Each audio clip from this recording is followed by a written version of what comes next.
Okay, hey there everybody. Looks like that's working somehow, even though my OBS is showing nothing. So that's interesting. I'm just gonna wait till I can get into my stream on my laptop, get it on the second screen here, so that I can know for sure what's going on for that. But yeah, we're gonna be trying out some games. I've played them a little bit, except for I haven't tried Kerbal yet. I want to go into that one completely blind. But this one's X4 Foundations. This is something that I have not wanted to play for a while because I didn't like the looks of the ships, but recently they came out with a bunch of ships that I actually think look really nice. When you're playing these kinds of space sims, the appearance of ships is kind of important for people. I do think that there's a lot of parts to this that I dislike compared to Elite Dangerous, but there's also a lot of parts that I like compared to it. So it's kind of a mixed bag in terms of like whether or not I like it more or less than that type of game. So let's see if this is actually working here. Yeah, it looks like it's working. Okay. Well, in any event, I got to a bit of a point here where we can try and do some stuff. I was wandering down here looking for some random crewmates that I could potentially add to my ship, because I am looking for people. This is a Marine. I'm looking for an engineer or a manager. So... But yeah, we're going to be doing a bit of a mission in just a little bit here, which is going to involve me trying to do some stuff that I'm not going to do very well. Hello there. So this is an engineer. His stats are not quite good enough. Good luck out there. Need to have slightly higher stats there. Okay. And down here, 2 more people. The odds of me finding exactly what I'm looking for is pretty low, but this game is not really for its ground element, so... The fact that things look chunky and ugly down here is not a huge deal to me, but it does look pretty bad. I do think that I don't know why everyone's wearing like lab coat, basically. Would be nice if they had slightly different stuff there. All right, so nothing there. Okay, let's teleport back to my ship here. We've got a couple here, but what I need to show you is the Gladius, even though this isn't the one that we're going to be in. We do need this for deployment. So this is the Gladius. This is the fighter type ship that I've purchased. As you can see, there's a pilot sitting in it. But all your ships, because you can switch between different ships, you end up with pilots in them just so that it's a convenience thing. If you want to switch out that way, it's still operable. It'll fly back to where it needs to be on that NPC sort of thing there. I have to transfer wares. I have to move all of these laser towers into this ship. And I actually have to double check something because I might have needed more than that. So let's go into our missions here. So we're doing aggressive suggestion. I need to deploy 8 laser towers in a target area. So I wanted to deploy it in this ship. It's a little bit more maneuverable, a little bit easier to do that with. So we're just going to do that simple mission, pretty easy to do. And I'm going to show you the other ship that I've got. And if you're wondering why I'm going to the other ship while we've got this docked here, it's because I have got this thing, which my other ship is actually sitting on top of.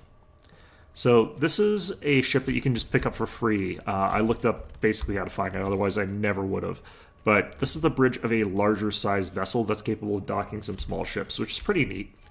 But we're going to go ahead and take command of this. We're going to go ahead and set up so that we are doing that mission. Aggressive suggestion, we're going to set that to active. And then we're going to do another mission after this, but for now we're just going to be doing this one. So we're going to go ahead, undock. Requesting permission. Docking permission granted. This ship has not been upgraded really, so it's got some slightly... I'm going to turn down the volume here. Settings... total volume, I'm going to drop that down to about maybe this much. Might even want a little bit less. In any event though, we've made it off the docks here. We're going to enact our cruise mode here. These larger ships takes a while to sort of get up to speed, unfortunately, especially since I haven't upgraded to Terran type engines, but we don't have the money for that right now. So we can take a look at this. I think this ship is very ugly. This is not a Terran ship. I'm playing as the Terrans. How come I can't... Oh, right. This one. So it's not really that great a looking ship, in my opinion. Oops, I'm just going to hit autopilot here. That way you can sort of like look around at this thing. It's not my favorite design for the ship here. I forget how to pan around this thing. But it's from a different faction. It's not a very nice looking one. It's just very, very large and powerful compared to what I could normally get at this point in time. Cruise speeds on these destroyers is also pretty bad compared to the smaller ships. So if I'm in those fighters, it's something I can get around in much, much more easily. And because of that, that's also why we brought along that other ship. It's because I'm going to actually jump out of this guy when we get there, and then we're going to go ahead and use the smaller ship to clear out the objective, which requires us to sort of like maneuver around a large object. Then we're going to hop back in this thing, and we're going to head over to a combat zone. Classic spaceflight technique, autopilot. Yeah, just let the AI deal with it. But point at things and go. Technically, that is exactly how you travel in space, you know. That is, if you're maneuvering, you've done something horribly wrong. Or you've got multiple different things you're supposed to be doing, or you're doing a slingshot maneuver or something like that. But yeah, generally speaking, in space, you don't want to maneuver.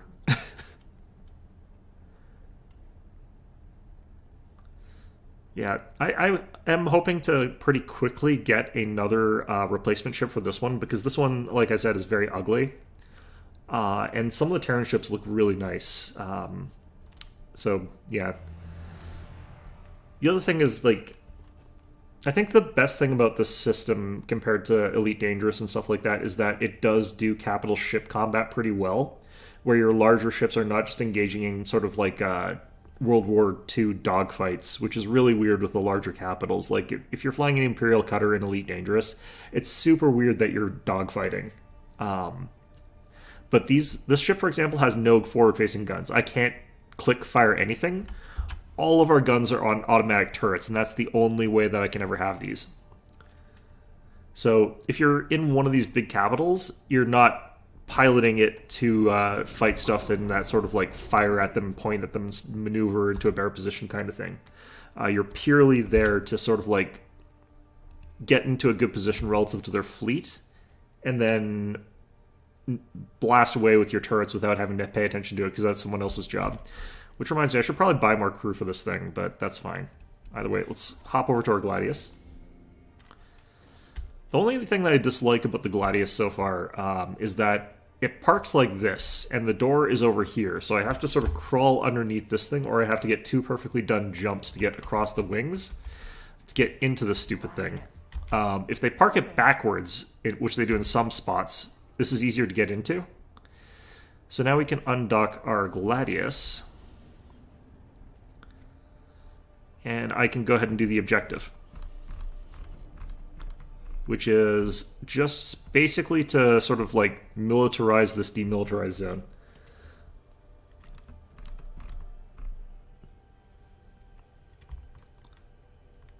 I'd boost here, but I don't want to accidentally go through the gates. This is kind of an awkward sort of mission, I find, because I sometimes often just end up going through there. Okay, so we're dropping down these laser towers.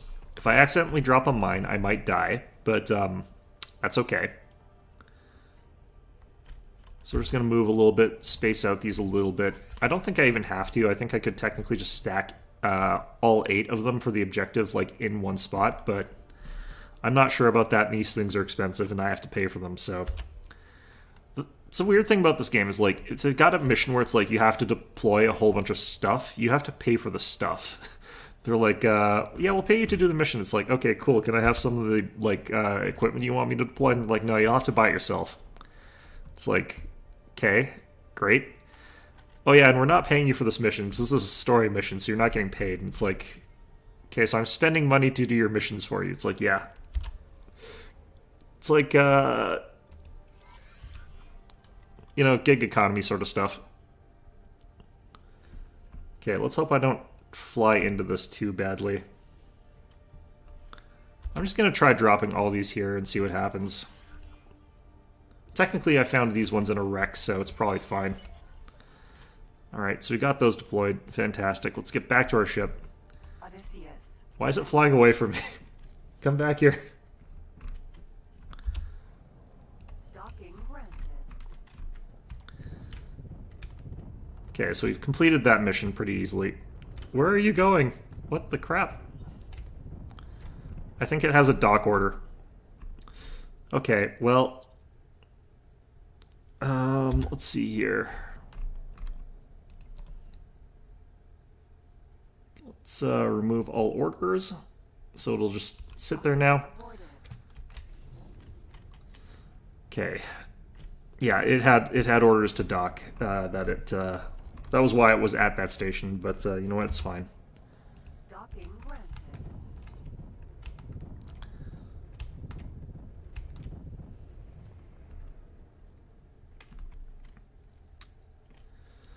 I could actually afford like better docking computers, but I never buy them because it feels like a waste of money, and it's like, you know, it's a bit of a slap to your pride when you're doing that sort of thing in this kind of game. Successfully done. Only noobs buy guidance software for doing that kind of stuff. Alright, so I need to move the advanced satellite into the larger ship. I'm going to get up and get into the larger ship cockpit. Ah, bloody heck. Alright, so I'm going to do this one mission here, then we're going to potentially see if there's some other ones to do, and then we're going to go play Distant Worlds 2. Yeah.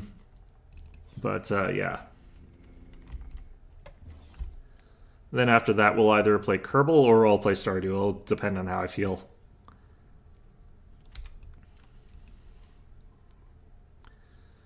Now that I've sort of gotten through that major hurdle of, what's it called? What am I doing here? I think I'm doing this one.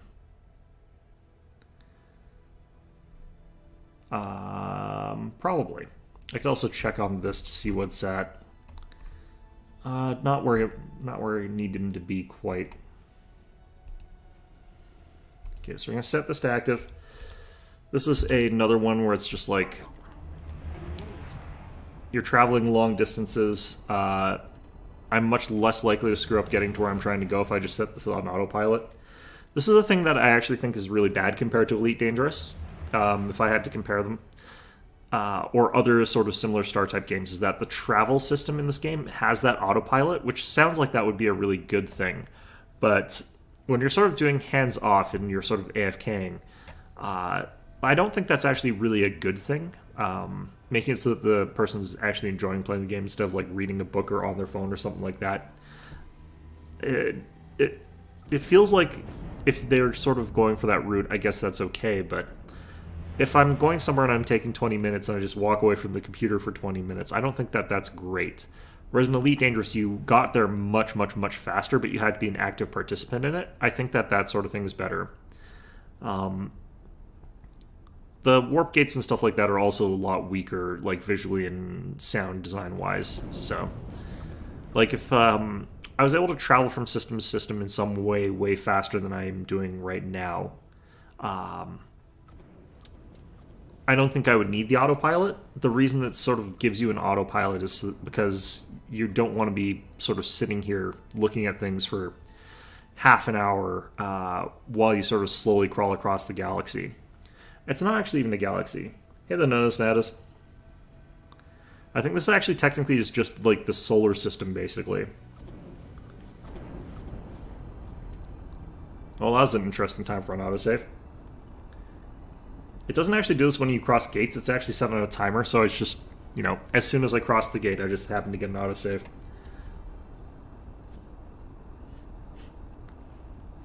I forgot to repair the ship, although I have got an engineer, so I should technically be repairing it already, but I think it's because I don't have enough service crews to repair. But I'm just going to not worry about it. If you go on autopilot as well, you can sort of like shift through this stuff, and one of the things I kind of want to be able to do is keep an eye on this, because I'm heading towards this guy here. And if he's heading towards me, which I think he is actually, I might actually set this to active right now and then do this first. So I'm going to show you guys something that is slightly abusive, but also is going to take me like 100 million years to get right, because this is kind of an annoying thing here. But I'm going to set that to active. I'm going to kill my velocity by hitting autopilot off, autopilot on, resetting our checkpoints. Which unfortunately does cause us to throttle down, then throttle back up. It's very unfortunate. But yeah, we got a mission that's on the way to our other mission, so we're going to try and clear that and then do the other one. That's one of the nice things about having it on autopilot, so I can go through these little menus here. I think he's at station. I think he's stopped. So this is a tricky mission, because what it is I have to go find a Terran mineral miner. And I'm a Terran ship, which means that I'm fighting friendlies. And if you fight friendlies, it causes them to aggro on the rest of you guys. This one, it forces you to join a faction. This one, you start off as one of the factions. So I think that helps in that sort of regard. When I was playing Elite, I stuck with the Imperials, specifically the one that doesn't like slavery. Yeah, I go tech in the other one. Microing the auto miners, yeah, that I haven't figured out how to do that, honestly. I have one. It's like loitering around my station. Not my station, actually. It's loitering around like a neutral station. And I don't really know. Like, I've also got this trader here. It's like a trade ship. It's on auto trade. It's just sort of like, I can't do shit. I'm like, okay, cool. So I'll figure out how to do that later. But for right now, I don't really care. What I want to do is go blow up this guy's ship here. Yeah, so the thing about this is, like, I have to kill this friendly ship or attack it until he drops cargo. But I have to do it without causing all the Terran faction to, like, just suddenly hate me. So I found a couple exploity ways to do that, but they're not reliable. So we'll see which one I want to do here. The first one is you sort of, like, drop a mine on top of them. And the second one is because I've got, like, 2 muon cannons loaded on my fighter-type ship. Sometimes I can one-shot them. Oh, he's moving away from me. If he goes towards this gate, he's going in sort of the wrong direction, so I'll have to switch back to this one. I think he's doing a route between, like, to here and to here. So I might have to just chase him down. I think, unfortunately, though, this game I do eventually have to do lots of the auto trading and a lot of the auto mining, so I'm going to have to get into that tedious bookkeeping stuff, but fortunately for me, I'm actually a 4X player more than I am a Space Sim player, or as much as I am a Space Sim player, so I'm not going to get tired of microing that kind of stuff. If I can get through setting up system trade routes in Stellaris, I can probably do this, or, you know, microing trade routes with ships in Europa Universalis 4. I can probably get through this. I just haven't figured out the mechanics for it. I'll have to look them up. Okay, where is he headed? Oh, why did my autopilot disengage? I don't know what I hit there. Might be because I accidentally undid mission priority. I'm not sure why, actually. Looks like they're headed in the right direction, so they are actually headed for the same accelerator I am, which is good. So I'll be able to potentially blow this guy's ship up, get the stuff without pissing off anybody, hopefully. These missions are really hard, actually, in Terran space. I kind of hate them. Yeah, he's going the right way.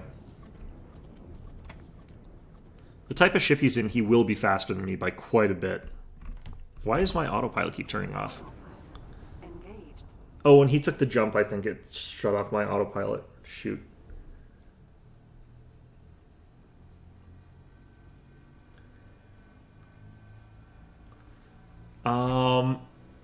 What do the levels actually do for your trade? I thought that the trade values were the same regardless of their level.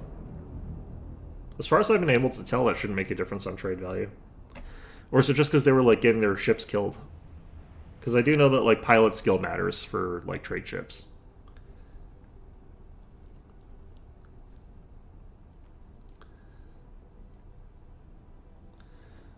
I guess if you want to avoid the system trade collapse sort of thing, you just have to do like farther distant ones.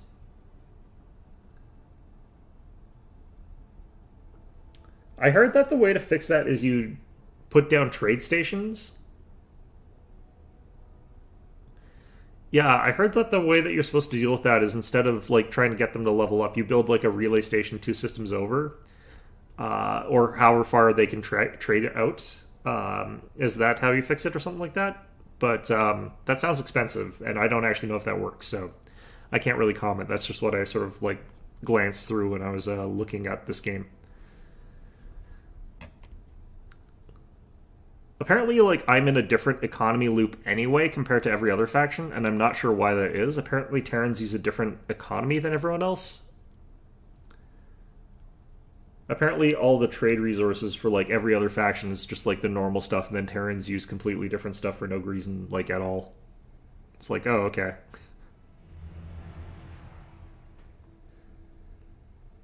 I mean, if you didn't like setting up the weird economy crash stuff, you're gonna love Distant Worlds 2 when I start that. That one's gonna, like, you're gonna look at that and you're going to be like, wow, I want this to die in a fire. Because from what I've been able to tell, not only do you have, like, your economy where you're getting your income and stuff like that, uh,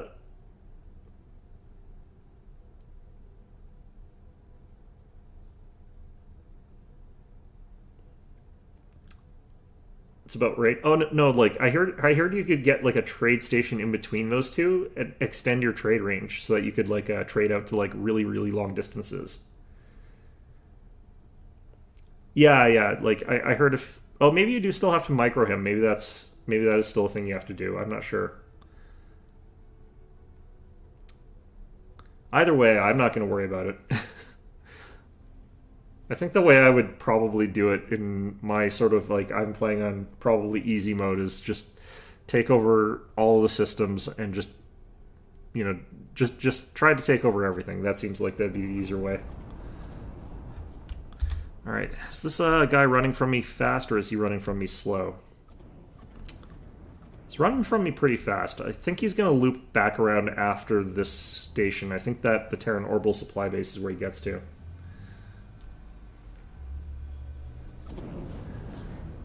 It's just sort of lucky that I'm going in sort of the right direction to sort of deal with that. Truth be told, I don't actually know if the ship that I've got here is good enough for the mission that I'm on. I tried it with just the starting ship. We're not technically the starting ship, the weird ship that you get for free like shortly into this, the Kestrel. And I got completely hosed because it doesn't have enough firepower to deal with the stuff that you need to deal with. But it wasn't even a fighter class ship. I think my fighter class might even be enough for this, but I don't actually know. So let's just find out if we've got enough guns for this.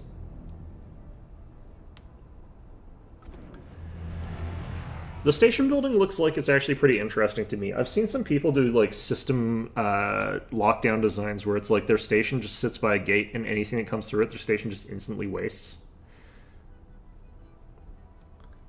But yeah, no, I've done a little bit of the construction because they do it in the tutorialized sort of way, and it's not too hard for me so far.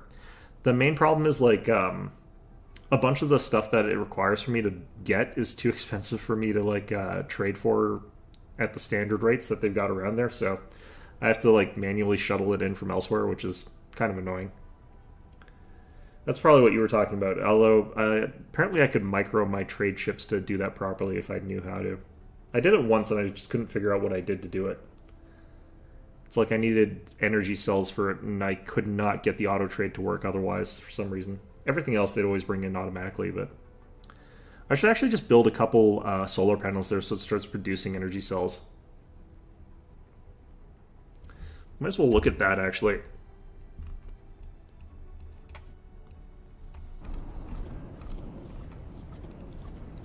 I didn't turn off my thing again, did I? I probably did.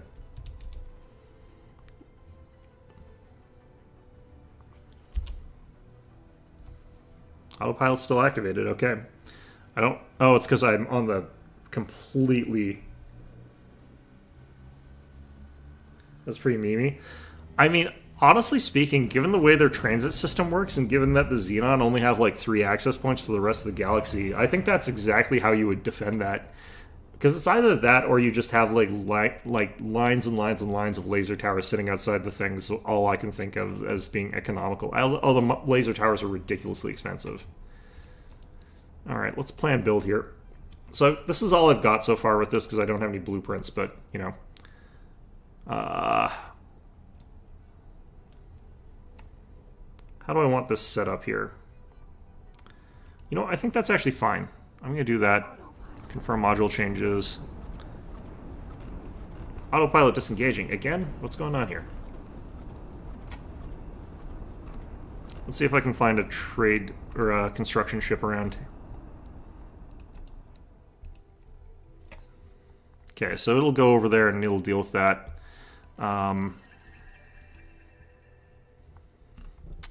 Accept estimates. That's pretty expensive, but that's fine.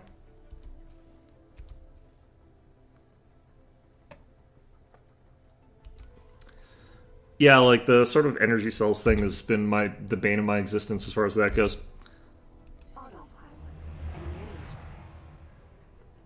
I actually don't mind the station building UI. It makes sense to me. But then again, I've got very limited stuff that's actually on there. You modded to fix it? I don't mind it actually. It takes a little bit to get used to, but I've used stuff like that before. The thing that I don't like about it is that you'll mouse over something, it does not explain what it does. It's like there's no explanation of what anything in this game is actually for.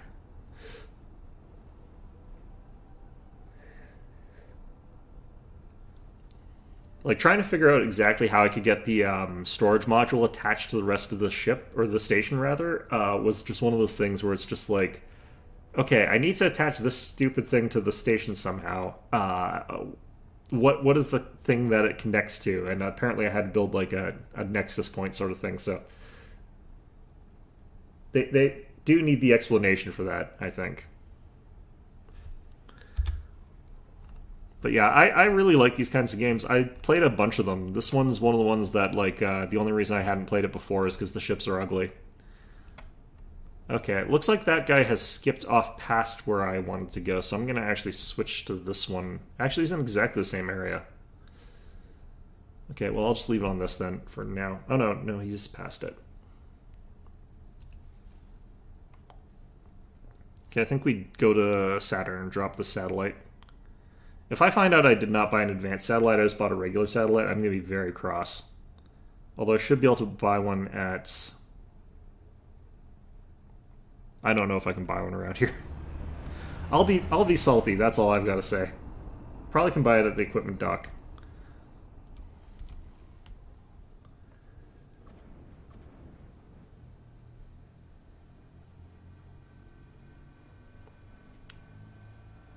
I haven't actually done any of the ground combat. I just send Marines to do that work for me because I am lazy and don't like using pistol. I'm also very bad at ground-based combat stuff, so...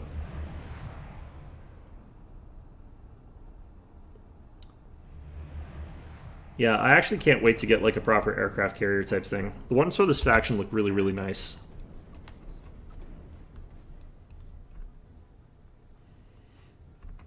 Alright, where are they headed? They're heading back towards me.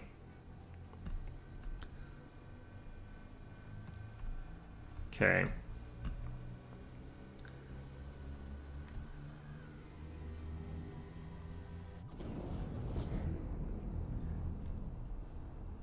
Yeah, I mean, it sounds like you kind of got to where you had like a good setup, and at that point in time, I guess you just needed to figure out what to do with it.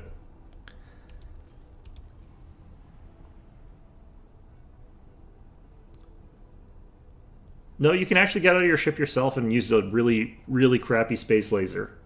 I guess it's not really ground combat, it's like ship I'm not sure what you would call it.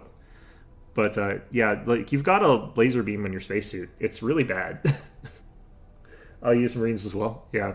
Apparently you can like personally go into an enemy ship, dock it, and then capture the like whatever point thingy. I don't really know. I don't know how to do it, so... That's just an option. Accelerator. Saturn. So yeah, this is what I was talking about. Like this process takes way too long. Like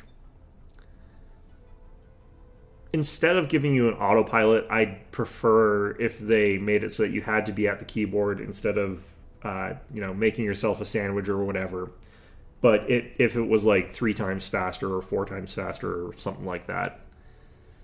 Because this is technically only like what? I've only done 2 jumps.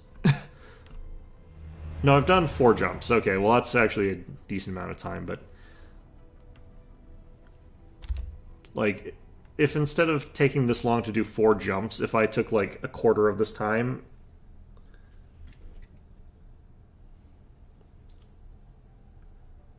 Yeah. I think that this is actually a slightly story-focused version of this type of game, which I like because I really liked Escape Velocity Nova, which was a game that looked like it was the sort of big, expansive, free-for-all sort of thing, but it actually had like a bunch of story missions. It had progression and stuff like that. So I think that joining a side definitely is good. How did you play it without joining a side, though? I didn't even see a start that let you do that. Maybe it was an option, I just glossed over it. Because it's probably changed quite a bit since when you were playing it, since there's just tons of different story arcs now.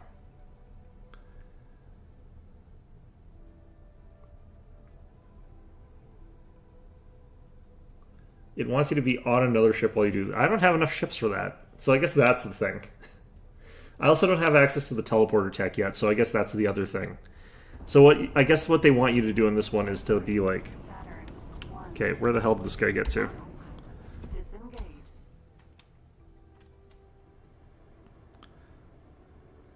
Okay, where is he going? Yeah, he's gone back through this gate. Okay.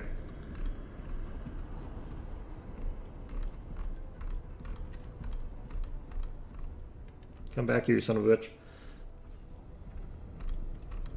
Yeah, I guess that's also true. I think that maybe that's something that'll happen when I've gotten more ships, but I don't have access to enough ships to really do that, so that's probably why. Jupiter. Okay, so hopefully this guy's stopping off at a station. Usually they do. I'm going to have to quick save before we sort of deal with this, but if he's not stopping off at the station, I'm just going to skip this mission for now.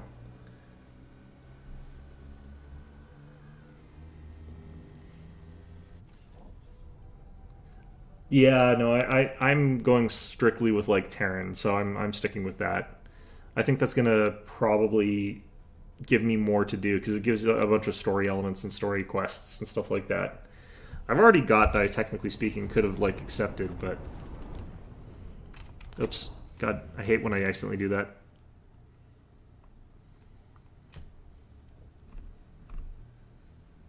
Especially with this, it takes like so long to spool up.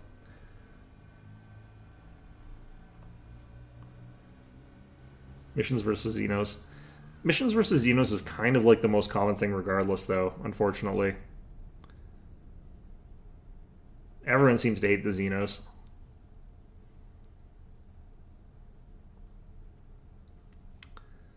Which I guess I can understand. They are like murder all organic, synthetic, whatever things, so...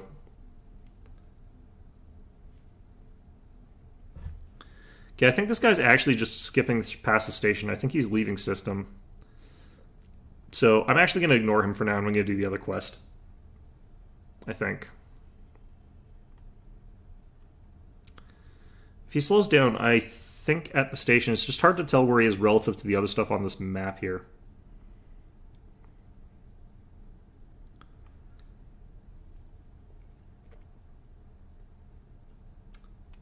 Oh yeah, no, pissing factions off, I think, is how you play this game.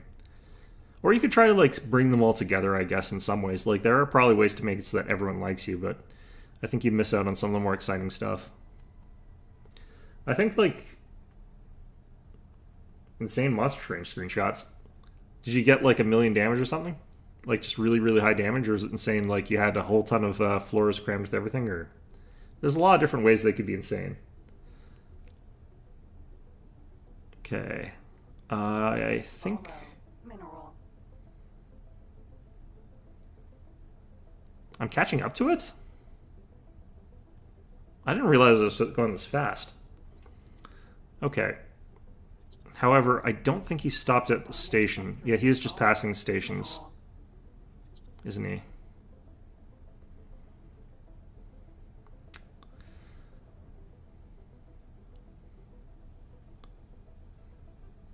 Okay, yeah, so we're gonna skip this for now. Okay, we gotta go mission manager.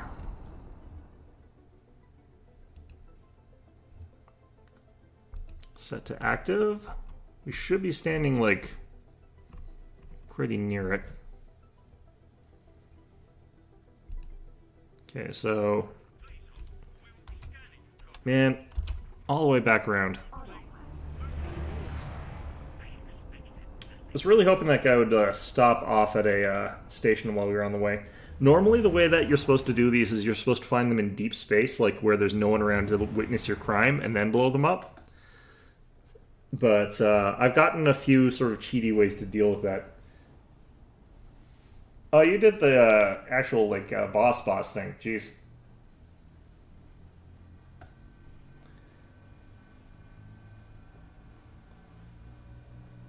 Those guys look very doofy, actually. I like how you didn't even just play your Penumbra. It's just in your hand because you didn't care. That's probably actually a good thing. I don't find Penumbra to be that good, actually. Just generally speaking, he's been something that always disappoints me. So that's probably good advice, is just ignore the guy. Do I care about any of these? Do I have a spare satellite? I don't think I do.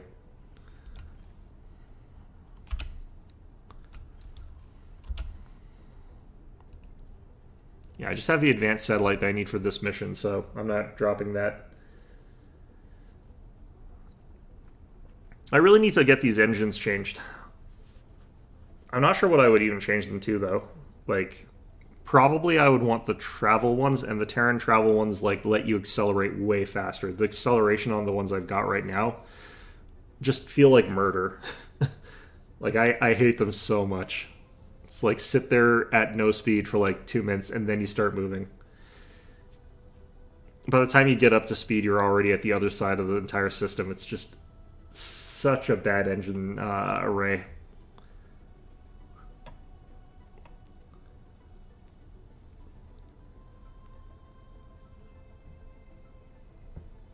Yeah, I tried working my way up actually to 25 in that. I haven't gotten there yet, but I think I'll be able to in Monster Train.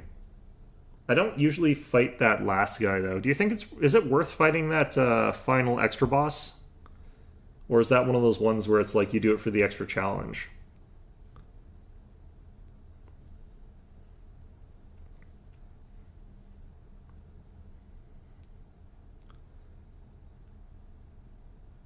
The way I always sort of see it is that, like, extra boss is just something that you do for, like, extra bonus points or something like that, but makes the game harder in a way that's I'm not ready to deal with.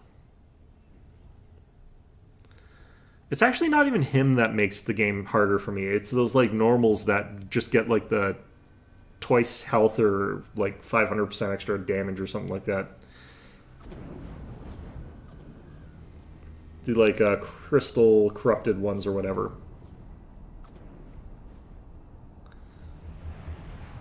Okay, so what should happen in this mission is I should be getting an objective where I drop my advanced satellite and then I have an escort mission. Disengage. Okay, so am I in the zone for this advanced satellite? Because if I'm not, I'm going to be very cross. This is very expensive. I'm actually going to save here. Because if I drop this advanced satellite and I'm not in the correct zone, it's kind of hard to tell looking at this. I've just blown 45,000 for absolutely nothing. These things are ridiculously costly. I have no idea what they're thinking. Okay, so we go into deploy civilian, advanced satellite. No hints. That's somewhat unexpected. No, there's something here. A faint signal my team can't quite pinpoint. I believe a more in-depth search is in order.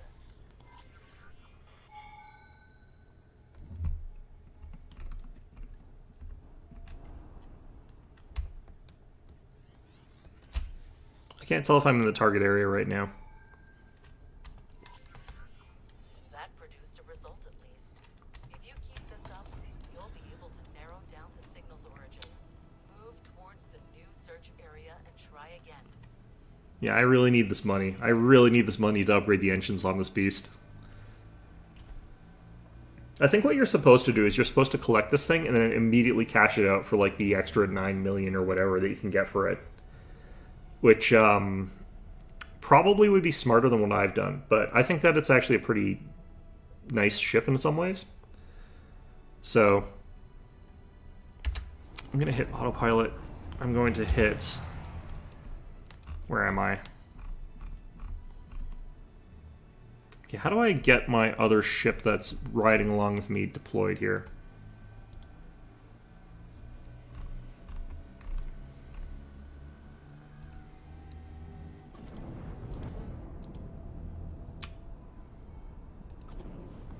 Okay.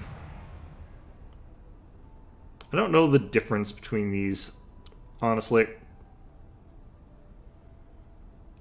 Joining squad.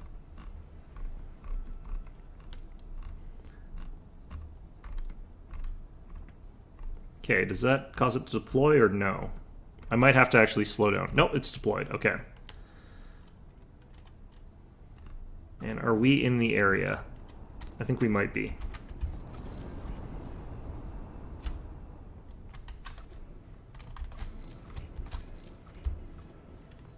Okay, there we go.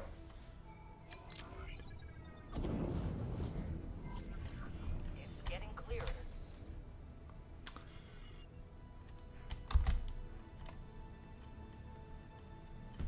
Wait, why is my autopilot still active? Autopilot. Disengage. Oops. Engaged. Okay. I'm not actually sure if I want to be piloting this ship or if I should be piloting the fighter, actually. I feel like I probably should be piloting the fighter personally, but I don't know how well the AI handles this big thing in terms of keeping it up with the target I want, and I would rather have this faster ship able to sort of like stick to a bit better. Because having it sort of on defensive formation means if I get in trouble, I can have it scrape fighters off of me. Although who knows, maybe it's going to use the muon beams and literally obliterate my larger ship, because that stuff hurts. That stuff hurts a lot. See, if I was going to complain about a UI, this map UI is not clear at all to me. I do not get how you're supposed to use this damn thing. It is so clunky. Am I in the circle? I can't frickin' tell. I think I am here, actually. Even though it says I'm hundreds of meters away from, like, or hundreds of kilometers away from my target area. Man. Alright, so after this we should be getting a fight, though. It should be escort mission after this. Okay, now we're definitely in the area. Autopilot. Disengage. I need to use these hotkeys better. Great. Keep it up. Okay. Out of curiosity, like, which carrier did you use? Did you use, like, the Split Raptor, or did you use the smaller carrier? Because I know the Split Raptor is supposed to be, like, the strongest one in the game. But I don't know if that's what you would need, necessarily, if you were just playing the game casually. Because the one I'll have access to is the Tokyo, which I think looks really nice. I don't know if it's very good, though.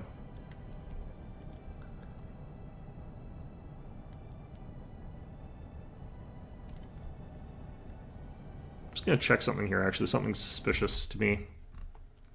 Aha. Interesting. Okay. Yeah, my chat on my laptop has frozen, so I'm gonna reset that. I was wondering, it's like, I get the feeling like you're probably answering my questions, but they're not sort of showing up there. Yeah. Oh, so it was a smaller carrier. Okay.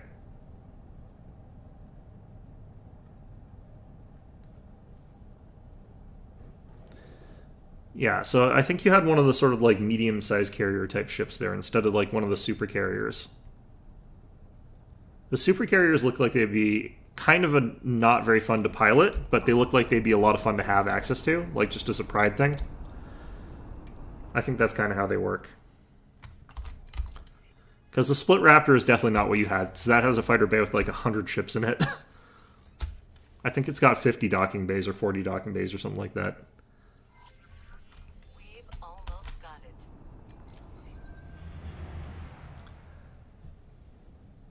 Well, I reset my thing and I can see them now, so...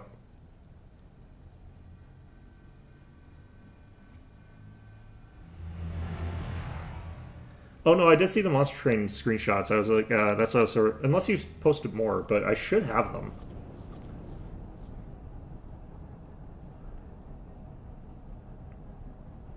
I don't know how I would have... Maybe I missed them, I have no idea. All I know is that my chat sort of went weird for a minute there on my laptop. I flicked over to like my main screen, like... Because something was suspicious there, and I'm like, oh yeah, no, this is not working for some reason.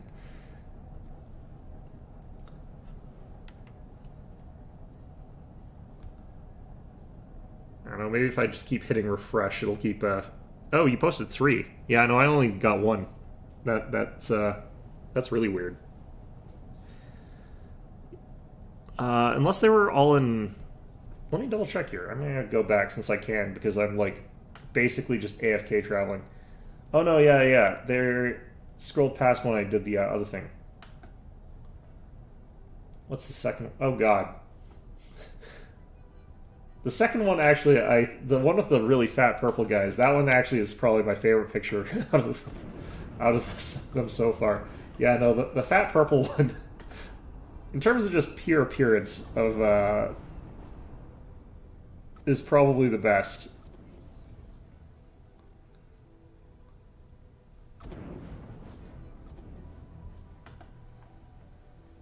Yeah, that one. Jeez.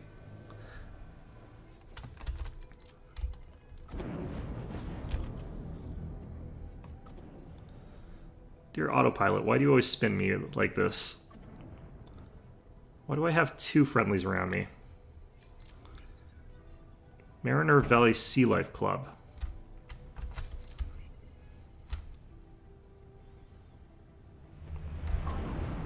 Disengage. What's going on here?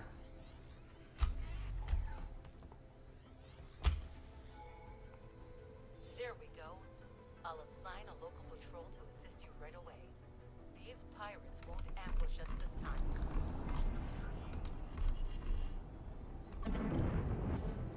Okay, so we reach a sort of moment here where I'm actually dealing with a sort of larger amount of enemy firepower than I'm sort of used to.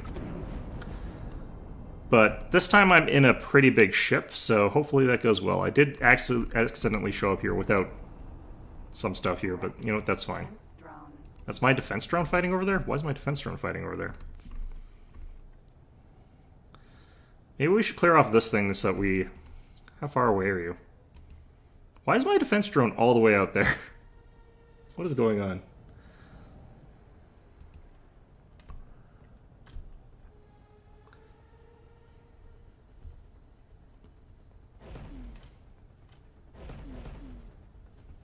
Wreck. What am I firing at here?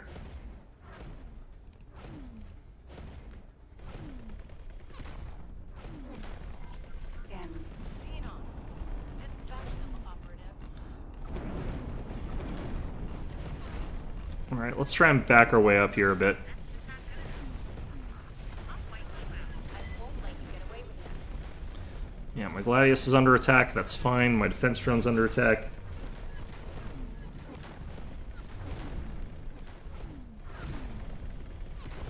Gladius. Scan. Yeah, maybe I should have been piloting the Gladius, or maybe I should just have it in dock, because, like, I'm taking 0 damage, but it's taking a ton of damage.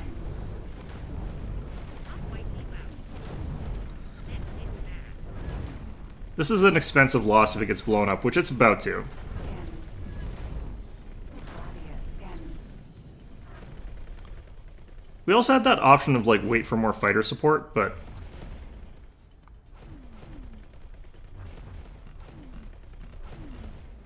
Okay, so unfortunately I do have to go back to load here because I don't want to lose that Gladius. It is very expensive.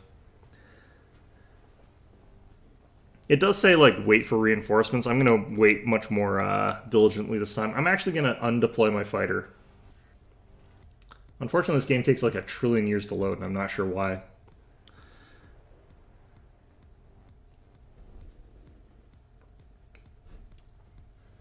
Is Glugstrider... Is that... I thought the big purple fat guy was actually quite good, I thought.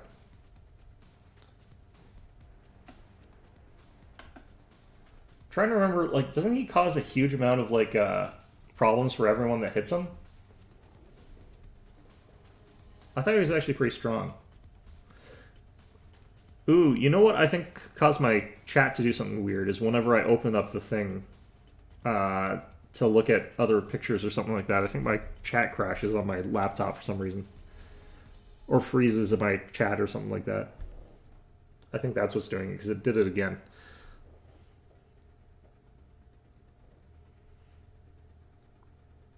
Interesting.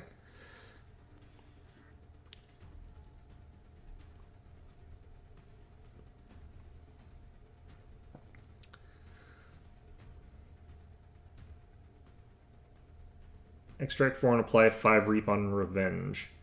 Oh yeah, the Extract 4 is what makes him difficult, because you can't play this stupid thing. What if... I guess... The ideal with that would actually be if you had a deck where you had just nothing but that guy, and you got the thing that lets you just dump everything onto the middle floor, like 7 creatures middle floor card or whatever. That would work, I think. Yeah, that's true as well. So you would have nothing. So you'd have to find a way to dump them there for free. I guess if you did have the dump things into middle lane, that would actually be ideal then. If you could get that. And then you just copy them a bunch of times and have a whole ton of those guys. But even then, that would still be pretty weak, because like it's only 5? Yeah, his capacity is like 4 or something like that. I remember him being strong, though, when you do play him. I don't know how you would play so many of them, though. How did you get down so many of them? You just had a ton of cards that were built around getting a ton of crystals, I guess? I hate strategies that require crystals. Like, extract strategies are so garbage to me.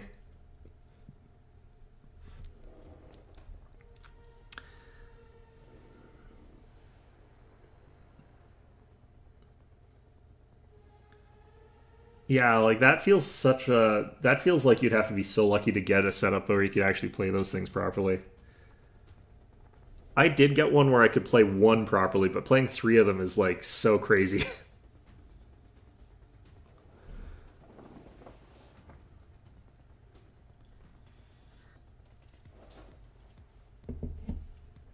Okay, so for this fight, what I'm actually going to do is I'm going to keep the Gladius docked and I'm going to like let it out later, I guess. Or I'll fight in the Gladius itself. Like, once I sort of get closer to the area, I'll hop into the Gladius, because I think it's a more fun ship to fly, and I'm better than the AI pilot. Mind you, I have a, like, tier 1 AI pilot, so it's trash anyway, but... Oh, right, I have to drop the stupid satellite again. I'm all the way back here.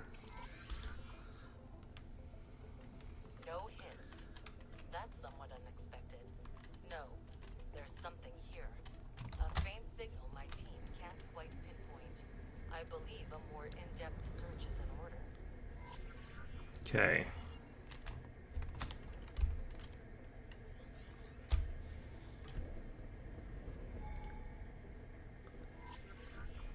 That produced a result of interest. If you keep this up, you'll be able to narrow down the signal's origin. Move towards the new search area and... Sketch of Salvation, play 4 creatures. Is it only 4? I thought it was 7. I thought it was all 7. Either way, yeah, that sort of thing's actually really useful with certain types of decks, yeah.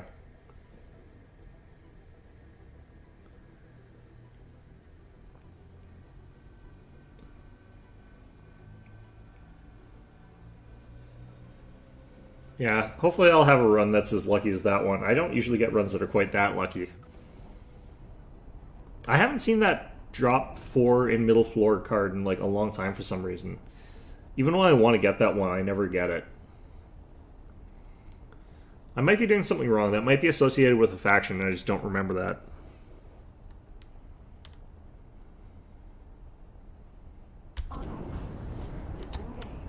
Yeah, the champion descend, like any of the descend cards using on friendlies to make a floor stack is one of those things that like I don't do often enough. It's getting clearer.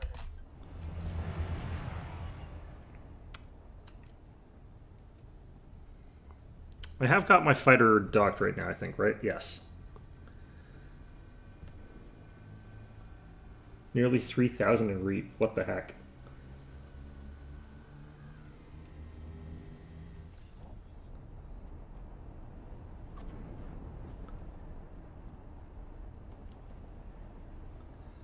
Yeah, I don't know if I'll get up to 25 anytime soon. I'm still not amazing at that game, but I'm still pretty happy I was able to get to 15 straight without losing. Especially so, like just some of those combinations I do not know how to play. I still haven't figured out how to play Remnant Sticks or Remnant Stygian. Remnant Stygian's just a hard combo sometimes. Like you sometimes luck out and get really good stuff with that combo, but sometimes you just really can't do anything. I really am not sure how to play that one. It feels like one of the ones where it's just like you just pick one of the two and then you go hard on it and don't look back at all. In which case you're just playing with like half of the deck.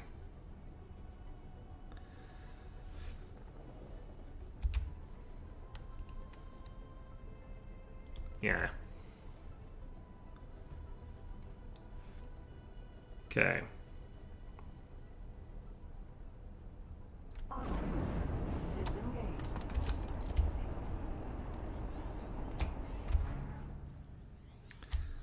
It's not fully luck-based, though. It's, like, heavily luck-based, but there's that sort of element of, like, good decisions are rewarded by requiring less luck. Or do you mean that combination is really luck-based? Because, yeah, like, the Stygian Remnant combo feels really luck-based.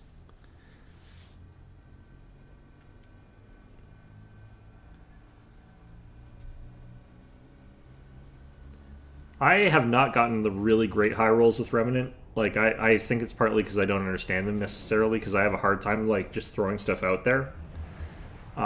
When I did do a strategy that revolved around throwing stuff out there, getting it to die on time is hard. But, yeah, like, I think once you figure them out, they're pretty strong is what people are telling me. It's just I don't know the stick for it. I'm better at keeping things alive. Wormkin is, like, super weird as well. All their stuff across the board has like pretty good stats, but the conditions for getting it to work properly just feels like it's making it more confusing than it has to be for the sake of making it more confusing than it has to be. But I guess all the really like straightforward factions are like the first three. Like everything after that, they sort of tried to like throw an interesting spin on it, and I think they did a good job of that. It does make my head hurt though when I'm trying to like make it work and when I don't know what the hell I'm doing. Okay, so we're going to do a better job of, like, waiting for reinforcements to arrive this time.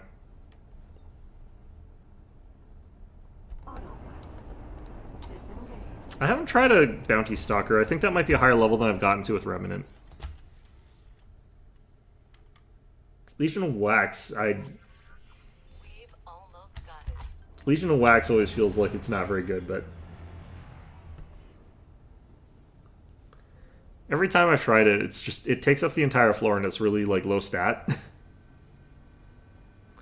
But people keep telling me it's good. I'd imagine it would be if you know what you're doing. I just don't. Actually, wait, is Bounty Stalker the guy that, like, punches people in the face, gets 20 gold?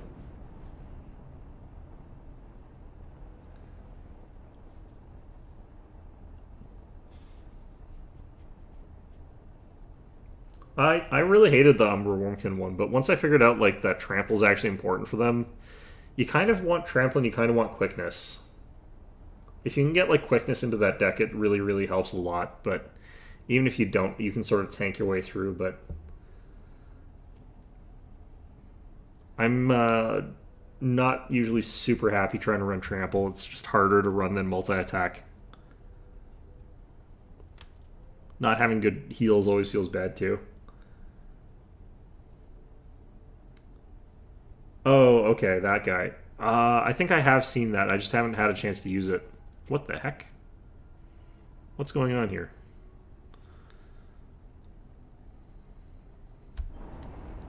Autopilot. Disengage. My weapons decided to pop out here, so apparently I'm already in the fight. There we go. I'll assign a local patrol to assist you right away. These pirates won't ambush us this time.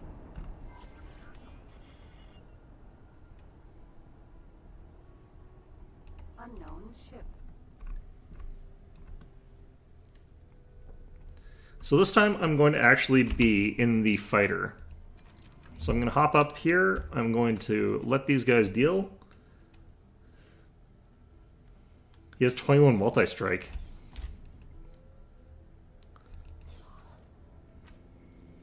The heck? Well, fair enough then, I guess. Oh, you're using that emergency excavation or something like that. I can't remember the one that where you like give yourself a crap ton of penalties for the extra multi attack. I never got that to work for me properly, but I can definitely see that working if you know what you're doing. All right, here we go. Ukraine. Yeah, there's the friendlies. And what we need to do is make sure Buddy here is not going to fly off on me. Joining squad. Okay.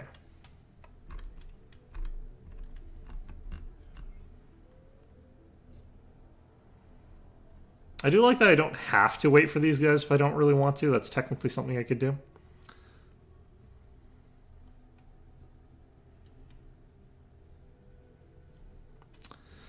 Alright, so we got some heavy guns headed our way to help out, but this is still a pretty tough fight. Why am I... Alright, I never repaired it. You get Ember Drain 4, Multi-Strike 1. Can you go into, like, negative through Ember Drain? Because I know that you use that where, like, you get Ember Drained and then you get bonus Ember afterwards. So, like, I think it's you drop down to 0 even if you go down to, like, negative 30 and then you go up to, like, 3 because you've got... like some positives, I think is how that works. Yeah, I never got that to work for me, but I kind of wish that I could. That looks really, really cool. Okay, our drone has decided to get itself killed for some reason again.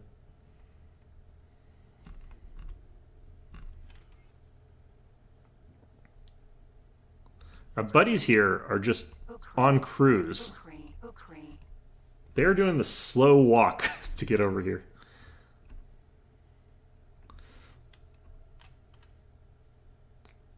I would have thought that this big turret on the front would be a main gun, but... Alright. So this is one of those moments where I think this is some strange decision-making has been done here, where they've decided these guys are all going to take 10 minutes to get here instead of using their boost. I don't know why they're not boosting. But, good for them, I guess. That defense drone is holding out. That's impressive. Yeah. That gives you +3 mana for Perils of Production. Is it 3? Huh. Yeah, Perils of Production seemed like it was a pretty good card.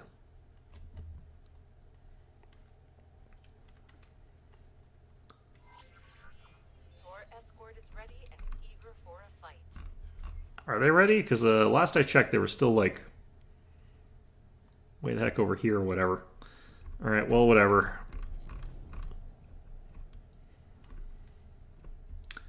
So I'm going to have to basically just do a run towards my own ship here, I think, is what this is going to be. Proc the ambush, we run back towards our stuff.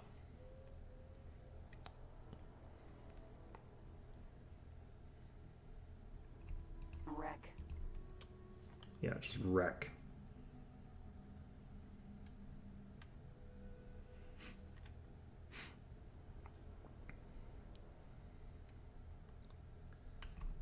So what happens though if you have like the those little morsels that give you +1 ember, does that get eaten by the ember drain, or does that come after the ember drain? I've never been too sure about that.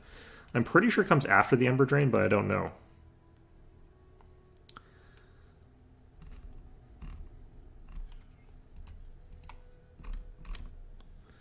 I can see like my support has fallen behind me on the map. I can literally tell. It's traitorous jerks. Look at them. They're just loitering back there. Well, they're circling my big ship. Like, we'll just defend this big one here. Alright, I guess I'm pulling aggro for the team here.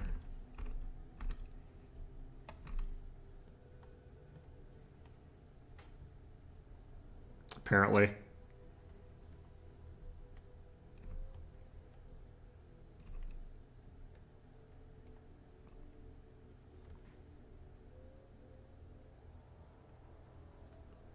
Oh, you get it then? Yeah, okay, that sucks. That's a shame. Alright, I have to remember, like, the alt fire for my secondary weapon, which is my more powerful weapon, is the R button, which is a really weird place. I should really remap that.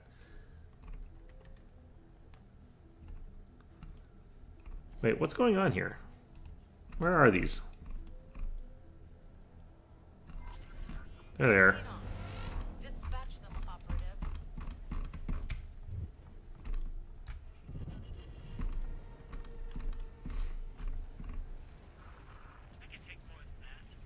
Okay. N.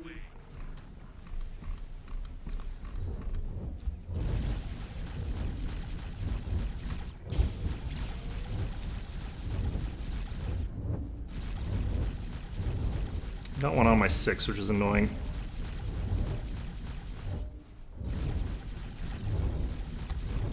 Got a couple of them on my 6 here.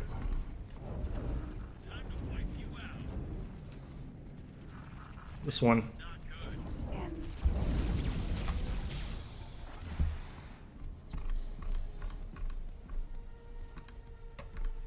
Okay.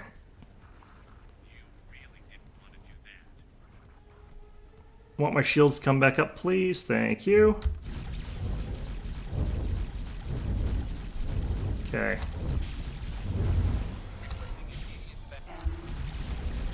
N. M.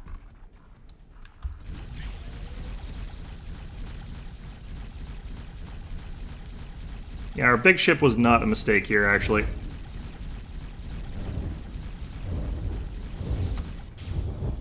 These things are too fast for me to easily get locks on with my big ship here.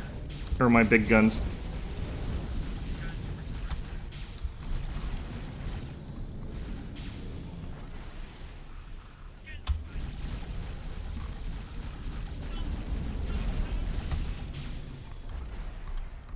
Okay.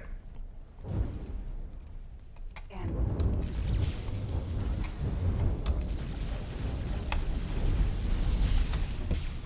Okay, we lost a lot of our O critical.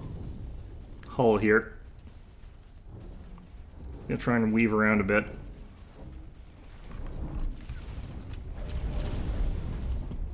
I think all my allies are dead, unfortunately. Nope, not quite. N. Ah, shoot. Man, Eject. Success. it's a $2 million ship, so I have to unfortunately go back again. Yeah, the health bars are sort of mid-center. I really don't like that my allies are just, like, not willing to help. I think I have to sort of pop out, like, after the fight's already engaged. I think that's what I'm going to try doing. Let the big ship take the aggro. And then pop out and get them afterwards. They don't seem to actually go after the big ship, though. They just completely ignore it.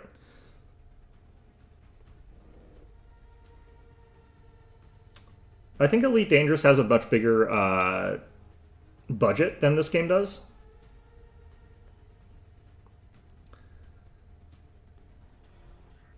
So what I'm going to be doing this time is, like, I'm actually going to drop, like, my defense turrets as well, because I noticed the AI won't drop them.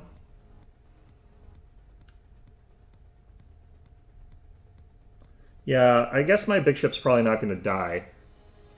I don't think that it has like the capacity to easily kill that stuff though. It doesn't seem to do that very easily. I think if I dropped like 3 or 4 of the defense turrets and then like moved into my smaller ship, I think that would give me the extra like harassment and cover to deal with the situation a lot more elegantly. Yeah, that's the problem.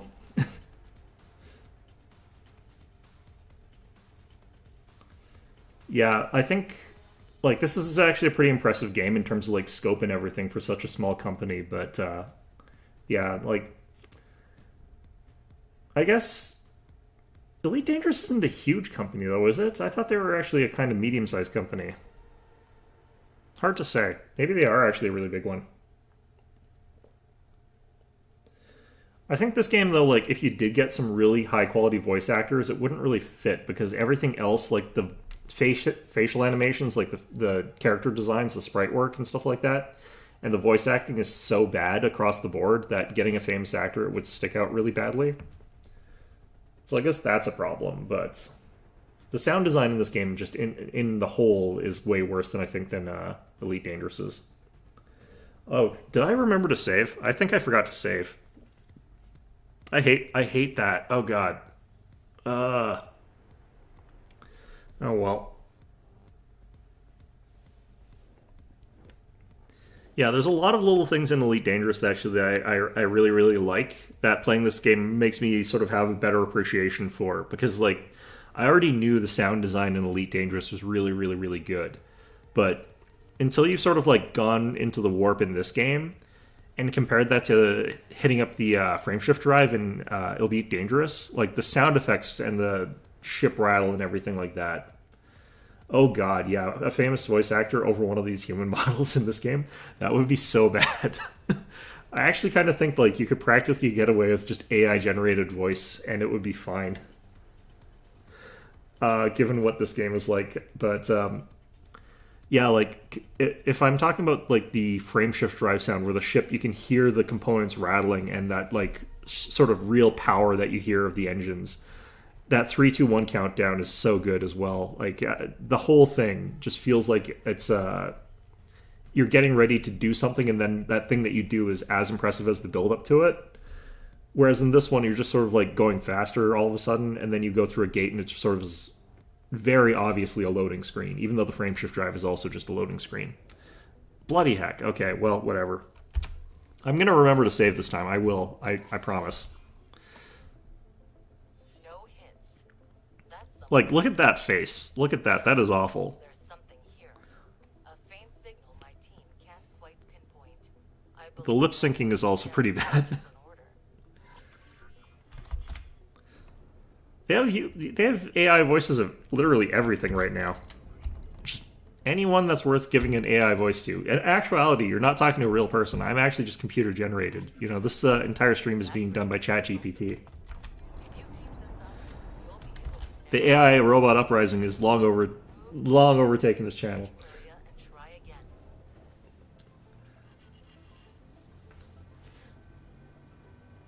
I'm not sure what like issues would be legal wise for like imitating people's voices and likeness using AI stuff. Like that feels one of those weird cases in some ways, but oh well.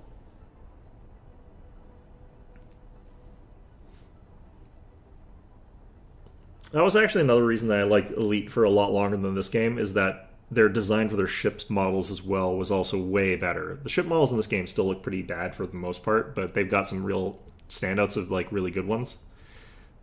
Pretty much all of the Elite Dangerous ships look like they're designed to be something they're supposed to be. A bunch of these ships don't look like they were designed by. I'm not even sure like about some of the designs. They look really weird.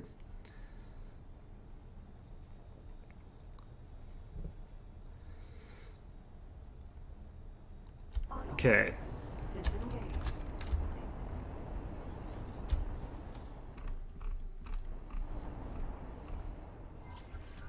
It's getting clearer.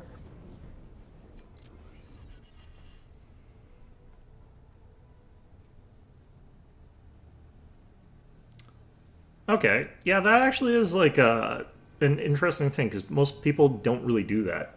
Yeah.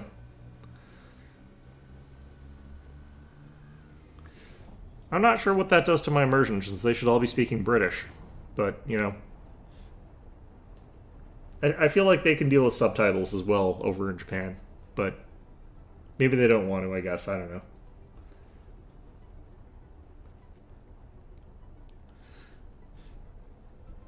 Yeah, I was always too old for, like, when Harry Potter first came out, I think I was just a little bit too old to give a crap.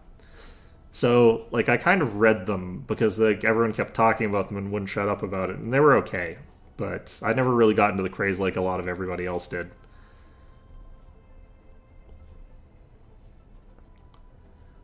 So, game came out, and I'm like, I don't. It sort of wasn't on my radar, and it still kind of isn't. I don't really care about it. Disengage.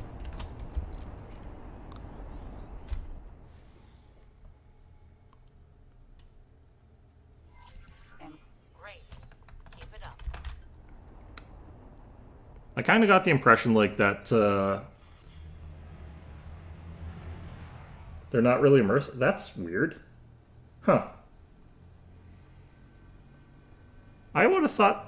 Are any of the characters actually book characters, or is like it not immersive because like they're new characters? Like, did they make all like original characters for the game? Because I could definitely imagine like them not having very much personality if they didn't like just put. Well, I guess. How the hell did that end? Is Snape dead? I can't remember. I think he's dead.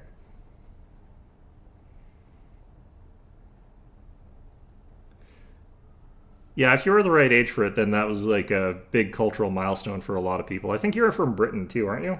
Yeah, so it would have been even more important for you. Trying to remember what I would have been reading at that time, but it's hard for me to remember exactly what I was reading at any given time, so it's not really an easy thing.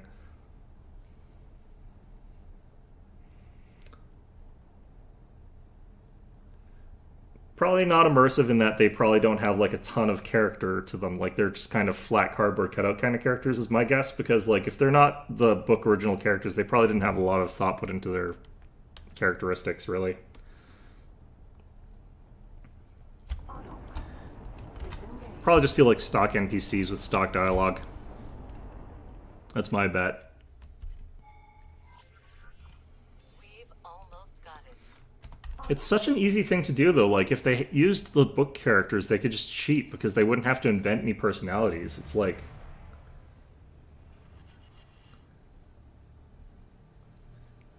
Yeah, like, that's because the world and environment was, like, built up by, like, decades of book writing and movies and, like, all sorts of other people who worked really hard on that. But, like, if they're just making up new characters, like those characters probably just like written up by some intern at like 2 a.m. in the morning who's super tired and on a deadline of like 5 minutes. So he probably just slapped together a guy named Boggerton uh, who cleans the toilets or something like that.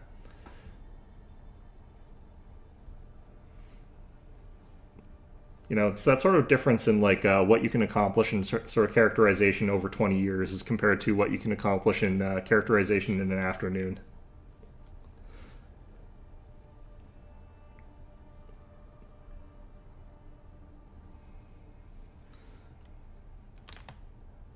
Either way, I don't even know what kind of game it's supposed to be, honestly.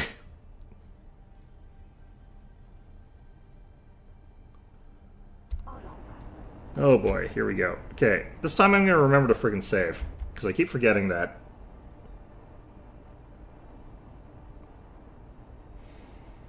You want to play Bog Vargerson?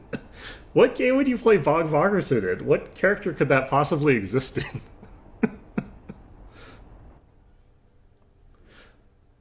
Well, I guess you could always load up a Skyrim mod or something like that. I'd imagine you could make a convincing Bog Bargerton in that. I don't know. There we go. I'll assign a local patrol to us. Okay. These pirates won't ambush us this time. So for some damn reason, I've got like a whole bunch of military laser towers, and I'm not entirely sure why. But this ship sort of started with those, so... Defense drone. Okay, I'm going to tell my defense drone to come back and defend. Should turn around and come back here.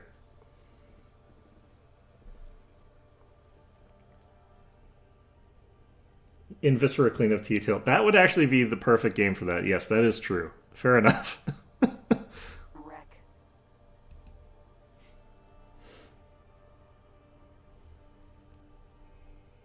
Alright. Where's my backup? I have to wait I should save after these idiots get here, shouldn't I? I don't know if I want to, because, like, if I can't beat this mission, I kind of don't want to be stuck having to sort of deal with that. So, there is that. Alright, so here's the plan. I boost over to there with this big ship. Activate the trap or whatever. Activate the trap card. And then I deploy a laser tower or two, and then I get out into the Gladius. So that's sort of the whatever the heck.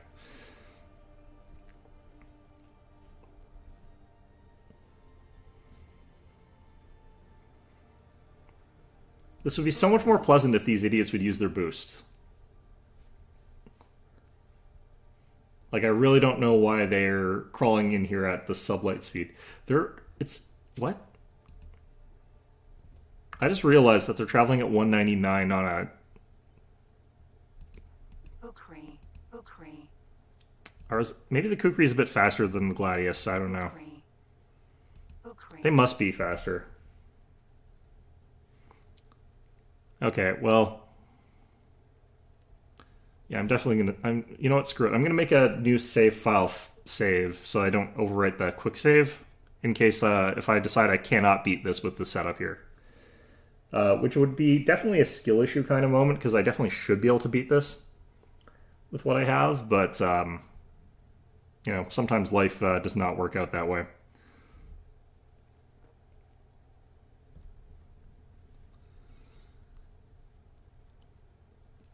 Yeah, it's amazing to me, like, because I think a lot of the people who like Harry Potter like the characters.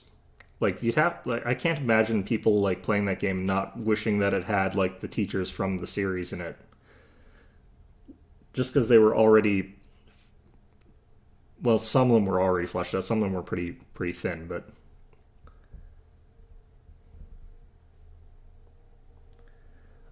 My guess is that, like, all of the wizards are complete morons when it comes to, like, math and science. Like, especially science. I think that they would not know how television works, like, at all. So that's my estimate. I think they just don't understand that stuff. Maybe they learn mathematics in, like, some sort of sense to learn astronomy or something like that. But I think that they're just very ignorant when it comes to, like, day-to-day life stuff and, you know, doing normal things. I've also was always, like, really underwhelmed by magic in the sense that I do feel like a wizard who is spending all his time flicking his wrist and trying to point a wand at somebody would, in fact, get shot. I do feel like they would just get shot. Wreck. So I was never, like, hyper impressed by the magic in Harry Potter in that sort of sense there, but...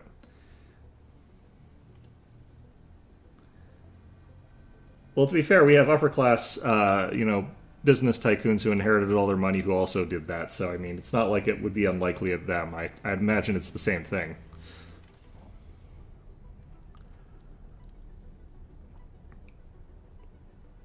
These idiots better be following behind me.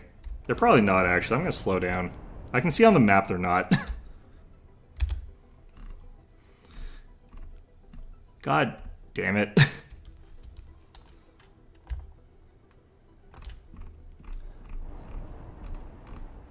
Yeah, I agree with you, Optics. I don't think it holds up to close scrutiny. I don't think many, like, modern-day fantasy does, though, so it's not like it's their fault. Like, I think the Dresden Files holds up a little bit better.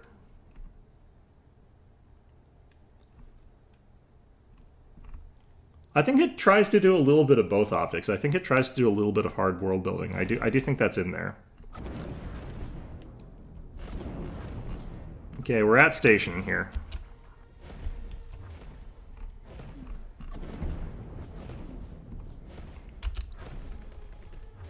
Okay, I'm gonna drop that. Gonna drop 2 of those. Gonna get up. Gonna get into our Gladius. Where are you going?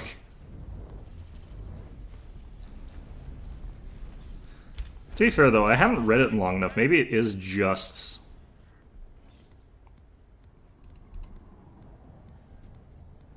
Do I have to wait for them to... Did my thing get blown up or something?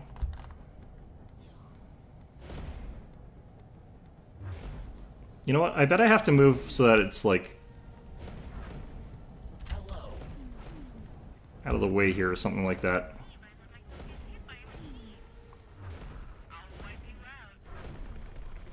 I can't even see what I'm shooting at from this distance here.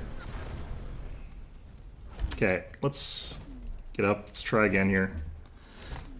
I'm guessing like my launch pads are in the way.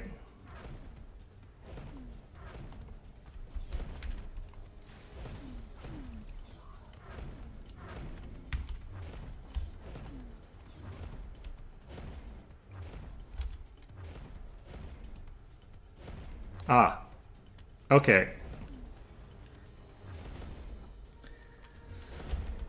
I don't know about that. I think that you can take away the magic with a lot of hard world building. I think the problem is that a lot of people who do hard world building try to have more, like, less powerful magic that does less. But I think you can sort of have it be a hard world building system, but still have really powerful magic. You just end up in a situation where you have wizards that are, like, taking over the world. Oops, that was the wrong button.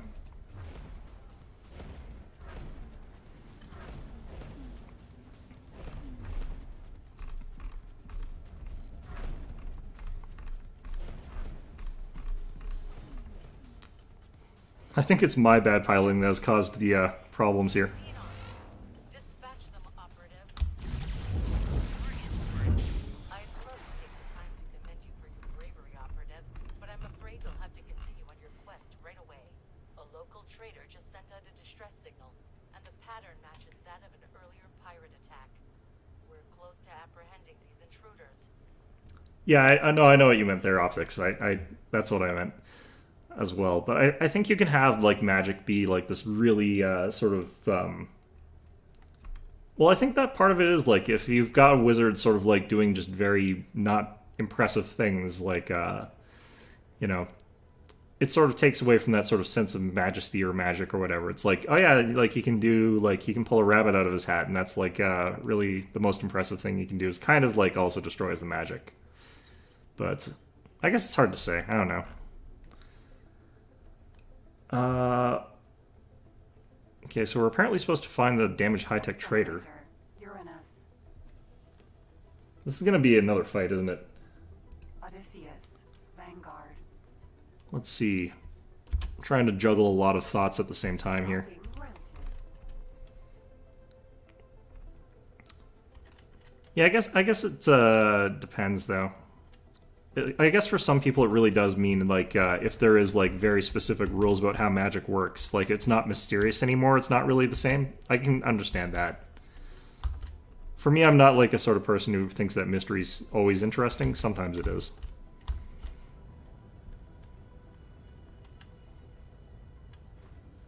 Successfully docked. I think the sort of balance on that is, like, even if it's, like, a hard...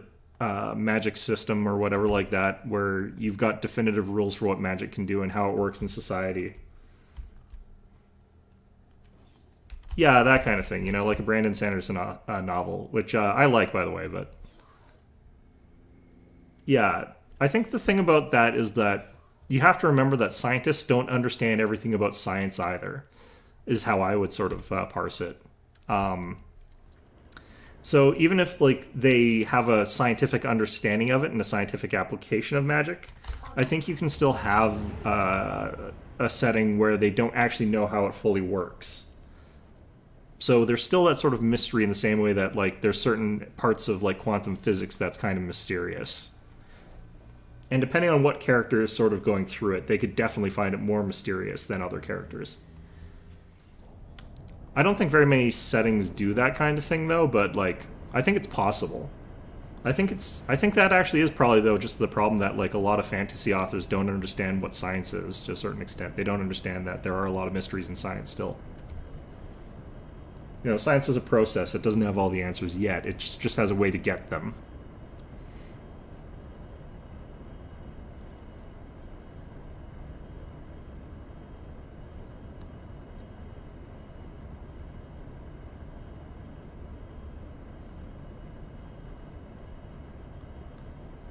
Yeah, it sort of like lets people discover new things about how the magic actually works in the setting. I think you have to be kind of be careful about that because if they suddenly discover a new and effective way to like use magic that no one had ever discovered before, it can feel like it's a Deus Ex Machina kind of thing or kind of an ass-pull. But that's what you have to avoid. You have to make sure that it's somehow like consistent. I think if you wanted to do that, a way for the author to do it is to like write the hard science behind the magic and how it functions, and then just have the way that characters apply it be different from that, like or their understanding. Yeah, that's also true. It is about what you want like the story to be about.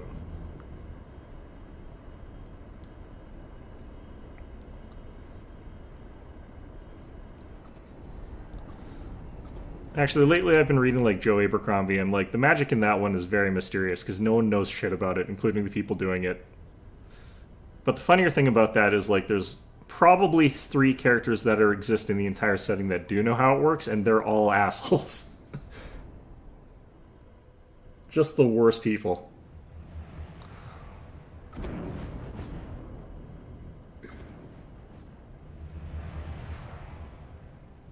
As a result of them being like the people who understand how magic works and being the worst people imaginable, no one else knows how it works because they won't explain shit. Their explanation is like, I'm a wizard, I don't gotta explain shit to you.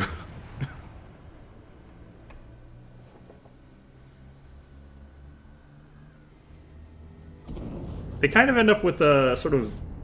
Yeah, they kind of end up with a best of both worlds in that like maybe there's an underlying scientific principle behind it, and it would make sense. But the people who know about it, they're not telling. It's a series of books. They're not actually just a single one. Let me see if I can pull them over.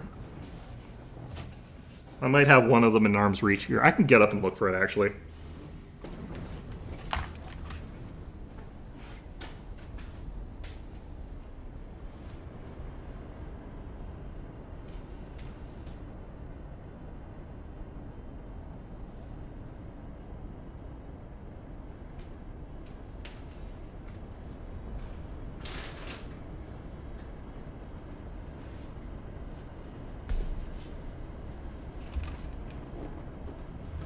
Okay, so I found the 4th one in the series, but it's technically a different trilogy, so it's kind of a weird situation, because he did, like, a trilogy, and then this is a follow-up trilogy. Yeah.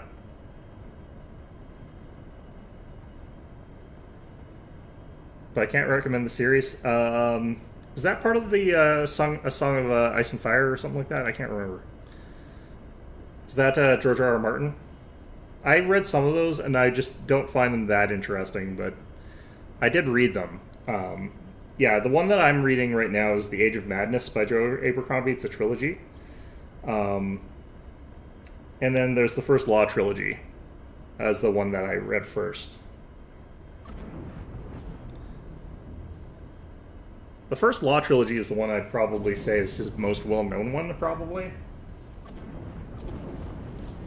There are certain parts of it that I kind of actually don't like very much because the ending's kind of bad, but it's not really an ending because it continues after that, so...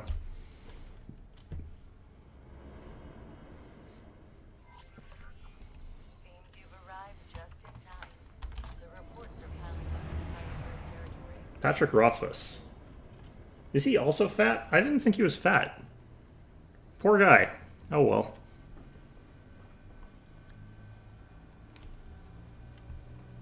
I often don't know what authors look like. The King Killer Chronicles. I don't think I've read all of those. I think I picked up one of them and read it, but I didn't, I think, read much of it. So I'd have to read more of it. I don't remember disliking it. I read a lot of books and I can't remember them very well necessarily, but... Yeah, that's sort of what I was thinking, because I think I flipped through it and I said, I was like, I want to wait until this is actually done before I start really getting invested, so I didn't bother. And I guess it just isn't getting done or something. Well, good for him, I guess.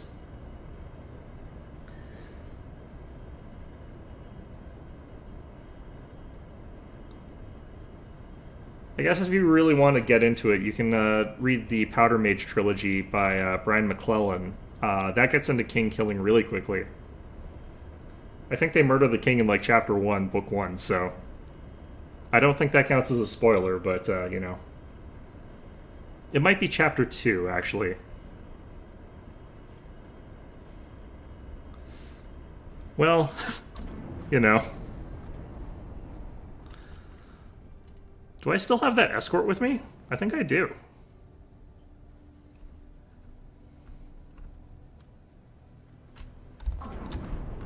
Disengage.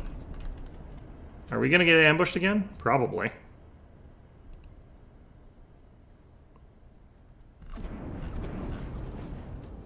Okay, I think I need to use the short-range scanner here.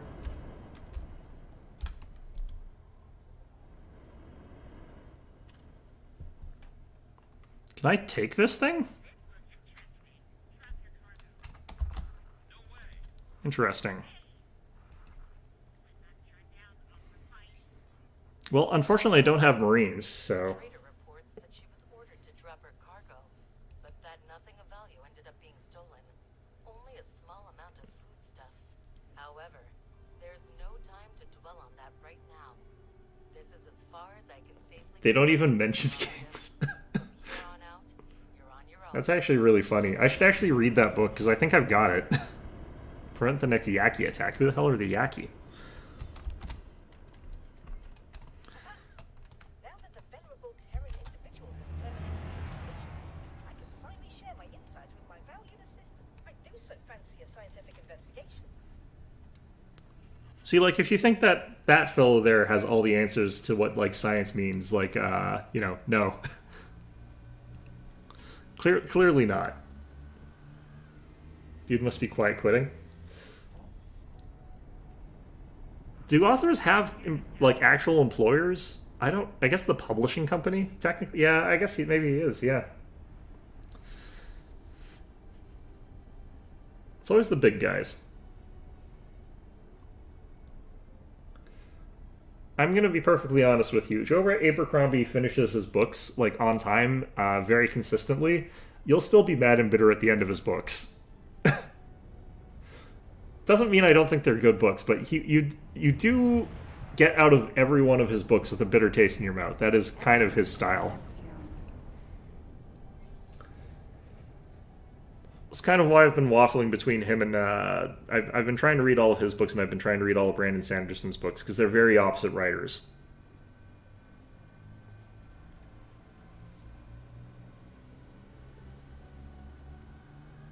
Oh, the character. Well, to be fair, maybe it's like a reflection of the author writing what he knows, you know? So-called king killer killing 0 kings. Maybe it's like that because this is actually a sequel to an already existing series. Tiny fleet in the distance. Maybe we can ask them for directions. Wait, what am I doing? Follow. Mineral. What am I doing? Who sent me this mission? What's going on? A pirate's trail still. Okay. What? I guess this is tutorial stuff. Okay, fair enough. Maybe it's like a sequel series where he's already killed the king, and now he's got the title of King Killer. But there's no more kings because he killed them all. So obviously, like, you know, there can't be any more king killing because they're all dead, but he's the king killer because he killed all the kings. You know, it makes sense. Makes perfect sense.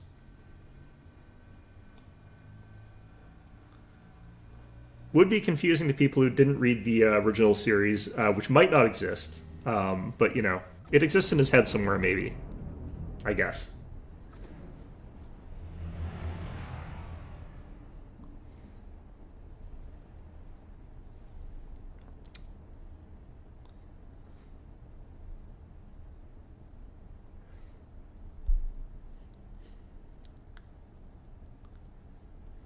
Yeah, I actually need to swing back into reading like some sort of books that are not like fantasy. I've been reading a lot more fantasy books lately.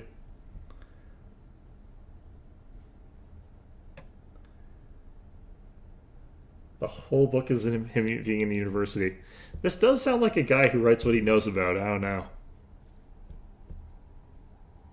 He can't write about the king killing part because he hasn't killed the king yet.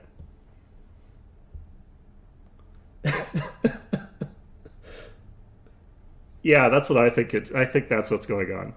Yeah.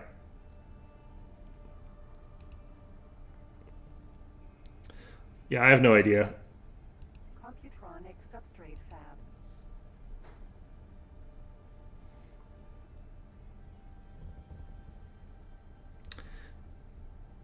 You know, maybe the bard is actually the king traveling in disguise, and the end is going to be like after he's finished telling his story, he stabs the bard and leaves. You know, it's one of those stories where the king has decided to mingle with the public.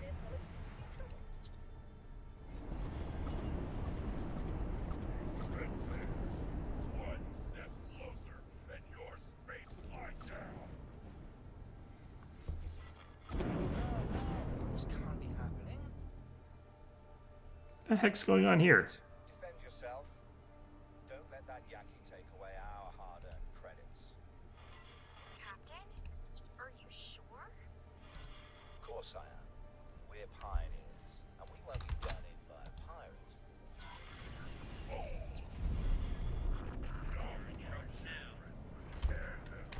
What the heck's going on here? How come my guns aren't deploying here?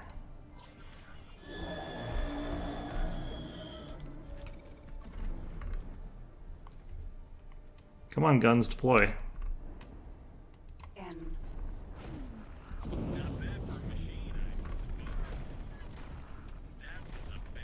Well, it looks like my guns are out.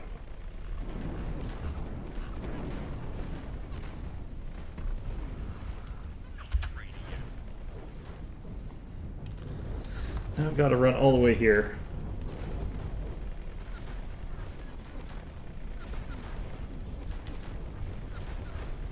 I mean, all authors kind of do that kind of stuff. That's sort of just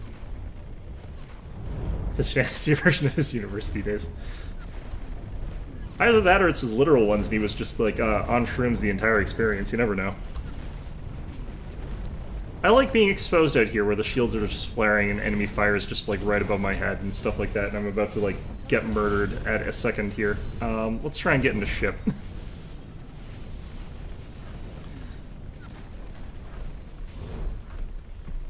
N. M.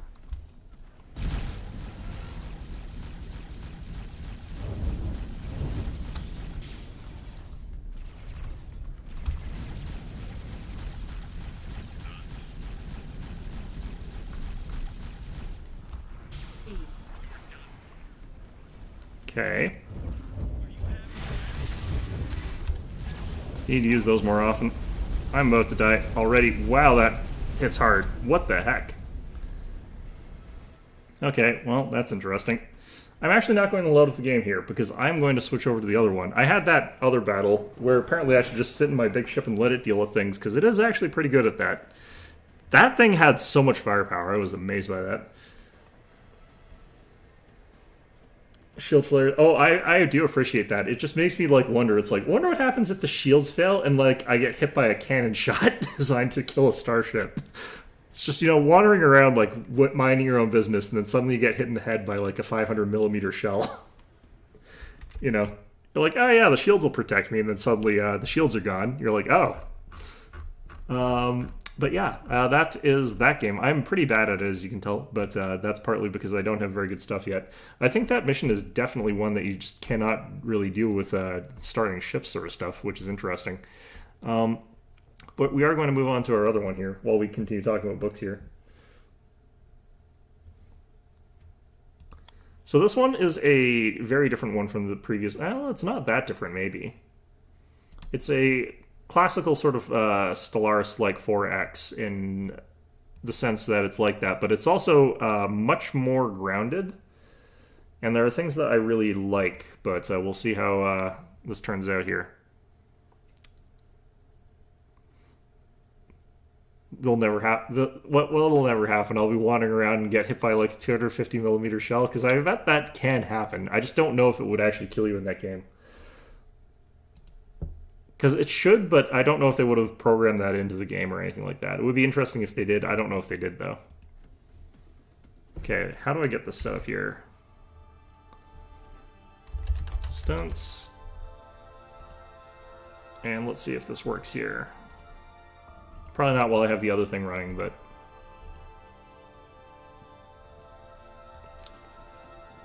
Sometimes I have to reset a whole bunch of stuff to get this one to work.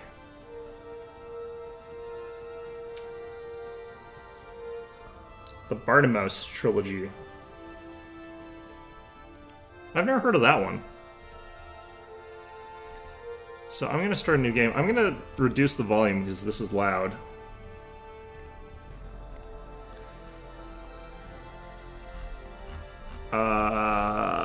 Music volume like down to 9% maybe. Effects volume down to like 20%. There we go.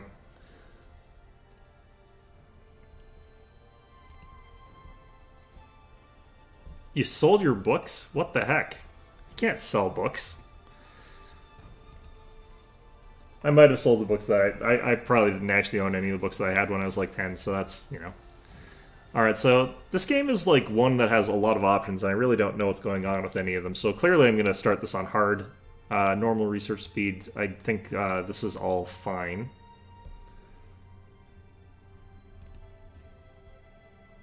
Yeah, there's a couple of books from like when I was quite young that I don't remember very well at all. You did read them all? That's just one of those things that, realistically speaking, just, you know, sometimes you think that you haven't and then you realize that you did. Yeah, that's fully understandable. I'm definitely like that, where I cannot remember which versions of which books I've read and which ones I haven't. Alright, so here's where we have to make some actual decisions here, other than just how difficult. Oh wow, that's impressive. I had a couple books that were kind of like that, but honestly speaking, I have zero nostalgia for anything, so I cannot remember the books that I did that to. The only one that I sort of can say that with is like the Lord of the Rings, but it was a hardbound copy, so it's actually still holding up kind of okay, even though it's kind of like threadbare and stuff like that. The book jacket's completely destroyed, you know, that kind of stuff. But yeah, the binding on those old books is just a lot better on the hard copy than the softcover. So yeah, there's a bunch of different factions. I don't know jack about any of these guys. So there's like a bunch of different stats here, and I don't 100% know what any of them mean. So that's great. I'm kind of thinking like I like these guys just from aesthetics wise. These guys are kind of also neat looking. There's obviously just humans if I want to start off with something that's a little bit generic, but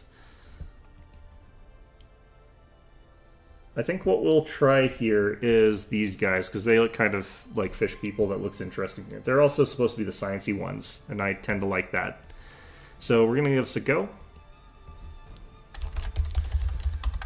There we go. So we can have...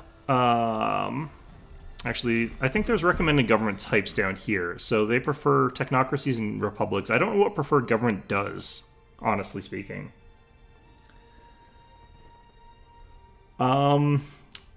Honestly, I wasn't that young when I was reading Lord of the Rings over and over again, but at the same time, like, I think that probably is not a 10-year-old book, but... Or rather, it's not a book for, like, 10-year-olds, but could be. So apparently I can go with either a republic or a technocracy, but I could also choose to be a military dictatorship. And I don't know if being that actually, like, penalizes me, or if, like, I'm just rewarded for this. Yeah, blue does equal science, and that is pretty traditional. I don't know where that affiliation comes from, but that's been, like, the case for a while. I don't know why. I'm thinking that I go for a republic. Seems like it would be, like, a better society than a technocracy, which seems like a really bad idea, but I don't want, like, my entire country run by AI. Although, who knows, maybe that's a good thing. I have no idea. Tech level pre-warp, random, sure. Auto-generate starting empires on, add new empires. I don't really know what this means. I think this is like other factions, but I don't know what what does this mean? Like, I don't... I think this is like the just can you add like customized ones. This is auto-generated ones, so I guess because like an auto-generated starting empire is still a starting empire. I don't really get that. Dictators only get minus 30% to tourism. Well, you got to remember, like, people want to go see the palace at Versailles and stuff like that. You know, even when the king was in there. So authoritarianism doesn't mean that you don't have nice fancy buildings. In fact, it usually means that you've got very nice fancy buildings. It's just, you know, it's unpleasant to stay there. Is the thing. You want to look at the buildings, you don't want to meet the people. Especially not the cops, but, you know. I don't know what any of this means. Let's just hit it.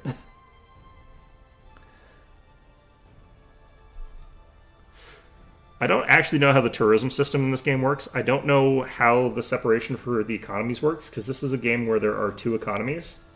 And I don't know why you can't, like, switch something over from one to the other. I think that would be really funny. Because this game apparently has like a public sector and a private sector. It would be really funny if you could like nationalize stuff or public or privatize stuff. I think that would be really funny. I think that'd be really cool.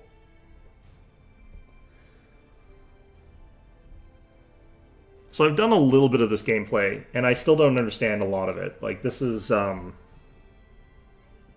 opaque game. This is one where they're just like, here, have some spreadsheets. And it's like, okay, what do the spreadsheets do? And they're like, you'll learn. It's, you won't. You won't. Are those space storage containers? Probably. Oh boy, that is a deficit. Okay, so I've noticed that this happens when I play this game, is that, like, it tries to load in the galaxy, fails, and then it tries to load in the galaxy, and then it fails, and then it tries to load in the galaxy, and eventually gets there. But in the meantime, I'm sort of just waiting for that to happen here. So I can get into the menu so I can get rid of this deficit. Holy crap.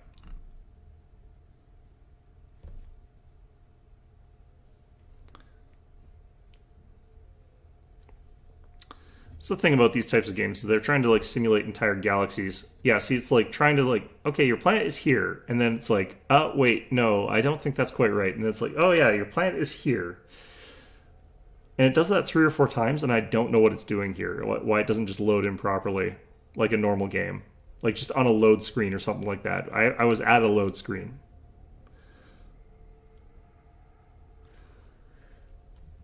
Alright, you goddamn game. Alright. What the hell? It takes you on like a tour of the galaxy, I think, while it's trying to load things in. Like, putting you through every single sort of location, but it doesn't actually change anything because you can't see it because you don't have line of sight to it yet. Because you can see this unknown location flashing below me. This tells you what's in the place that's on your screen. So I think what's happening is it drags you through the entire galaxy, through all the places that you don't have line of sight to, loads the entities, and then puts you back into your area where you can actually see stuff. And I don't know why it does it that way. It's a really weird way to populate the galaxy. That's also why I keep getting these weird, like, random sounds, because I'm going into a system where that sound is present. I think that's what's happening. Really strange optimization for that.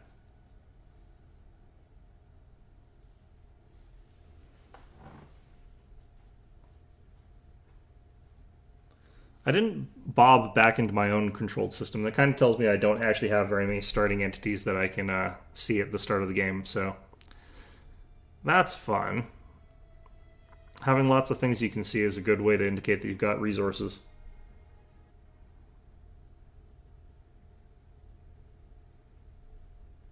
I think it's also taking longer than it normally would because I'm streaming, which seems to putz with things a little bit.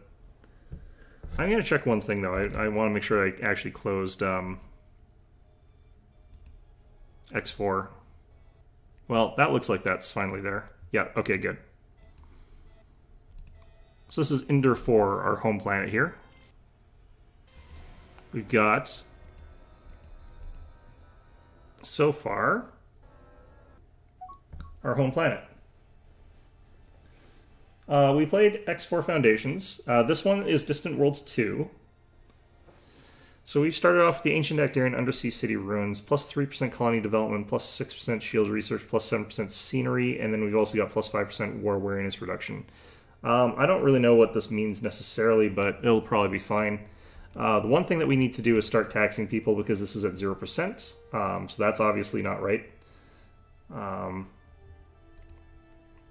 Check this thing here. This is set to automated. I want this on manual. I don't remember what we can get away with here.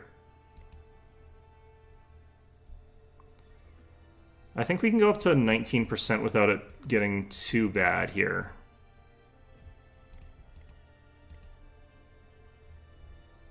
Okay, there we go. Current tax rate is too high, reducing our happiness, but our happiness is at 40%. That puts us up to 2,000 positive. Gonna dismiss that. We're not going to unpause the game just yet. Oh, I think I saw something change there. Alright, there's our corruption losses. I'm gonna go ahead and reduce our tax rate back down. We want it to get it to where this is like at sort of like that happiness cap. Oh yeah, we also start off the Planetary Administration Center. That loaded in now. We're back up to green, so that's all we really care about getting. Cash flow is up to 318, but we started getting our corruption losses calculated, so... Oh, God. We'll build that, definitely.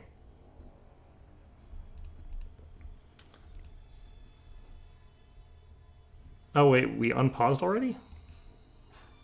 That's interesting. Okay.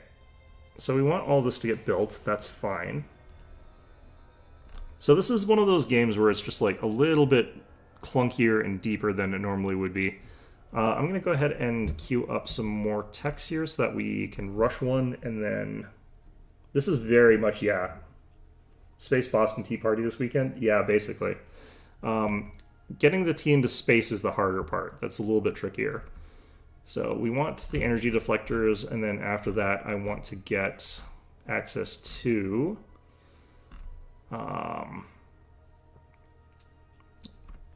where'd that go? Man, my brain falling out of my ears. Yeah, this is very much like a more complicated Stellaris in some ways. It's simpler in some ways, it's more complicated in other ways. Where the heck did I get larger colony ships? Or not colony stations. I'm so bad at this game. Fast mining, enhanced energy collections. Do I not have the unlock for it? That might be the problem.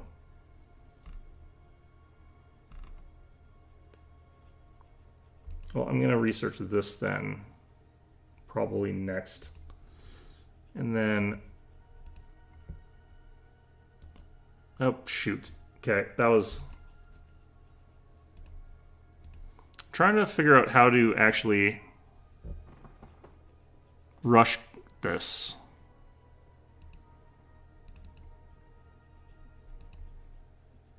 Click to initiate crash program for 3,650. See, it says click that, but maybe I have to be...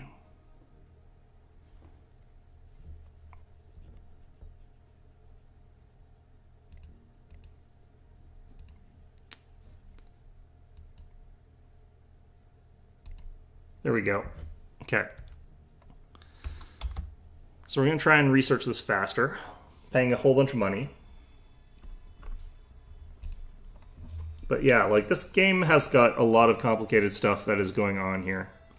I think I actually have to lower our taxes just a little bit here again.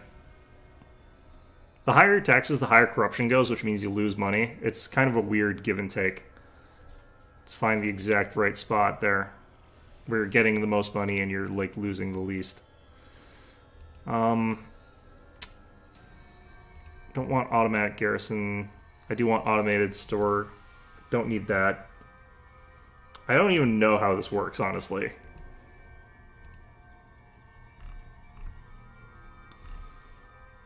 Alright, I think we figured out... I think we got that set up there. I do need a research station.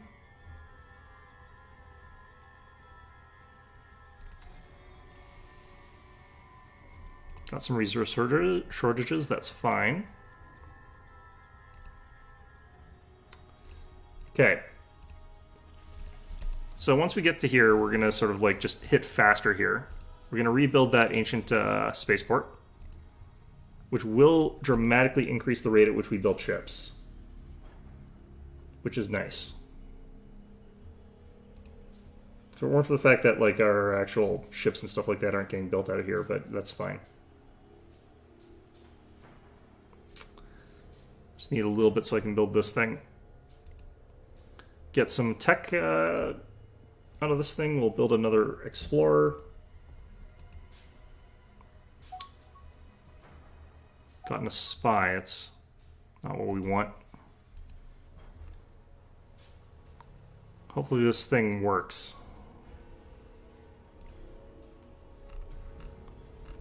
Alright, so what have we got around us here so far? Unfortunately, the planet that's right next to us is a rocky silicon moon, which is not very helpful. But that's fine.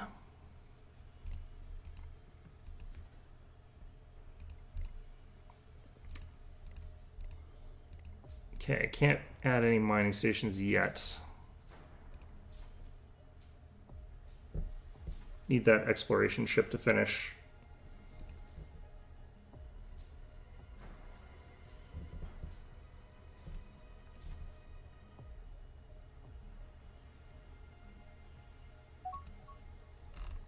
Just really trying to remember, like...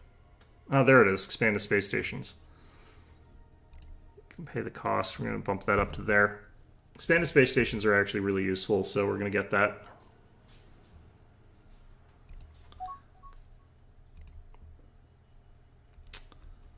Okay. New scientist. That'll help. At this point in time, we're sort of just running with things being automated for a bit here. Build another exploration ship, sure.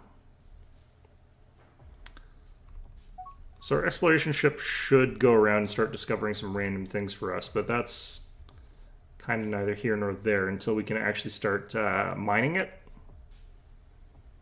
So it's not automated, good. It'll sort of meander around and look for things to do. I like how these asteroids have not been discovered, despite the fact that we've got them like right around us.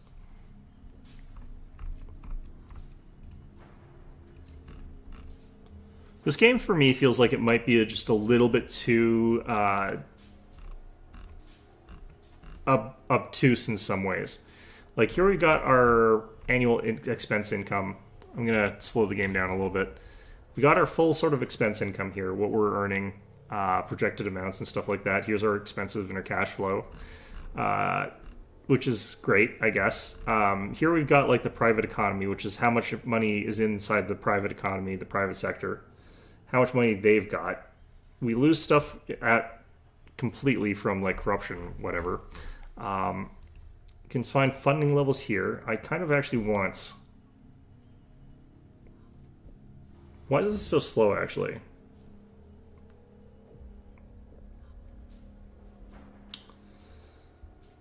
Potential maximum is more than available. Maximum colony, blah, blah, blah. Okay. Yeah, I'm wondering why our, like, value that we're putting into colony growth is so high right now. But that's fine, I guess. Maintenance is... pretty high for the state, pretty much non-existent for the private sector. We've got like all that stuff we saw earlier on from all sources. Okay. This is our current president. And then we got policies here.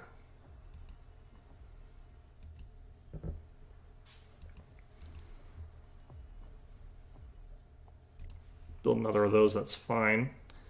I would like to turn off some of our automation here. Or some of our alerts at the very least. So colonization, manually control that one completely. Colony population policy. I don't actually even know what that would do because you just want it to grow. I want some less alerts because they have waste mania alerts. Colony stock levels. What? I was thinking stock market for a second. That's not what that means. Okay, that's fine. Manual on that, manual on that. Because I just don't want these alert pop-ups because they will show up a million times. Manual. Manual. Okay.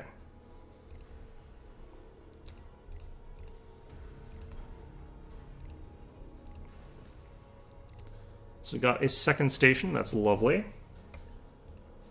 Then we should also get like more pretty soon from having like some other facilities, but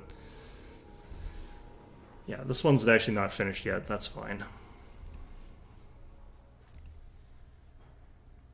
Once we get shields finished, I'm going to start building up a small escort squadron, but that's not really going to be a major thing for a bit.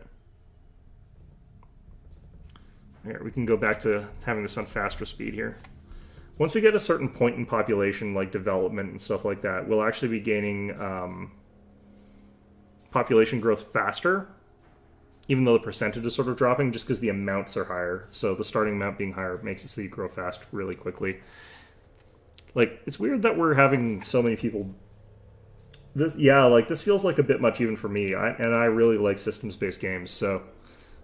This might be overwhelming for me. I'm definitely not going to show this on stream again, just because I think this is like too much of a trudge kind of game. But I definitely like what it is doing. Like, I can definitely see myself getting lost in this kind of game, just even on the element of building stuff. But every single thing has to have like management to some sort of insane degree. Which is why they let you, like, automate literally everything, which is a little bit much as well.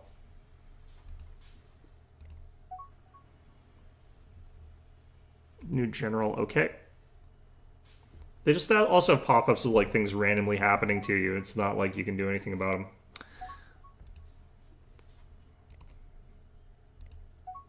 Still can't mine any of these locations. That's so weird. Okay, there we go. Okay, this is what I definitely need.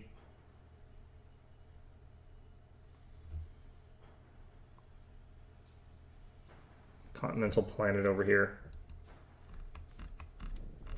Yeah, I think it's kind of like too much like that. I don't necessarily think this is a great streaming game. I think this might be one where like a lot of cuts and edits would be good.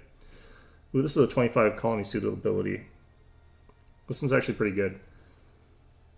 Alright, we'll get that stationed up for now.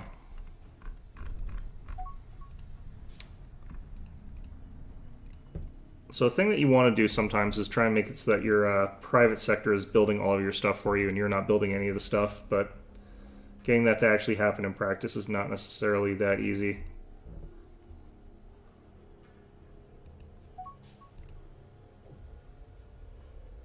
We'll probably need to build more research ships soon. Okay, so we got that done.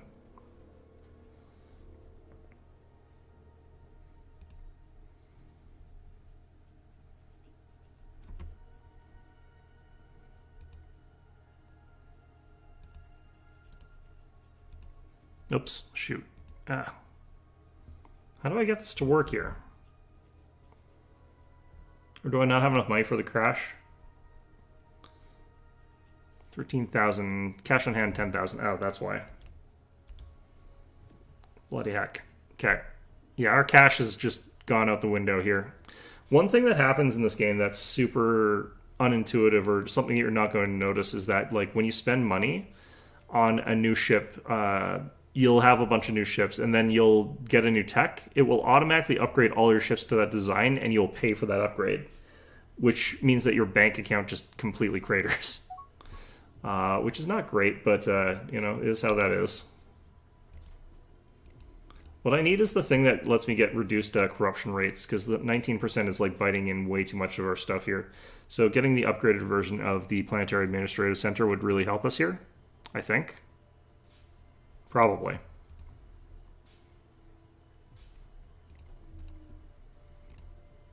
Okay, so these are already on the way. If I get this, I can also sell it into the private market. So getting these like resources is good. Mares. Are you supposed to be like knockoff Mars? Why are you less colonizable than the continental world? That's really weird. Alright, well, interesting. There's the pirate base. We should probably try not to make them too angry too quickly.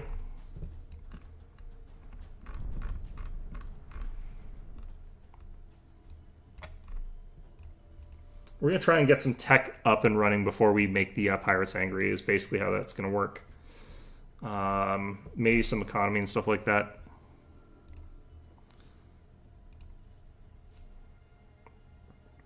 Okay, we should have enough to do this now. Doing like the double rate research like whenever you can feels like it's always the correct choice, and I have no idea if that's true. Okay, I'm gonna get maintenance control. Then we are going to start working on some harder mill techs. We're gonna get armor plating, starfighters, and then system patrol ship. Actually, system patrol ship goes up before starfighters. So do I think this tech situation is going to work? I have no bloody idea. I like how I've got these like rocks here. They're not explored. They're like right beside us. Good job, team.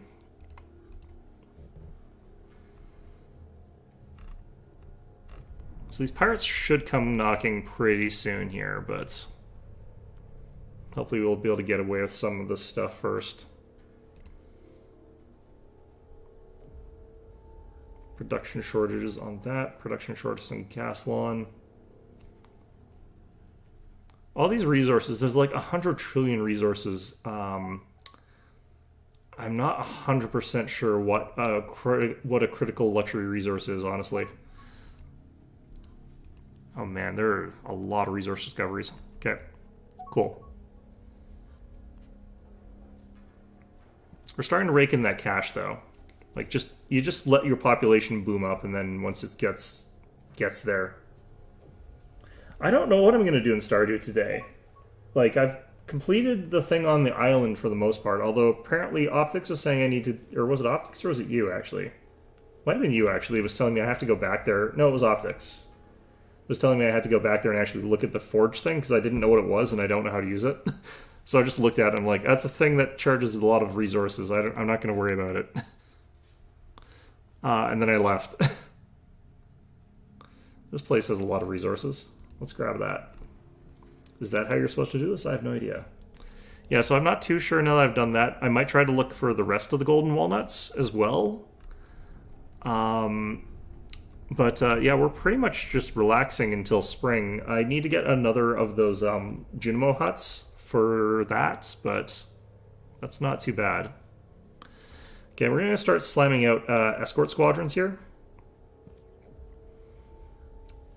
Now that we got the Type 3, we should be able to do these pretty well here. And I think having a group of maybe 8 escort vessels is going to make it so that we can deal with some stuff here.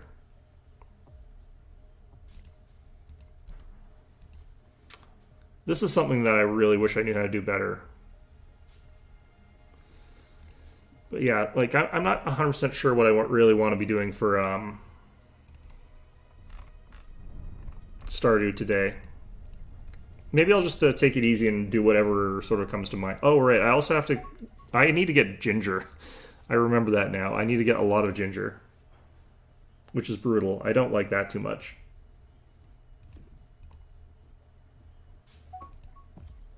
Okay, let's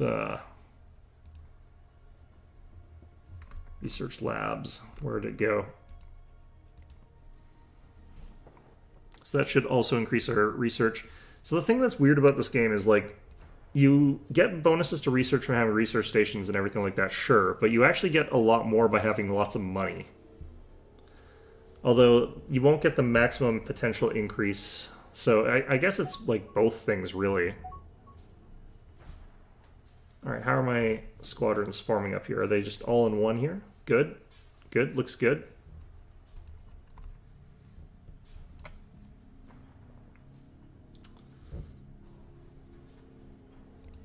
The game is very, very, very slow at the beginning, but it sort of picks up a little bit, but it picks up way slower than most games in this genre. It's kind of weird. Probably need to build some more exploration ships and some more mining ships here too.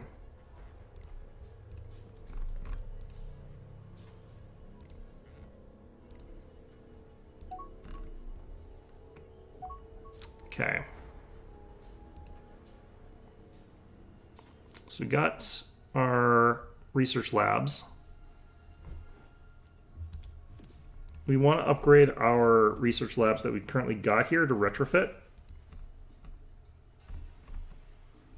I want to make sure we're not doing too many mining operations, so that we will retrofit that properly.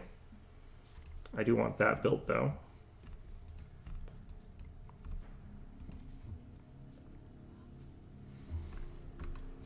Large mining stations are interesting. We're going to go ahead and retrofit that.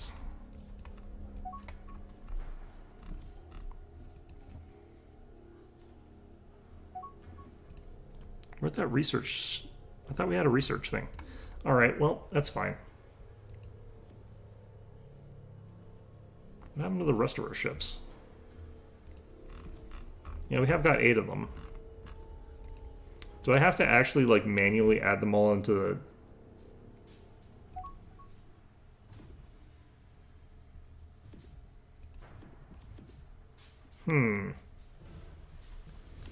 I don't know how to just easily add more ships into a fleet. That's interesting. Oh, these guys are set to manual. Why, though?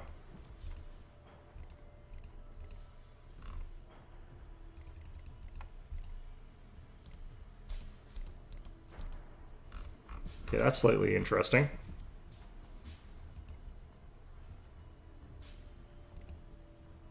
Okay, we now got 2 fleets of 3. That's not really what we're looking for, but that'll probably have to do for a second here. The problem I have with that is I don't want multiple small fleets of 3 because I don't think that they can beat a pirate group like that. I'm kind of looking for like slightly larger fighter groups. Well, for now this will be okay, I guess.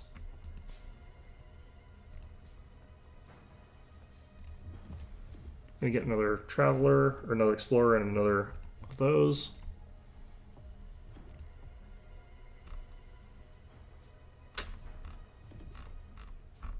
Pretty low yields on all these asteroids here. I think you're supposed to only primarily go for things that have high numbers or higher values.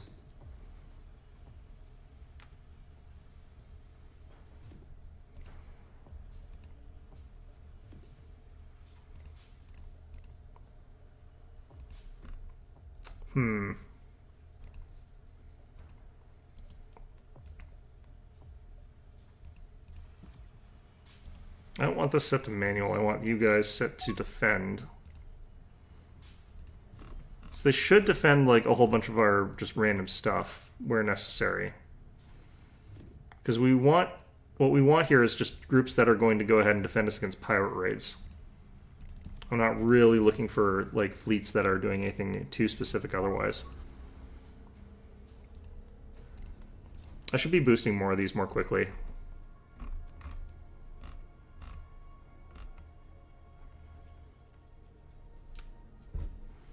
I wonder if this pauses here. I need more high-tech research to get access to that.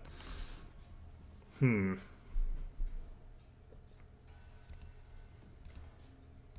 are we doing on this?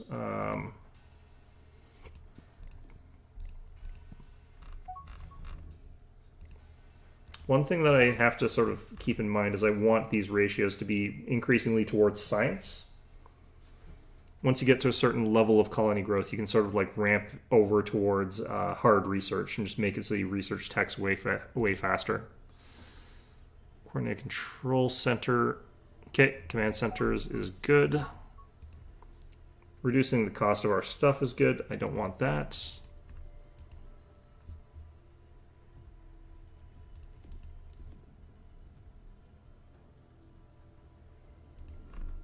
Is it still being built? I can't really tell. Should have the science module inside of it, though. So I'm going to get some more upgrades before I worry about that one. So it's once you've gotten kind of further along that you can get like an expanded roster of ships that you start thinking about customizing your ship designs. I don't know if it's worth doing it right now.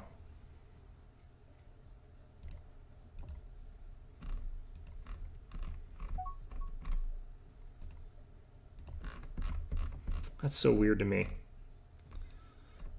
It's weird to me that I've got like a continental planet here that I can colonize at 25% colonization rate and an ocean world that's at lower. That's sort of odd. Well, I'll have to get that colonized pretty quickly because that's actually really, really, really strong.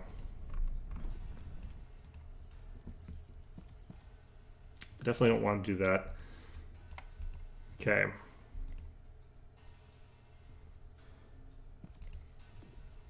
Yeah, this one went up to 6, but not sure why.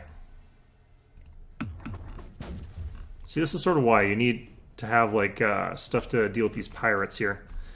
Admittedly, I don't know why my dudes are trying to attack this pirate station right now. They should not be.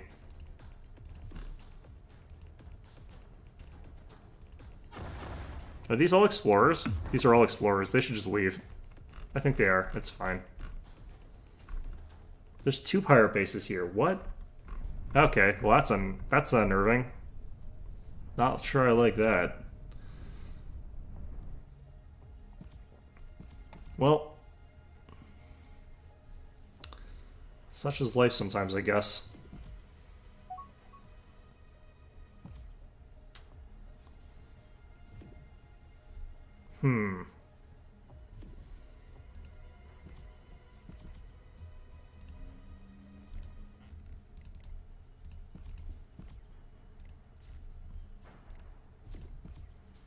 Get a couple more of those.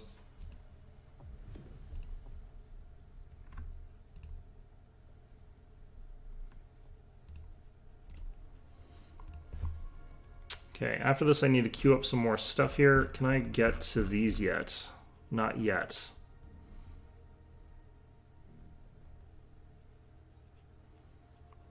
I would really like to get this. Colony corruption reduction 20%. Feels really good. But it's pretty expensive as well as far as like techs go. I might also need to like pull in I might need to get accurate point defense cost put up there. Although admittedly if I've got enough fighters I might not need that.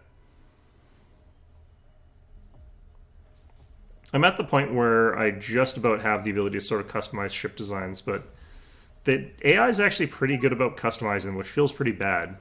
They also constantly update them, so you constantly have to like redo your ship designs, which is not so great. I do actually think that I'm going to check that. Ship design is automated. So if I do this, I can make my life literally hell by having to like do all that, but I wonder if I can make it so that certain specific things are not automated and others are. Let's find out. So Falcon 4 escort, edit.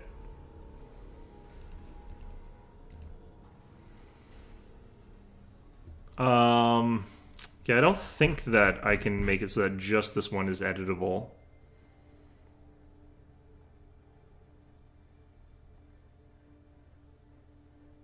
Man, okay. That gets in deep. That gets into the sticks of things. Okay, keep paying costs there. So we got a whole new class of ship here, but it's still pretty bad. Got access to the Condor frigate. As you can see, it looks like this.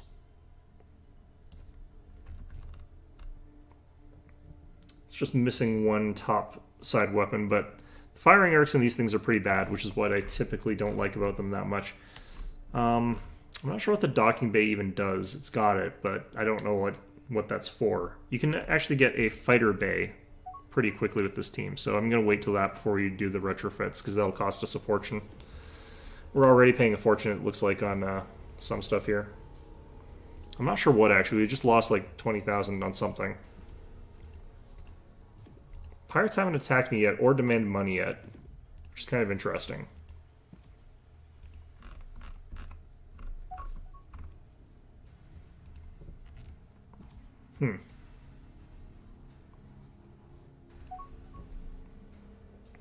Alright, got starfighters done. Good.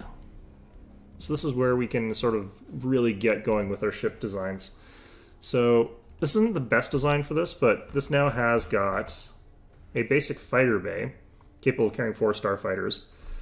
And then it's got some like particle beams, plasma torpedoes, particle beams. If I build up a couple of these guys, this is actually a pretty good design for taking out pirates early. To the point where I could actually mass up and fight their stations if I wanted to.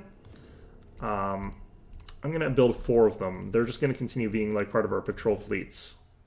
If I had enough money, which I don't, but you know, it's fine.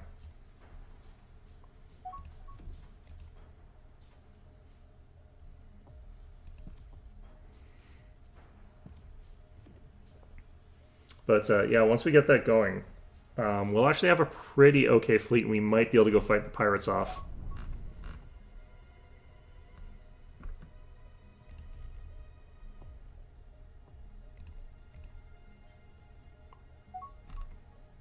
I wish these were better categorized. Eventually, I think you're supposed to have like just everything mining stations, but they're expensive and you have to upkeep them, so I'm not 100% sure that's true, that you want to just rampantly put mining stations on literally everything. I guess if we were still short on a resource, we should definitely be getting it, but because like we're still short on steel somehow.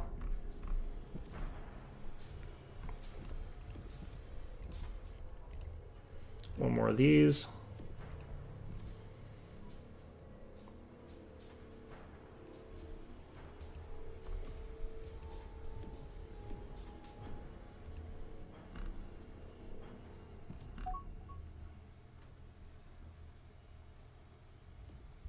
Okay.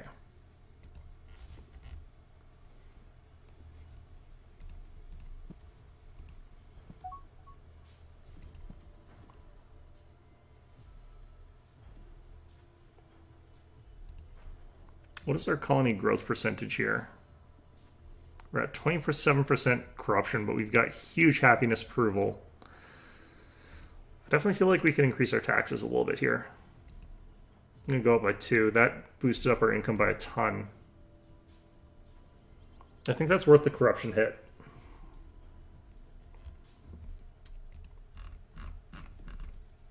Let's see, our annual income, private cash flow is 96,000 positive. Private economy is doing huge. Private economy is doing gangbusters. I'm going to make them spend more money.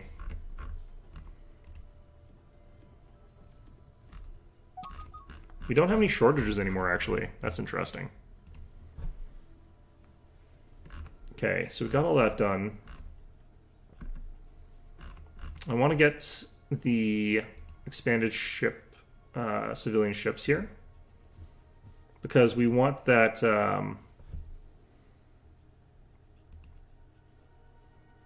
bonus to colonization. I'm actually going to get colonization here, basic colonization.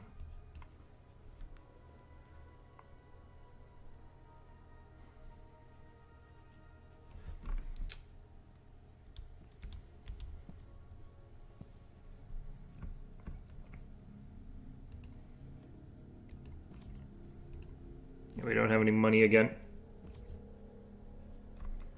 So, with those done, if I could get my fleets organized somehow, we could go on the offensive, I think. So we're still missing a bunch of ships. Refueling and stuff.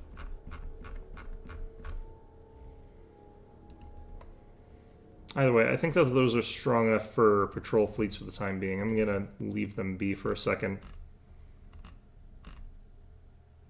Okay, so I am getting money from these. Which is good enough, I guess.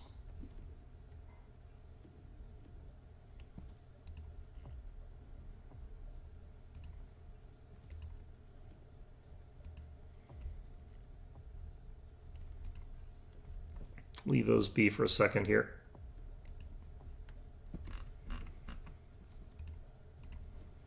%42 happiness. I still can increase our tax here. I might as well do the 19% again. Brought us up to 11,000 positive.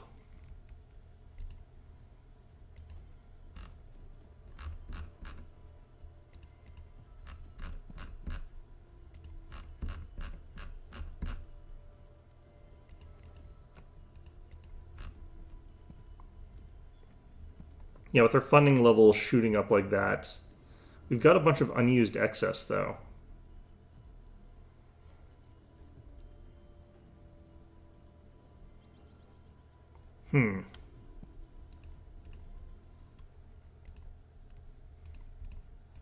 Shoots.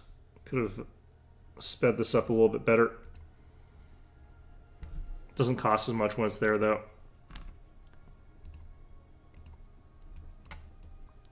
Still have destroyers. Let's go with the interceptors.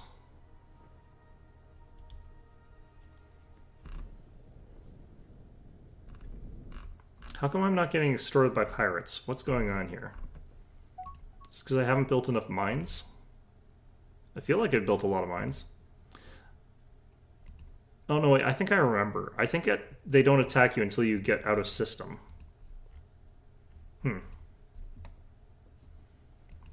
I also want to check something here, because this is something that's important to this shipyard. Where's my research station design here? Edits. Basic survey modules. Small fighter bay. Basic research lab.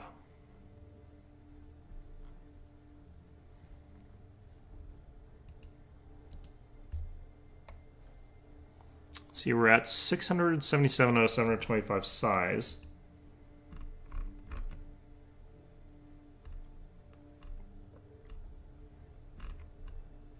It's got a bunch of weapons attached to it. I don't necessarily know how much I think it needs that. It does need, like, deflector shields and stuff like that to a degree, but... what if I got rid of... basic fuel cell? Added a basic, why can I not add these?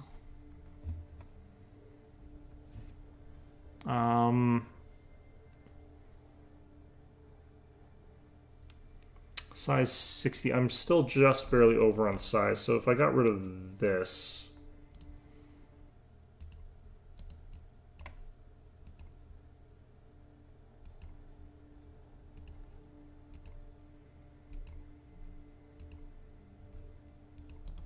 Didn't want to add a cargo bay there.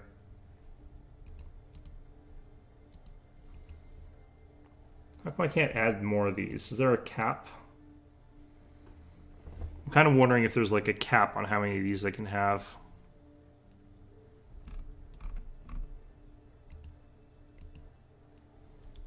Well, let's just exit and not save that. I was hoping I could add more science modules onto those, but it's apparently not. Which kind of sucks.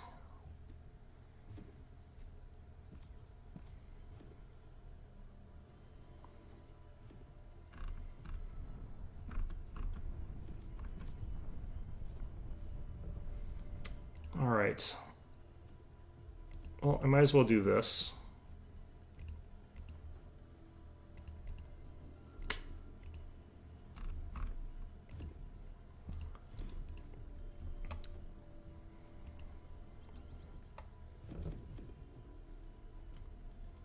So I think, looks like we just spontaneously had our fleets organized into a bigger, better navy. Got one that's got 4 frigates. All our frigates are being monopolized by one fleet for some reason. I don't really get it, but that's what they've decided to do. Alright, let's build 3 more of those. 3 more of those.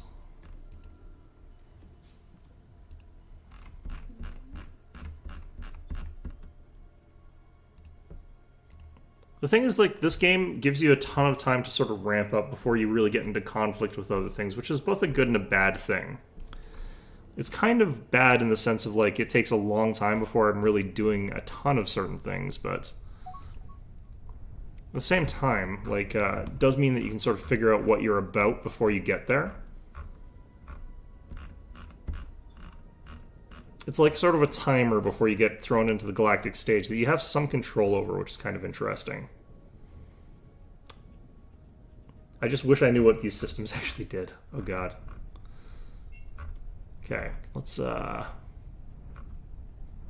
stable warp fields. Once you get stable warp fields, the game sort of goes into this sort of high gear. That's when things really kick off in a way that's kind of dangerous.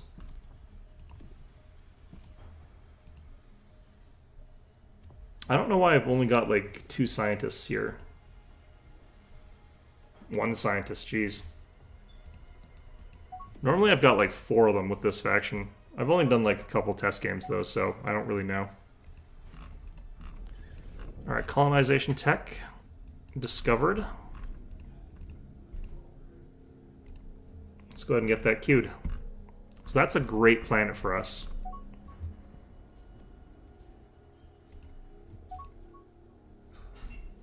What's going on down here? 50 unknown items. What? Interesting. I can see actually a bunch of why that's so habitable is because of quality on the planet itself.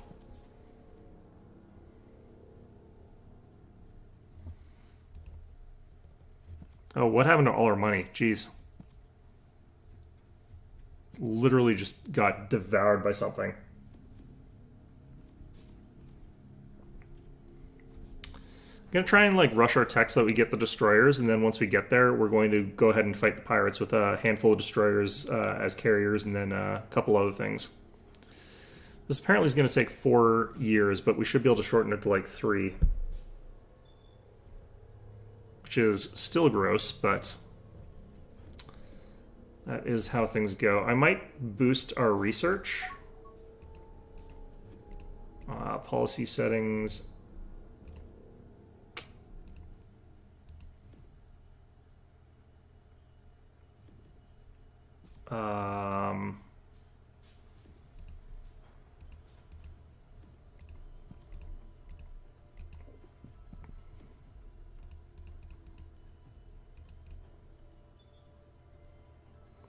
Oh, we're actually exceeding the amount used in both cases. It doesn't actually matter.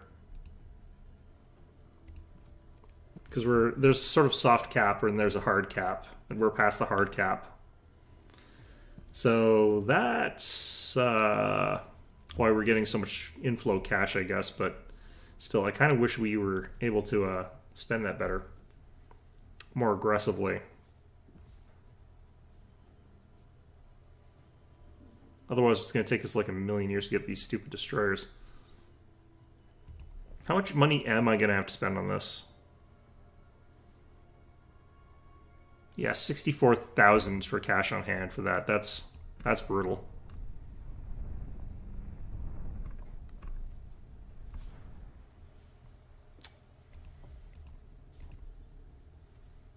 All right, yeah, we got all our fleets assembled here. Most of them are just spam. I don't know why they do it like that. Or how to customize those better.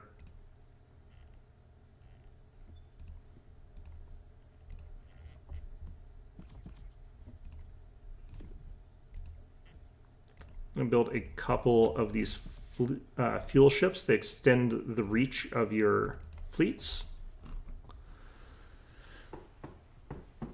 That spent all our money again. Great. Fantastic. I love it. We're only, by the time this is a bit higher, going to have to spend like 50,000 or something like that. Alright, we're getting attacked finally, it looks like. Let's have to see what that's like once we get there.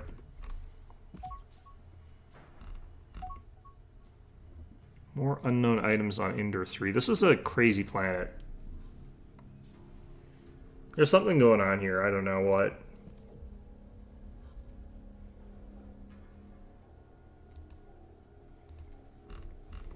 Yeah, I definitely need to get those higher level survey scans if I'm going to have that planet mean anything for us. We'll get there eventually.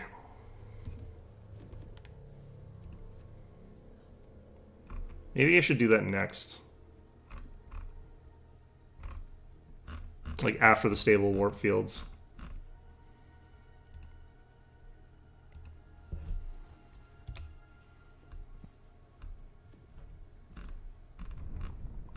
We checked a threat. Looks like we might have gone there and nothing happened is what it looks like happened.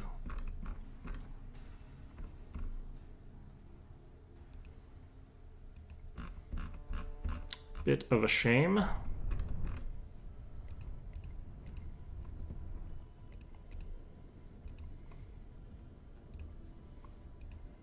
I just have to check to make sure these are all updated to the most sort of up-to-date version. They should be.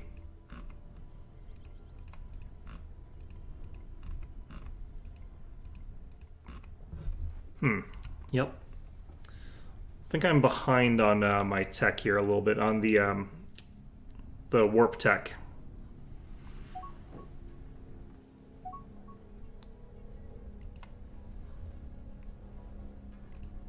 Alright, so this planet is going to be kind of garbage for a while. It's going to cost me money until we get this thing fully supported.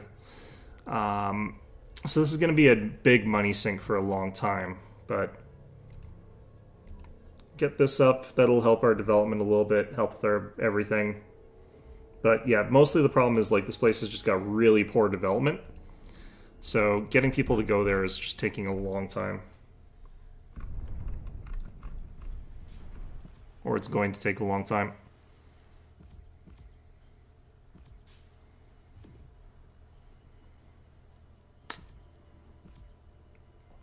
Okay, this might be just about high enough here. Yeah, I think we're gonna be looking at about 30,000 when we end up actually having to help with it. I'll wait till I get to 35,000 in cash, though.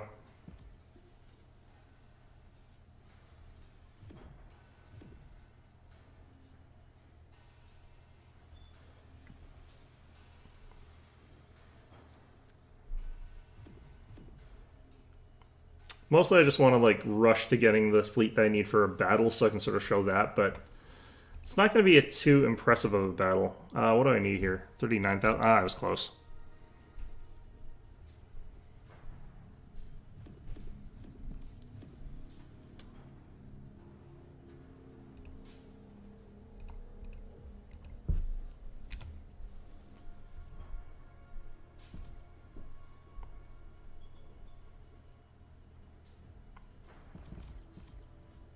Now I just have to also wait to get enough money to build the damn things. Which is always a bit of a shame.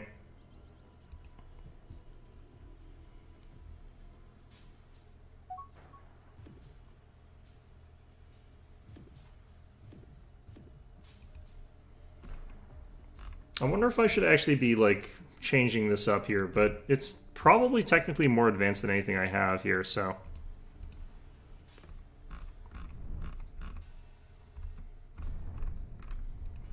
This should be a planet that grows fairly quickly. What are we up to on population here? 32 million. Growth rate of 8.9%.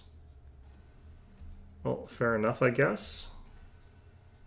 I should build a spaceport here. That'll actually get me a little bit more science. Or has the potential to get me some more science, depending on what's going on. Doesn't always. It's a problem with like the auto build stuff.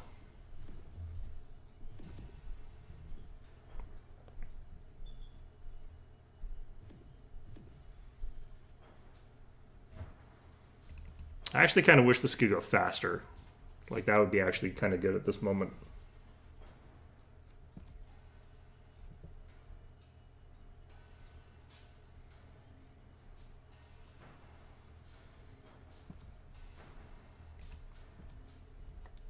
Maximum potential output is 132.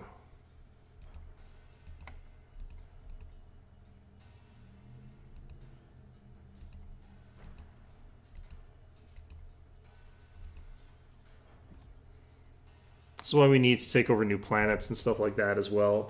We need to have those planets so we can put like research stations in orbit around them.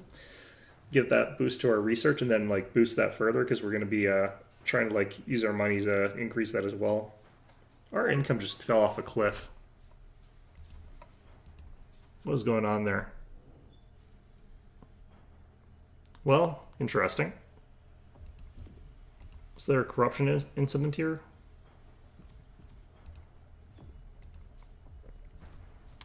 Looks like corruption tipped over to something higher.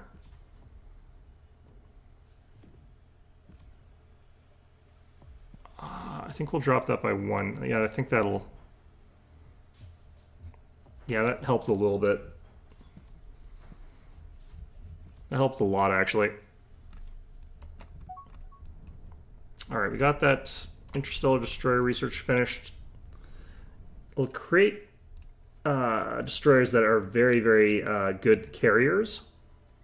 I'm going to build 2 of them there, and I'm going to build 2 of them here, and then we're going to go ahead and attack some pirates here.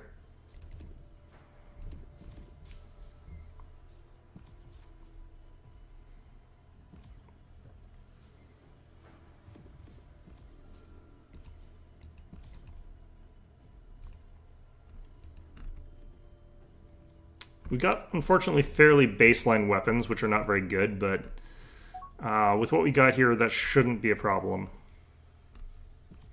Well, this is on a harder difficulty than I play on a lot, so...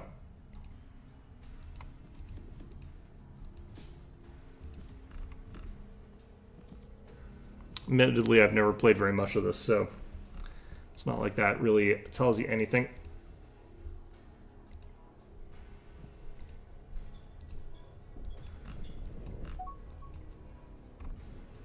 Alright, there's our first destroyer.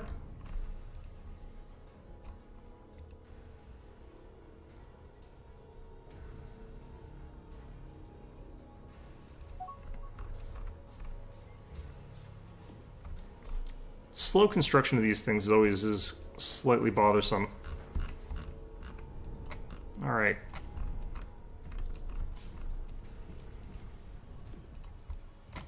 So this is our destroyer. Acts as kind of a sort of more dedicated carrier, I think. Looks like it's got none in there, though.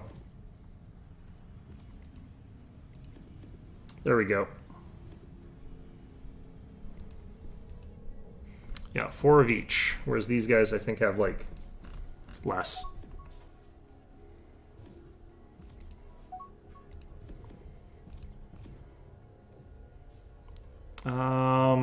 Escorts and fuel tankers, weird. Okay, this is our heavy-hitting fleet here, first defense force. I do think I need more ships than that, though. Feels like it's just the way that they divide themselves up is bad. Because, like, we have this ship sort of sitting right here. I guess it's not technically repaired, though. It's like energy, fuel, and stuff like that's at 0.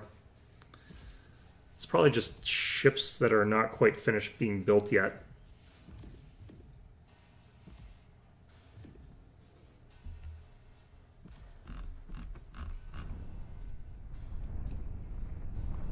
Heading over to Lord knows where there. Jeez.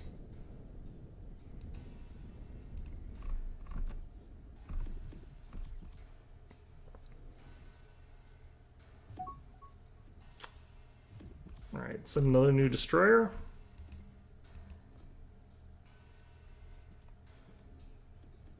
Let's try and figure out how to get this sort of the way we want it.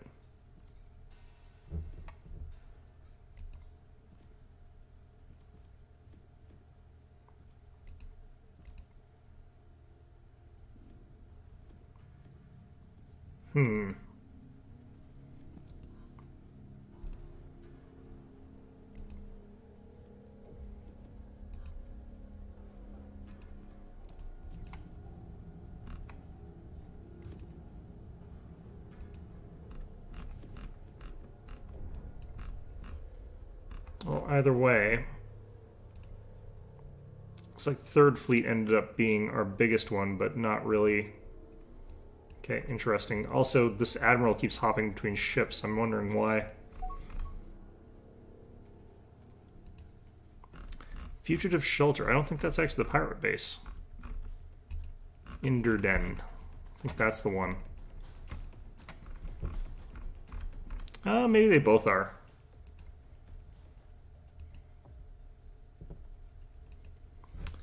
Well, either way.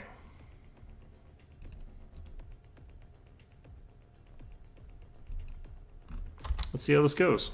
I don't think we're going to attack like simultaneously properly here.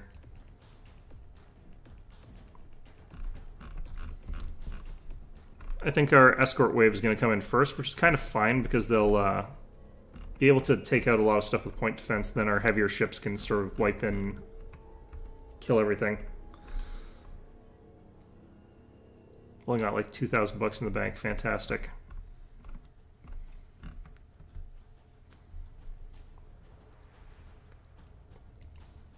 Kind of wonder if the amount of taxed income is based on the private economy income or something like that, but that's gone up by a lot, so I don't know that it is.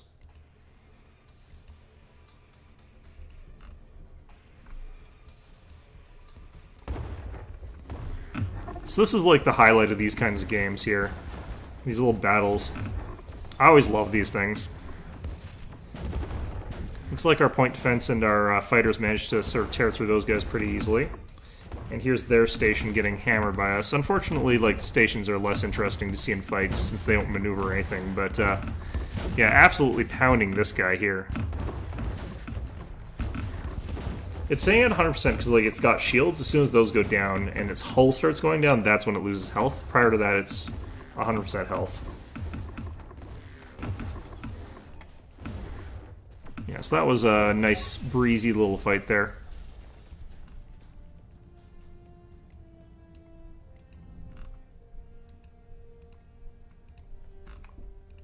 Okay, so let's go ahead and grab those fleets there, set them back to defend. It should go home. And also, these should be explorable now. And like I said, that was kind of going to be where we end this one. I'm going to try out more of this and see what the later games like, do a full playthrough, but it's going to be on my own time. I don't think this is a streaming game. I think it's too slow. I think it's got too many like different little moving parts. But I really like what I see so far of it. It's this really in-depth game that's got a lot of stuff that sort of goes on, which I really like. I like those very intricate games that have a lot of different moving little parts to it. So I'm having a great time with it, but I can definitely see this is not like a streaming game. It takes hours for stuff to happen. Things move very slowly. There's a lot of graphs, and there's a lot of like micro that I'm skipping out on that I would really like to be doing, like micromanaging my ship design before I go in on that attack. Would have been something I would have absolutely have loved trying to do there.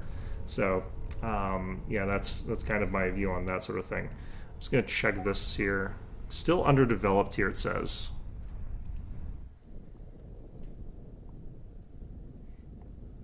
Okay, so we've got an admiral. I don't know what... What do we do with that? Apparently he's joined us. That's interesting. I don't know why he would. We blew him up, but okay. God, I actually kind of want to just go a little bit deeper, figure out if there's anything useful in the stupid pirate base. Or if we did that all for nothing. You know what, just in the event that, like, we get nothing interesting out of this, we'll blow up the other one, too, just to see if we can. Yeah, these guys are all damaged, so I have to wait a little bit regardless, but,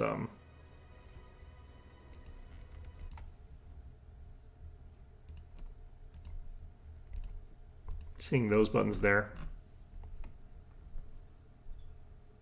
God, I have no money.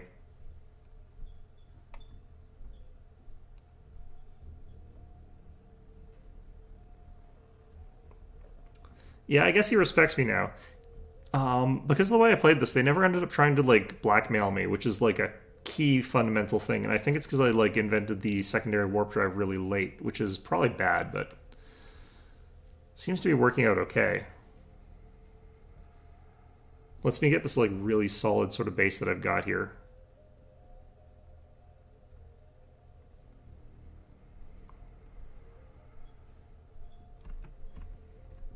These guys take longer to scan these asteroids than I thought they did. I thought they could do this fairly quickly.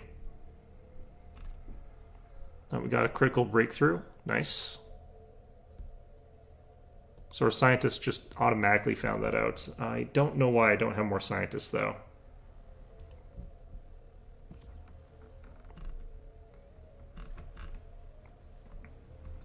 What are you here?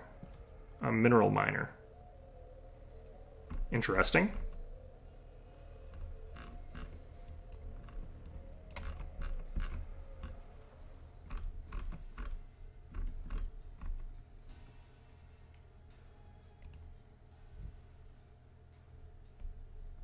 I'm surprised he's not a prisoner. That would have been interesting, because I don't know what that does.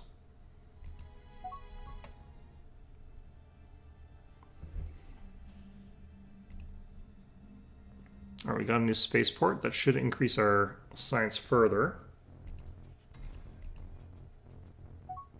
Got Ender 3 spaceport.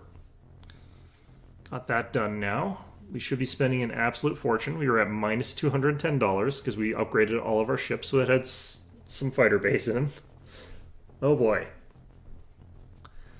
Yeah, that is costing us some cash. That was brutal. Let's raise taxes a little bit. Holy jeez.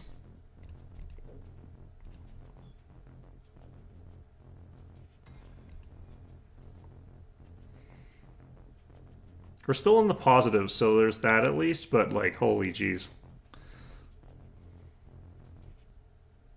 I'm pretty sure this is from like us upgrading everything that had starfighters on them, and we had a lot of stuff with starfighters on them.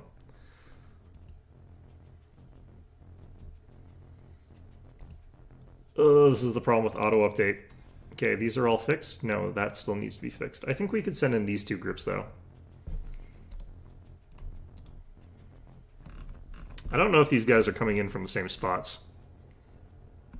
I might have sent in two fleets from very different locations. Nope, okay, good. Alright, so we get to look at another one here.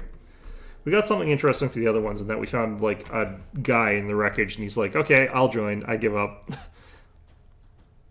Didn't imprison him or anything, it's just like, yeah, okay, you can join us. We're magnanimous in victory.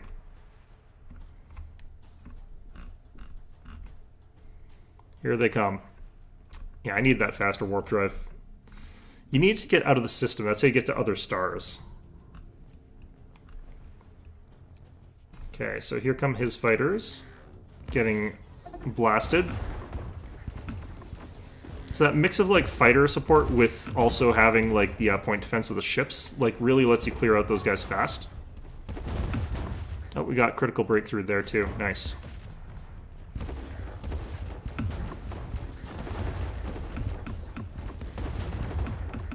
The fact that ships have actual firing arcs in this game is actually kind of crazy. Most games just sort of abstract that and don't pay attention to those. Like, the game that I most thought would have that, like, actually modeled as galactic civilizations, and they don't.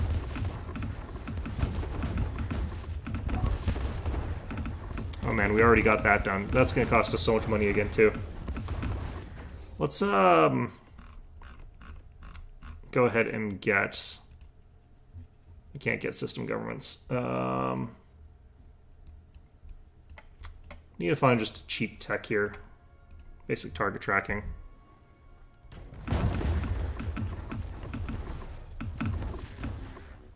This guy looks actually kind of scary. That's interesting.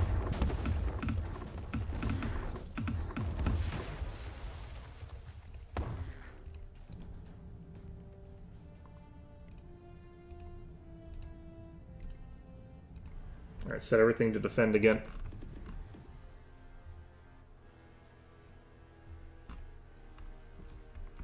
Alright, so this should all get explored as well now. Can we actually, like, salvage that stuff? Ooh, we got this stuff now. I don't really need it, though.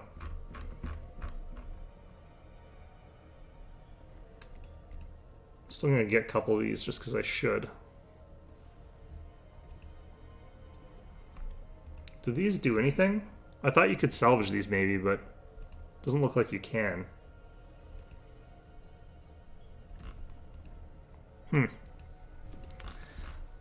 Well, hopefully we'll find something useful in there. Either way, though, like I said, I think we're going to move over to Stardew before I get too suckered into just one more turnitis. Actually, there is one more thing I need to check. Can I get tax revenue off of these guys? I don't think I can. Oh, some people.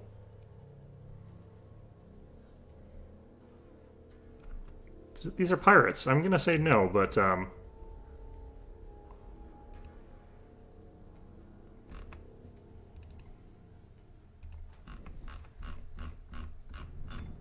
think this is because we hopped to another place finally.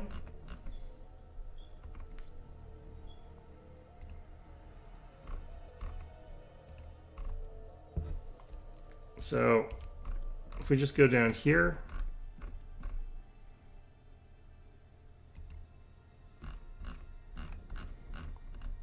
I don't know why there would be pirate attacks here right now, because I killed all the pirates.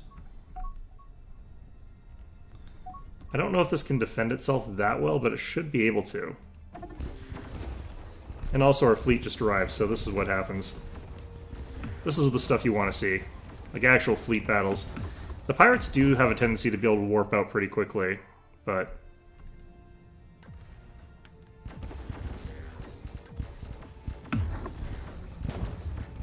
if you can damage their hull a little bit, sometimes you can cause their ships to be disabled and they won't be able to run.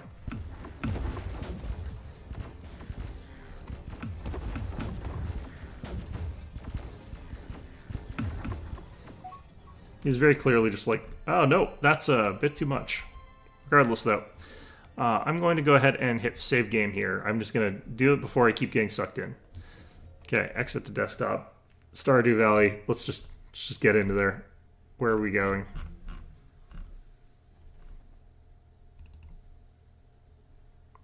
Yeah, so that one I really, really like for that.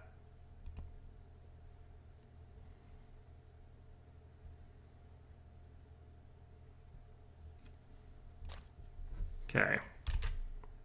There we go, OBS.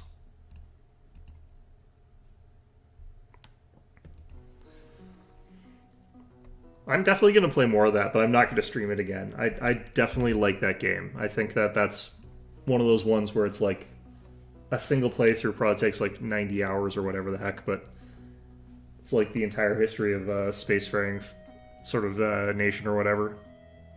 Okay, how come this isn't coming up here? Got the music coming through. Yep, there we go. Okay.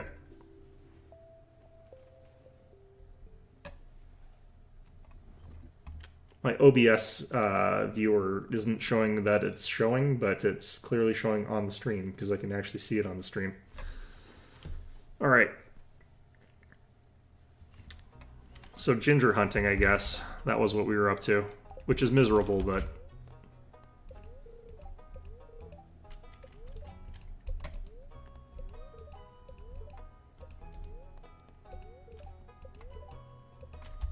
okay. Not what I was trying to click on, but okay.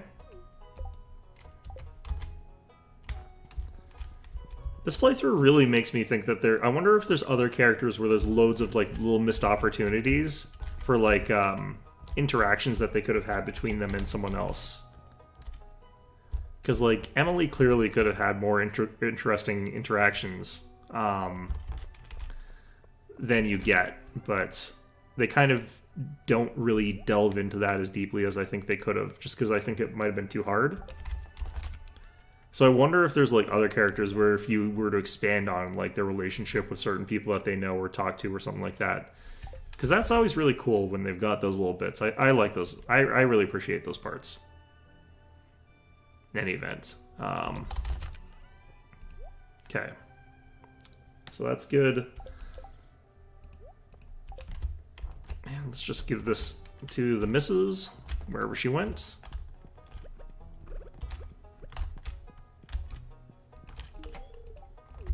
There we go. Okay. Can you give gifts to Junior, I wonder? Can I just give a mummified bat to Junior? A poisonous fish? Anything like that? Probably shouldn't even try. I've already got child protective custody breathing down our necks ever since Junior fell into the pond and turned into an icicle. So, yeah, probably not a good idea.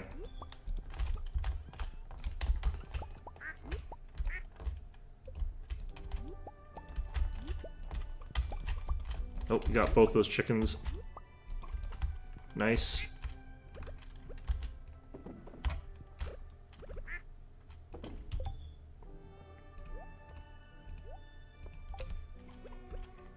Still wonder who on earth buys void egg mayonnaise. On account of it being, you know, poison. Literally poisonous. Alright.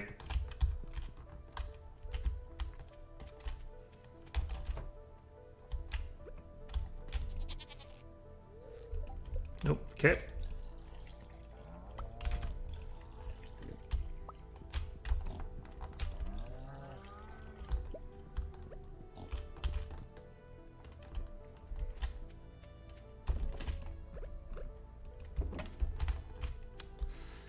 Pig is just a complete freeloader during this time of year. What a shame. Just like George every time of year. I should probably give him some frozen water that he'll need to drink, I guess. I don't know how he drinks water in the winter. You'd think it would freeze over. Just like hell.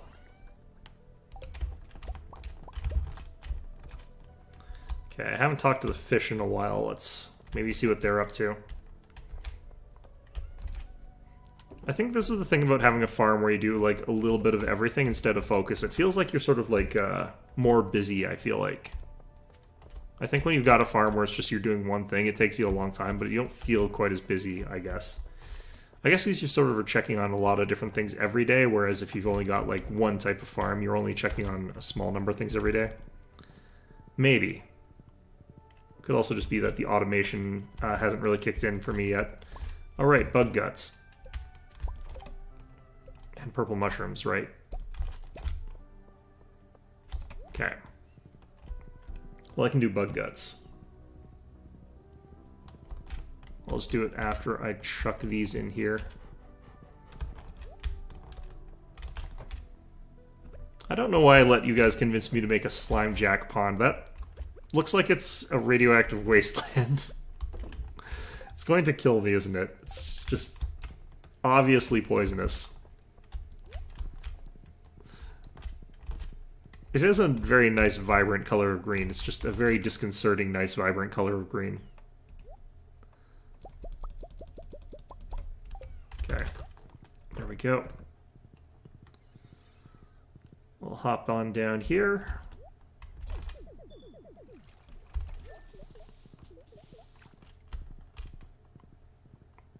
And then off to the island, where I will abandon my family yet again. It is kind of a shame that you can't, like, just take your entire family with you to the island. I convince myself. I convince myself of a lot of things, honestly.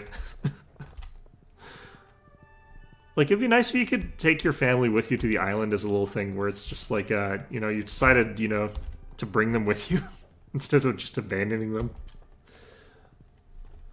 Just be like, hey, I've got this, like, shack on this remote island in the middle of nowhere. Do you want to, like, have a remote island getaway with the kids or whatever? And be like, yeah, okay.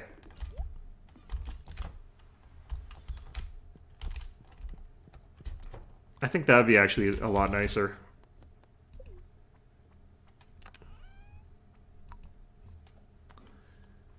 Alright. So let's see if I can find any ginger right away here. Unfortunately, I wonder if actually you're not supposed to come here like every day, but you're supposed to come here like every couple days, because I don't know how they do the spawns for this. If it's like the other thing, it should reset every Sunday, I believe.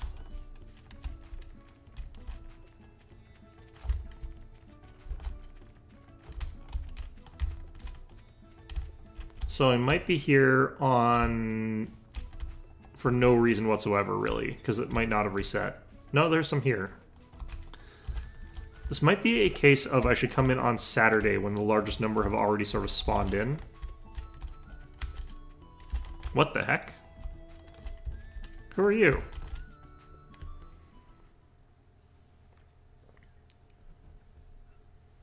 Were you also raised by parrots? Oh, a visitor. Come closer, child. I haven't had a visitor in many moons.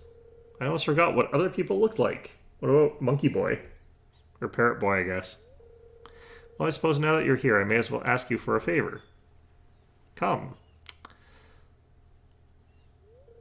Have you seen that wrecked ship on the South Shore? Yes. My husband was the captain. A pirate he was. Oh, the little kid's mom survived. He set sail one day, never to return. Took me 3 years sailing the high seas to find his remains. Sigh. I've been here ever since, dear. This might actually be a completely different person. They might not be related. My child, if I could only find a keepsake of his, it would bring me such peace. Like his petrified bat? Here, take this. It's an old photograph that washed up on the shore. It's all I have to offer, but somehow I think it will help you find what I seek. War memento. Is it Kent? It's gonna be Kent or something weird, isn't it? Alright, let's see how this works here. Secret notes? No? Letters? Wait, where did that go?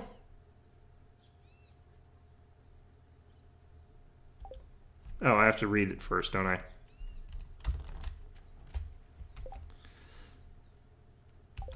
Alright, let's give we'll have to give Kent some PTSD, but, you know, he's always got PTSD anyway, so it's fine. I mean, it's not like it can get worse or anything, right?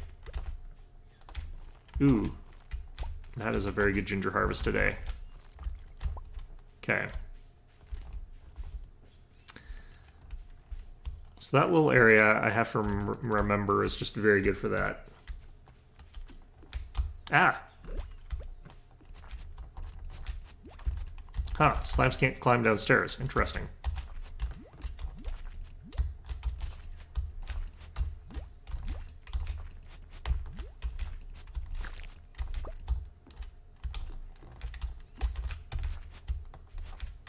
Murder the children. Okay.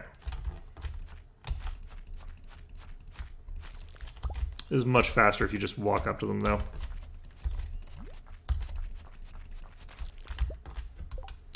Okay, what do we find here? Oh, God. Okay.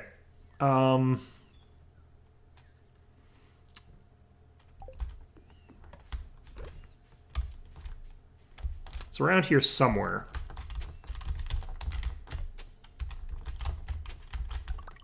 There we go.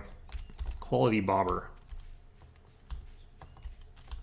Oh, I need 100 for that. Defeated by the Z-axis.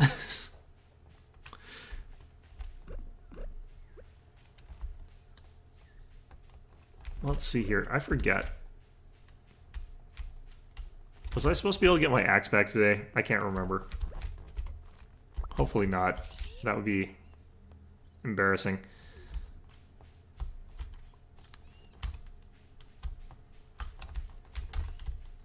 Okay. I forgot as well. I needed to bring the cinder shard things here, didn't I? It's fine. I'm mostly here for Ginger. I have to be here like every day for Ginger. Just because Caroline is a crazy person and decided to torture me. She's like, I wonder if I can get that idiot farmer to go all the way to an island every like 2 days.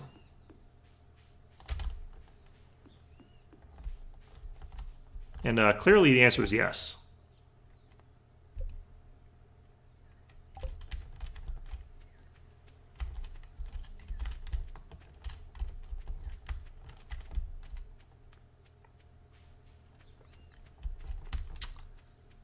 Okay, so...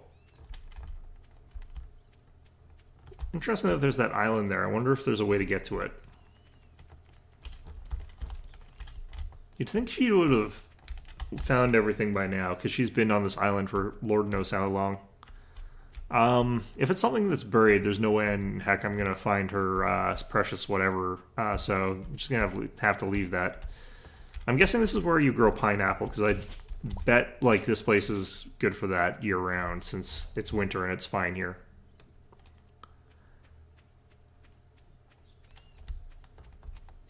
But let's see if we can get back to the end point of the dungeon at the very least, like really, really quickly. That would be a bare minimum sort of thing. Someone was saying like we might have the people back in the explorer hut thing, the scientist, whatever this is, I don't know. But nope, not yet. So apparently someone will show up there eventually, though. Ooh, ginger.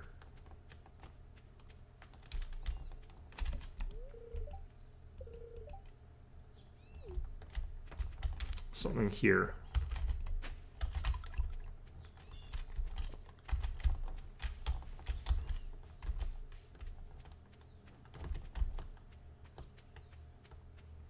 Did I not? I didn't go into the...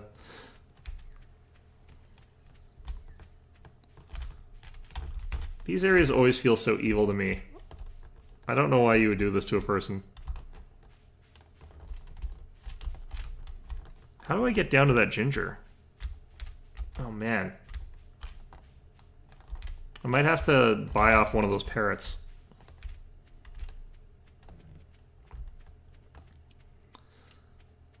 Well, either way, I'm going to just check in here real quick, because I want to figure out if I can... how fast this is compared to previously. Like, does this teleport me right to the place? Oh, looks like it does. Okay. Let's take a closer look at this now that I can, I guess. So I throw in an item. But then I have to add in... place gemstone. You can also combine two rings. Does it... I need both, okay. Interesting. I can even upgrade my fishing rod. Interesting. Okay.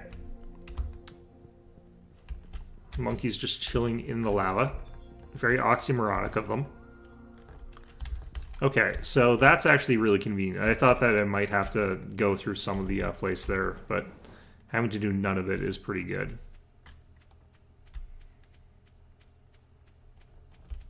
Okay.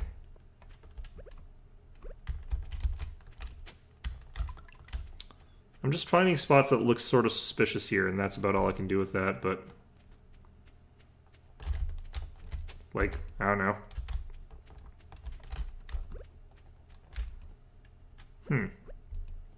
Interesting.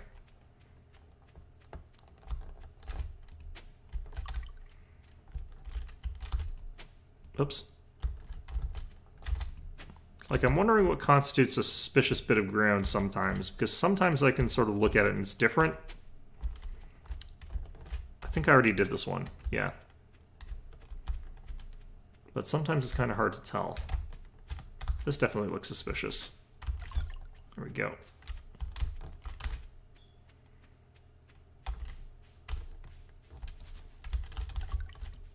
Okay, well, fundamentally, the problem here is that I'm not looking for this stuff. I'm looking for something completely different, so that's great. Let's try that bridge to the south. That might come up around to where that ginger was.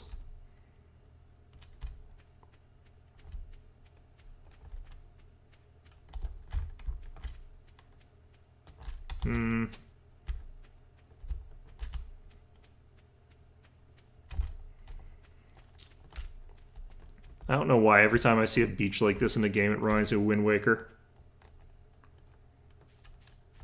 Or not Wind Waker. God, what was the name of that Game Boy one that was like Link's Awakening? That was it.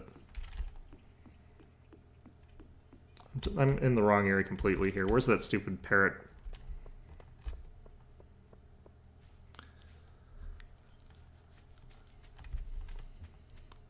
Hello there. You want to talk to Willy? No? Okay. I understand that. Well, we did get 9 whole ginger today, so it's not like we're doing too badly. Oh.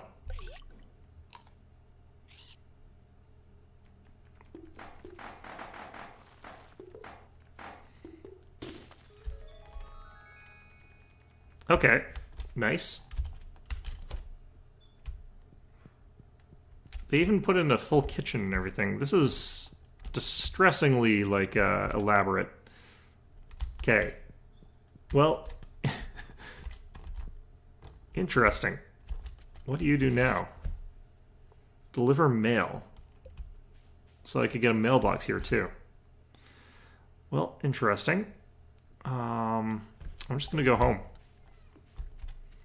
Like, I could sleep here until I get the ginger, I guess. That might be actually smarter. Alright, let's try it. Let's see what it's like. We're gonna take a nap in this weird place and get whisked away by parrots to somewhere crazy.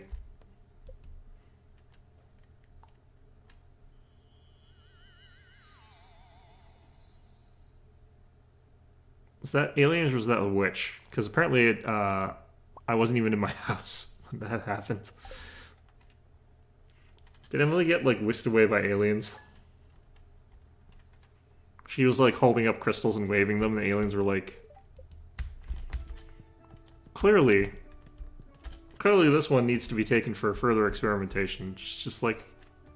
Yeah, it's a close encounter of the third kind. It was very fun. I'll be like, okay, honey. Won't believe her for a second. Just be like, yeah, okay, that's nice.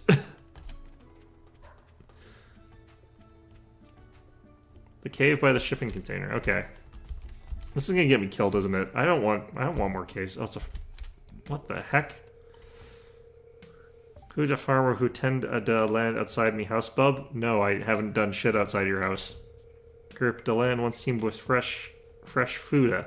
So we wish to see in... I feel like this is a Jar Jar Binks bit. Grow you for me, the pink thing, the juicy thing.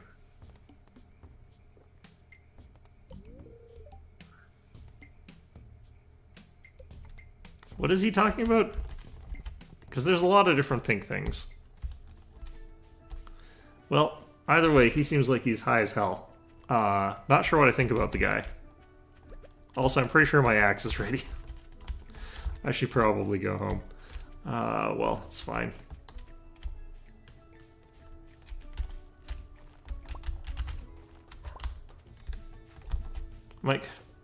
I might try coming next week just on the Saturday. Like, just before the, rollover of, like, randomized items. But I'm not sure if being here every day is required for this.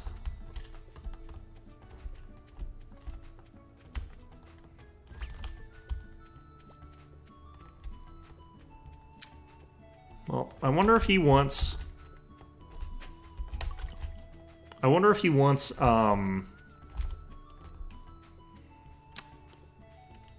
What would it... A strawberry, maybe?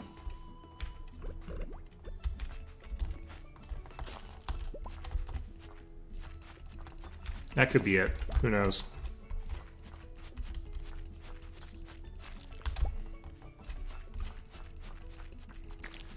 Well, unfortunately, I no longer have the walnuts for that bridge, so I guess I'm just gonna have to go without that.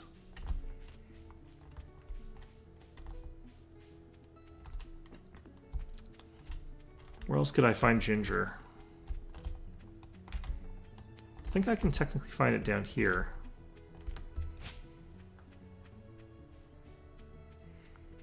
I wonder if maybe they don't spawn down here. I've never seen one of those little, like, wormy things where you can dig it up and find a thing down in that area. So I don't know if it spawns down there or not. Maybe it doesn't.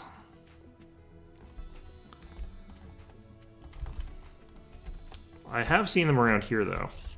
What do you want? Build resorts. Is that how I get other people here? I feel like you should be able to bring your own family here. I'll be able to figure it out. Okay. Fine, I'll trust that I might be able to. Build trading huts. It is one of those, like, I'm just going to have to go through my inventory of crops that I've got available. It's probably a sweet jamberry or something ridiculous like that, because it's just, like, he looks like a frog with expensive taste. Yeah, the bridge was over here. Okay, well, I missed it somehow. Walked right past it. That's fine. sort of running out of places where I can think of where I would get walnuts, so I think I have to fish for the rest or something. Seemed like that was a pretty consistent way to get them, but probably not. I mean, I caught 2 of them. I don't think that might have just been a fluke.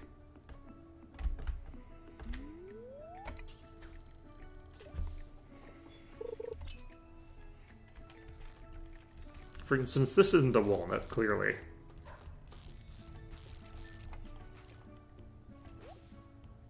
Or these little spiky boys.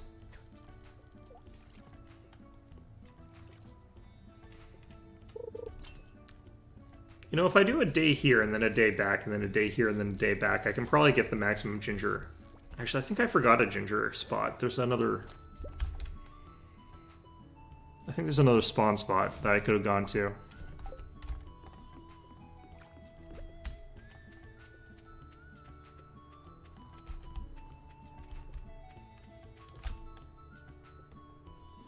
Wasn't there another one up here? I have to try and remember these, because I kind of have to really maximize all the ones that I get to. Otherwise, I'm never going to get this done.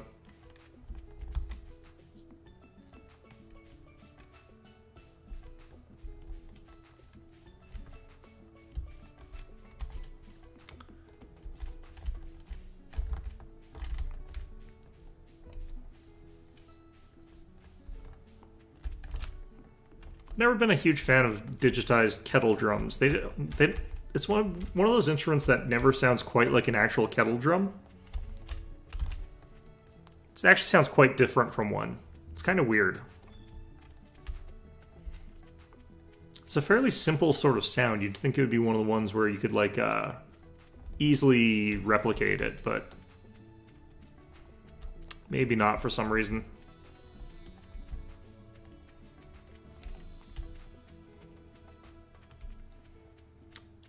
Huh.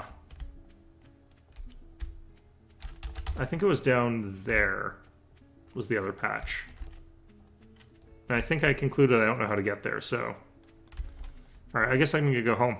I think the way that you do this is you, like, go out to the island, do your stuff, like, then go home the next day and do your stuff again. I feel like that sort of gets me best of both worlds. Not being away from the family too long, but also not being away from the ginger that I need too long. I guess, I don't know.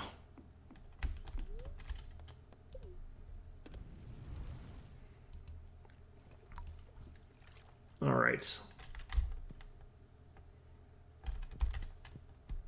Now I have to go traumatize Kent and get my axe back.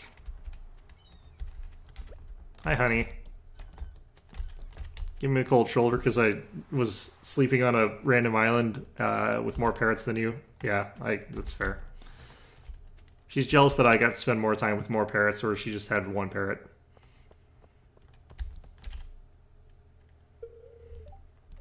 Sam's trying to do a kickflip. Good for you. Good for you, Sam.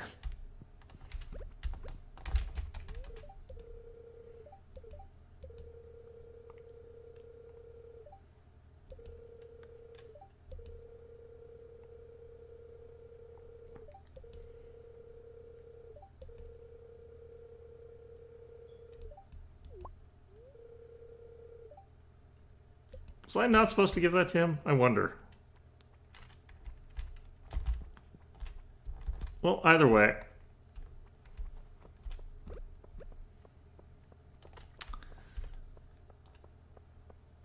Maybe that old lady wanted some gourmet salt for whatever it is she eats. I don't know.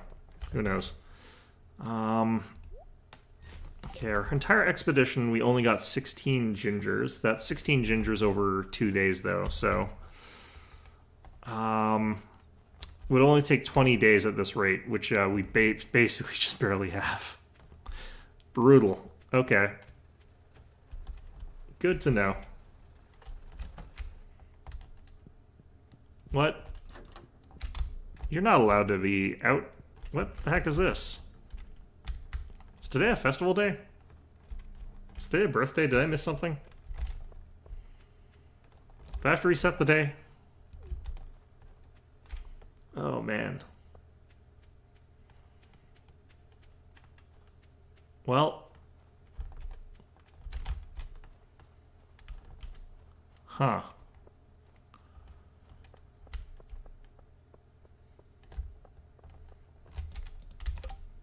Nope, nothing special today.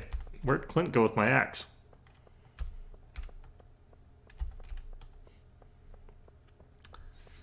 You stole my axe. Doctor Day for him, maybe? That could be it.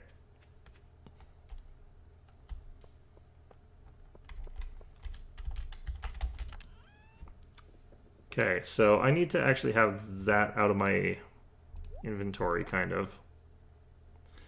I'll have a diamond with me just in case. I'm going to sell this cheese.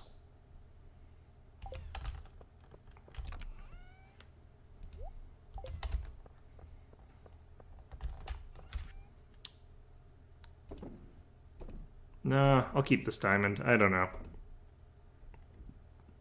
Line of scale, that's me. I'm still going to sell it. Okay. I really don't want to eat this.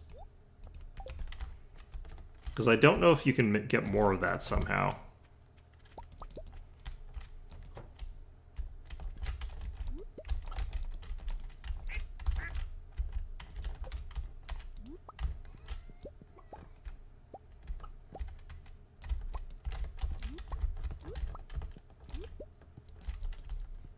Okay.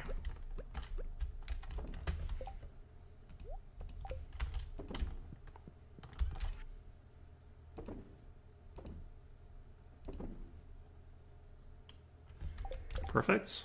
I don't think that's sellable, so I think that might actually be a mission critical sort of item there. So that must be it.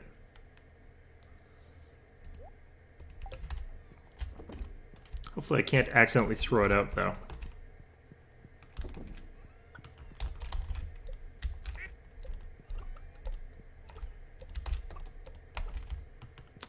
Man, these void chickens are sure grumpy. Takes them a long time to warm up to you. Okay, I think today is Ancient Fruit Harvest Day. So I'm just not pointing at the cow both times. Nice.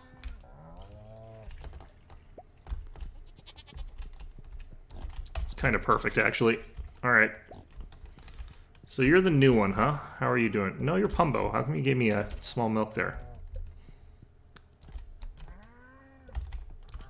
Or maybe you didn't. Also jealous of me being on the island. You're all just jealous of me and my going to an island vacation without you. Like an asshole. Well, maybe you all got a point, actually. Whole family's out to get me, but, you know, kind of deserve it. Fair enough. Alright, how are we doing here? Oh, we're close. I think it'll be tomorrow.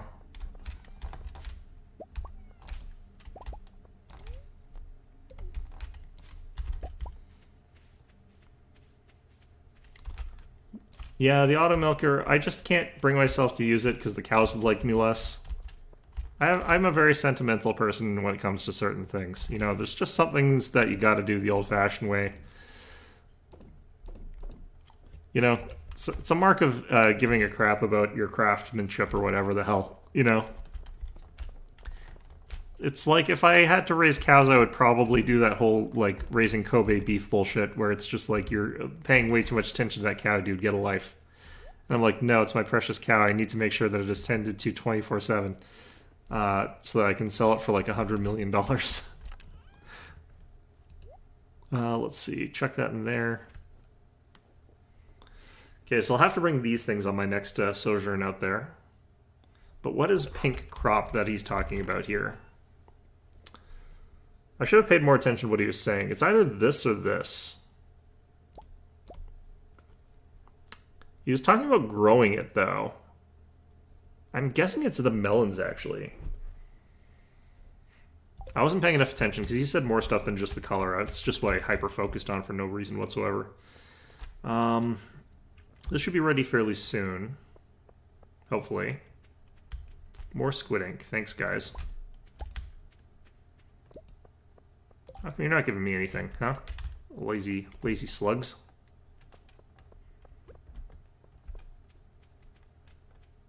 Do I even have an auto milker somewhere? I probably do. I don't actually remember though. Oh, wow, okay. Time to get that dealt with.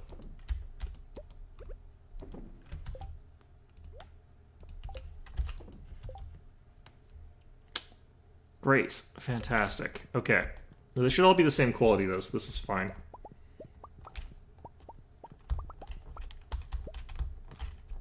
I don't have it. It's probably the ancient jamberry, that sort of that absolute monster making me get expensive stuff for him. Why would he do that to me? Doesn't he know I only have $470,000 in the bank here? I'm not some sort of millionaire. Sure, I've got $1 million in assets locked up in barrels underneath my house, but you know, I mean, come on, what's he made? Think I'm made out of money here? I'm made out of wine.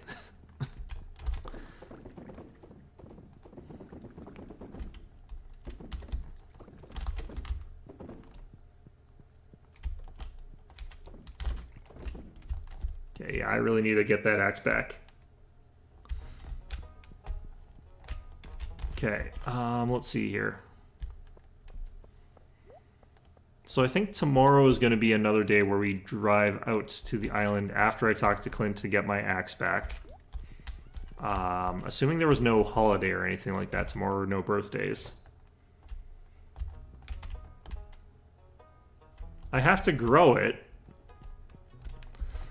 Why?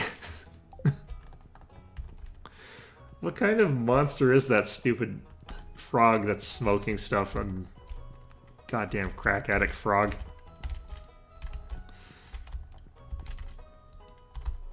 Here, kid, do you like fish eggs? Alright, well, let's throw these back into the bin then, I guess. I'll need the seed press for them later, but fine for now. If I'm lucky, I could put the melon seed in there. I'm going to talk to him again when I go. I'm not going to plant anything. I'm just going to talk to him. I'm actually going to go sleep early because, like, we're kind of in a loop of, like, it's winter, so I don't need to do crap. I'm going to, however, throw the spookfish roe into the, Who would eat spookfish roe? That's such a... Abigail would, actually. Abigail would totally eat that. Not because she thinks it tastes good, but because she thinks it's edgy or something. Okay, I'm going to sleep. There we go. At least we're we're at least keeping way ahead of our costs of going to the island, because it's only 1,000 to get there, which is a lot, but I mean, still. All right, Harvey's birthday is tomorrow. That's fine.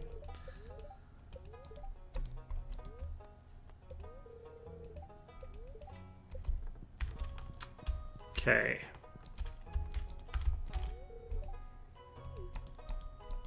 Thank you for the piece of wool. That is lovely. I will put it in the cloth maker. Got another challenge for you. Catch me a lingcod. Do I have a spare lingcod? I might. I might not. Lingcod. Okay.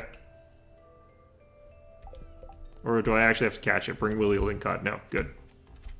We're heading over to Willie today anyway, so that works out.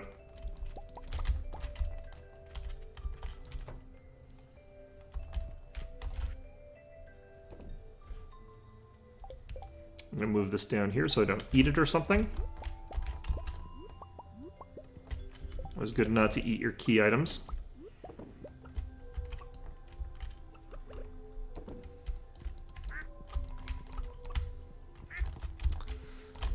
Alright, you chickens.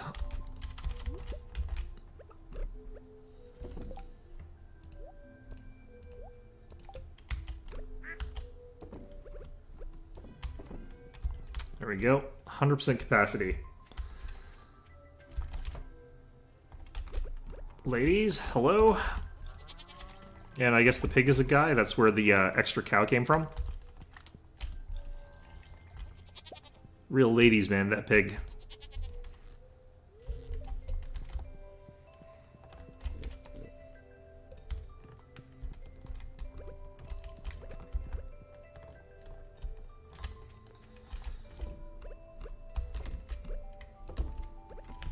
Forgot to actually sell the stuff. That's fine. We'll do it later.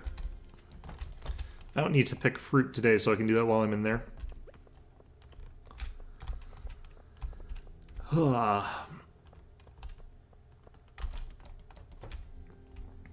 Oh man, that'll probably be tomorrow then, if it's not today. Kinda wish it was today, but that's fine.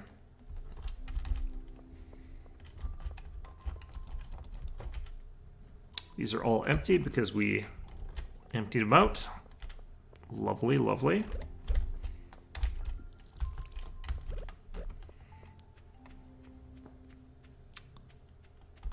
All right.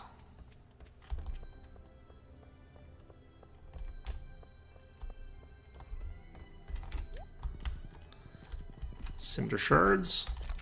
Okay. So apparently I need to bring gems with me. And I don't know which ones do what, so let's just bring a couple, I guess. And we'll check them out tomorrow, I guess, so I don't use that wrong, I suppose? I don't know. I'm assuming the more rare, expensive ones are the more likely to give me something useful. Can I use a prismatic shard? We'll bring one too.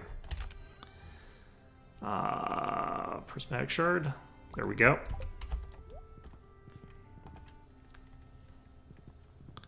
Just in case that counts as a type.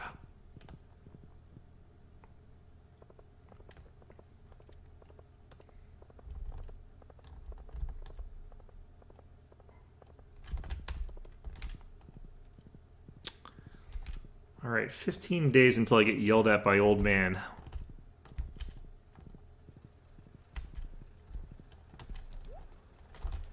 The old man ghost for not doing well enough. He'll judge me very harshly. I'll cry a little bit. But just a little bit. I mean, he's a ghost. He died. It's not like he can do anything about it.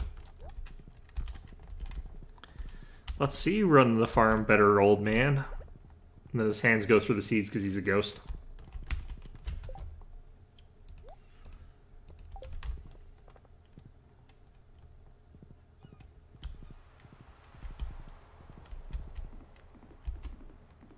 Thing is, I can't imagine that Kent gave me the right item.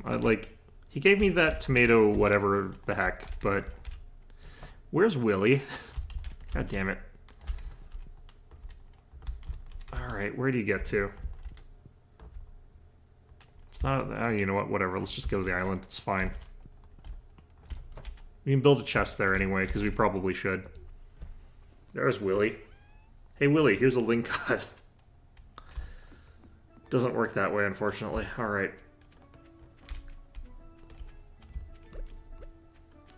So with our new super axe, I'm going to probably cut down a little bit more mahogany stuff. But let's talk to the old lady and see what happens. She's probably just going to take the tomato salt and just be like, oh yeah, tomato salt, thanks. Thanks, kid, I like tomato salt. And I'll be like, damn it.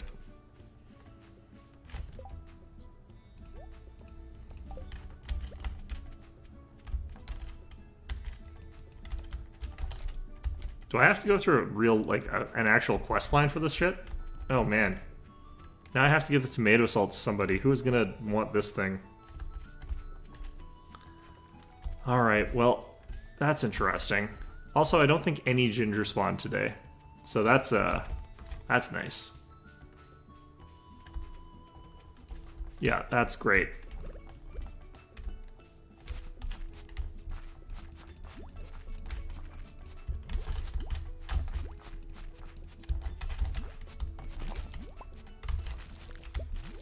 Well, we got one from their corpses. Perfect. Hopefully these grow back. Oh, you cheeky little blighter. Alright. Have it your way, then.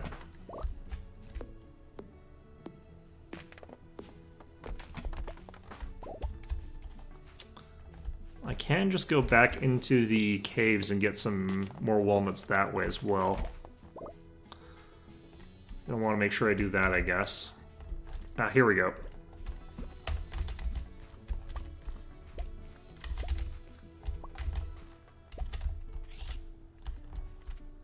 What do you want again? Parrot Express. I still don't know what that is.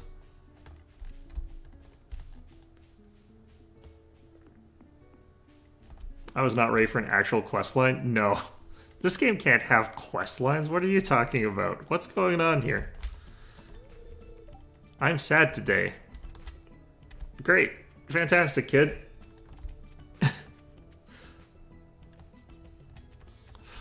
I like how you just sort of like say that and just walk away, just leave it at that. It's just like, okay, it's a small sad child. I'm just gonna do nothing because there's nothing I can do. Fantastic. Great. Real responsible of me or someone. Nope, still nothing.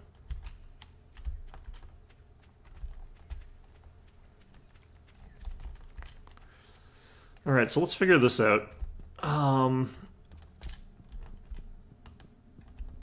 So is this going to tell me what I'm going to get, or is this like trial and error where I expend like billions of resources every time I click the button and then cry because I didn't get what I wanted? Like Minecraft or whatever. Do I just have that in my inventory?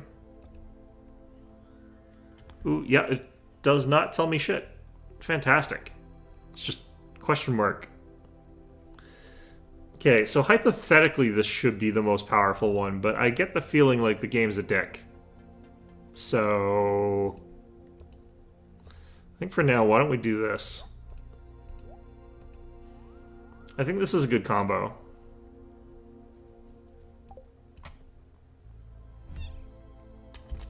The heck? Ah, I see. Okay.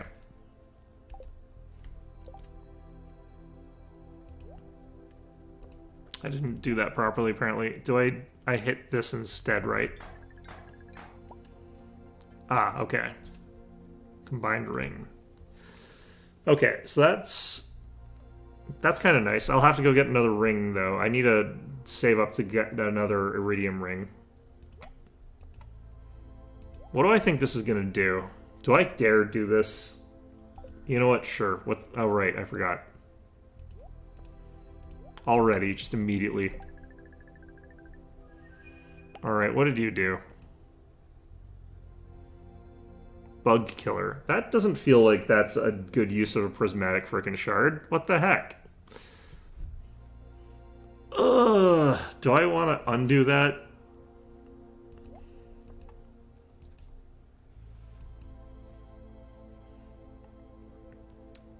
How come I can't unforge this? Can I reforge this with a different thing?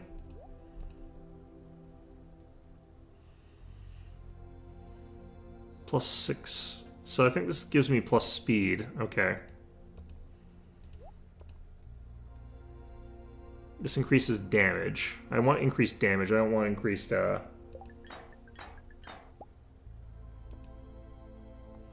Okay, well, I'm not super happy about this, but whatever. It's fine. I don't have enough, of that stuff anymore. Okay, I'm gonna have to go in there and start killing some stuff and get more of that stuff. Let's just... Gems and prismatics give different things. I can't... Why? Game, why would you do that? Alright, fine. Hopefully we can find some corpse walnuts today, too. It's fine, we'll just take the hit.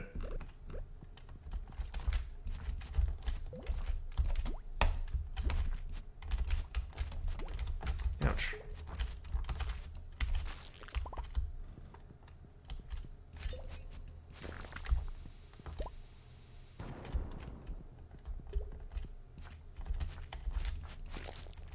We're actually here for violence for once. Prismatics are random. Why would you do that? What kind of monster would do that? I swear.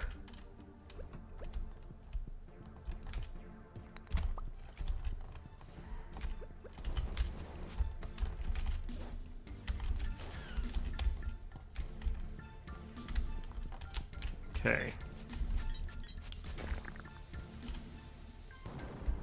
Find when you bomb a random section of rock, there's a decent chance that one of them drops something useful, but it's not like it's guaranteed or anything. But if I do like that, for example, oops. Sometimes you just find a walnut when you do that.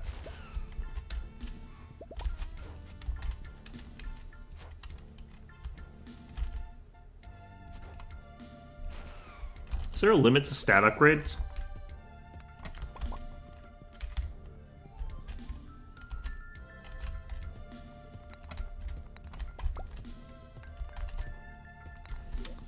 But I don't want Bug Killer. Are they all things like bonus damage against a specific enemy type, or is it like there's different stuff there?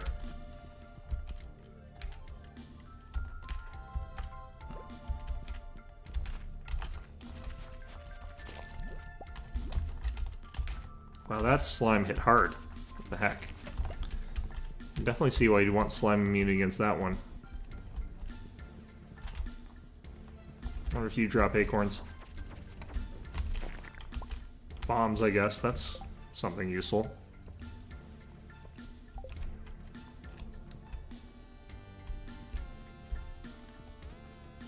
I mean, they could make it so that you select instead of having it be random. Like, I've never been a fan of random chance sort of things.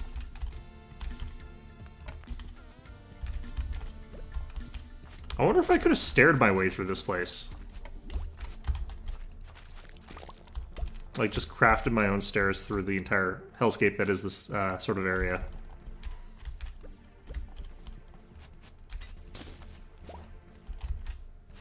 Because that would have been convenient if I had the ability to do that. I kind of get the feeling you can't, but...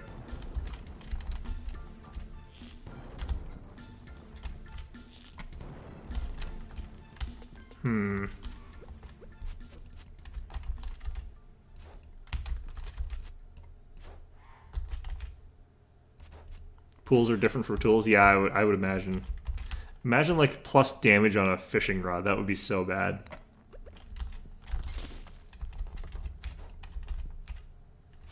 You drop me a cinder shard, buddy?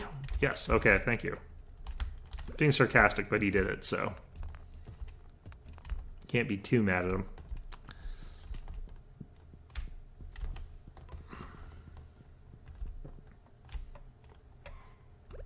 I know I can't find any more, like, treasure chests proper, but... I wonder if it's actually, like, there's a limited number of walnuts that spawned in here. Also, I'm at virtually no health. I should probably leave. Just gonna eat a basic cheese here.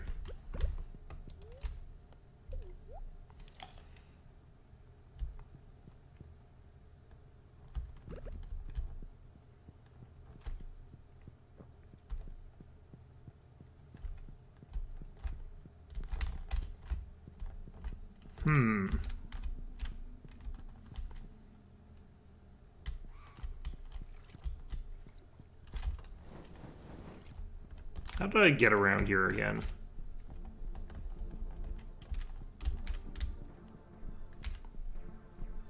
Well, either way, I think today I have to go to bed here, and then tomorrow I wake up early, go look for the ginger, then I go back home quickly so I can get to Harvey's birthday. Because I do think I also have to get him a birthday present this year. I don't think he's at cap. Ouch. Okay. Well, that wasn't very productive, but I got, theoretically, a bonus on my sword, I guess. I'm not sure I felt it was hugely worth it, but maybe the tools have better things. Not sure which tools I would really want. Probably the pickaxe would be the most important. Are you going to be another Sebastian slash Shane? Is this Shane all over again? Shane 2.0? Kid, I'm not going to let you become Shane 2.0. You're gonna have to not do that somehow. All right, let's yeah, let's just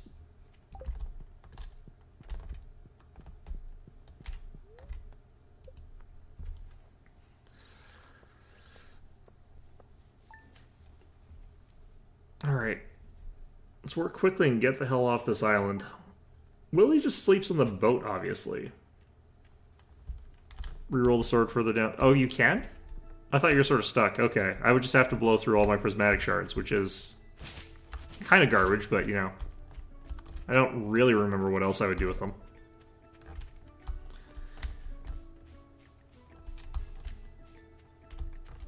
Okay.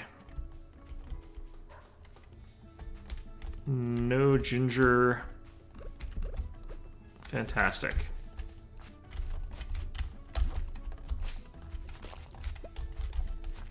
Well, there's one at least. I think these 2 days I got less than the average. What I'm going to try doing this time is just waiting until Saturday and see if, like, a large amount of ginger sort of spawns.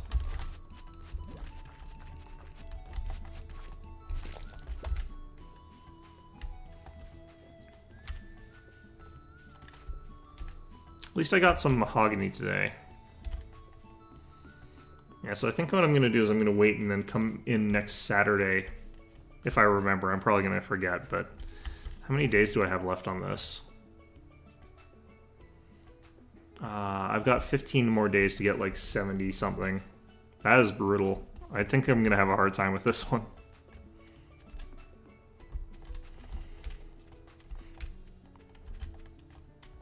Okay, well. Yeah, I might have to do the go every second day just in case thing instead. Which I'm not super stoked about, but any worms on the beach? Doesn't look like it. Cool. Okay, let's go home.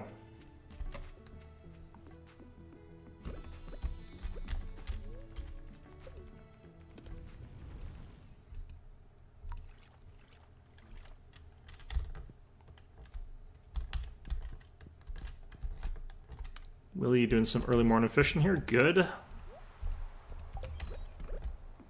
Here's your lingcod.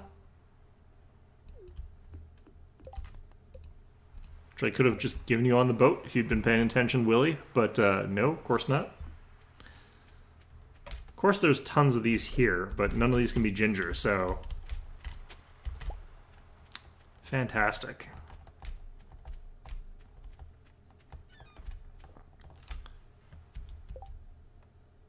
I feel like I can get about 10 if I for every 2 days on sort of average, it looks like. That's pretty bad. Well, either way, let's see what is Harvey like here. Oh, he's at Cap. I can just give him whatever. He loves coffee, though. Yeah, let's give him coffee.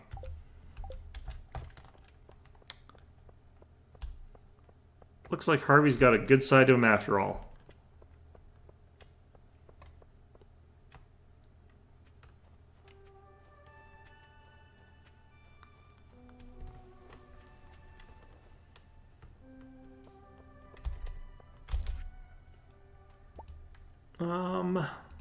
Check that out there. Get that.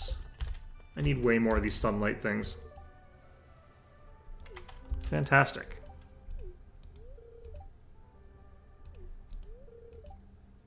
I was on a completely different island, so that's a slightly odd line, but okay.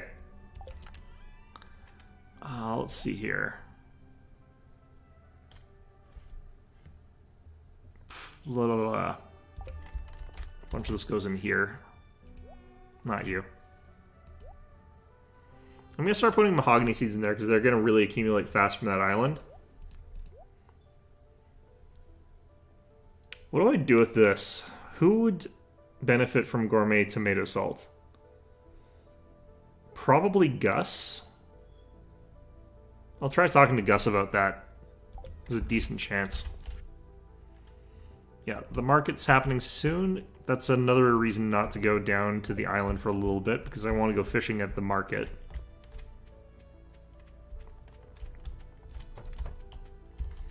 I'm really just spending like $1,000 to go down there, swing down, check like for ginger, and then go home though, so...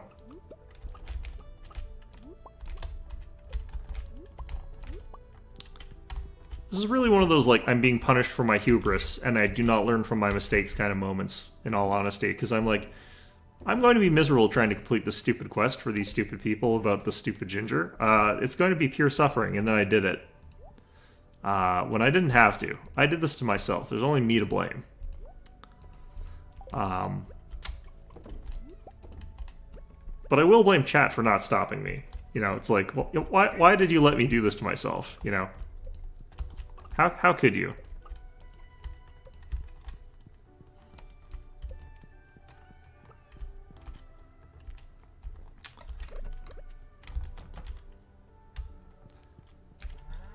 How could you not save me from the consequences of my own actions?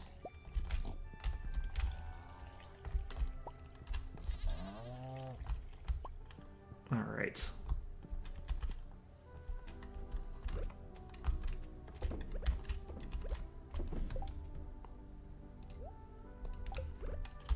So we should have the ancient fruit done today too. Hopefully. Oh, I need to get a coffee and give it to Guy. I wonder if he likes triple shot espresso.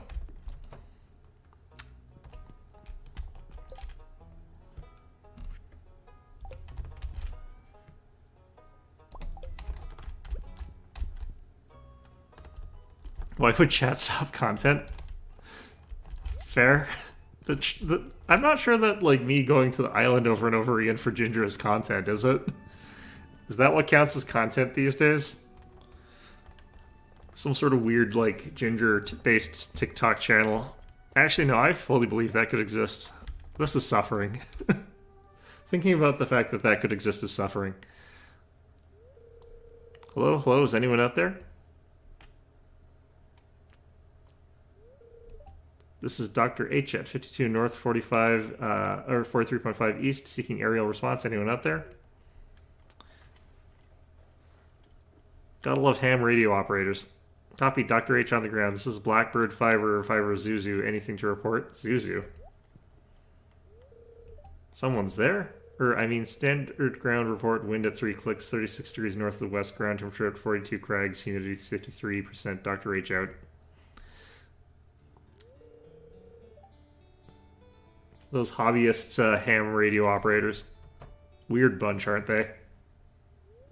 As long as they're having fun, though. Why did his eyes change color? Did anyone else notice his eyes were green just a second ago? What were you up to?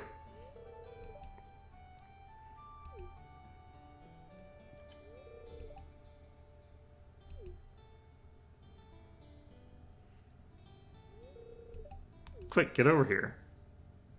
That is a tiny window, man. And then it dropped bombs because we're at war, but you know. There's those chemtrails, beautiful. No, I don't believe in chemtrails. You wanted to be a pilot. I don't know why you would want to be a pilot if you had a crippling fear of heights. That the first part I can understand, like wanting to be able to fly while having bad eyesight. Wanting to be a pilot when you have a fear of heights is really weird. Why don't you just be a pilot on the ground? Become a race car driver.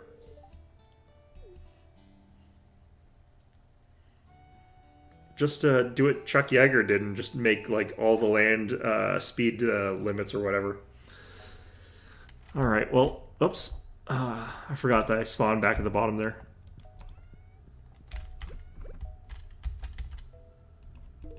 There we go.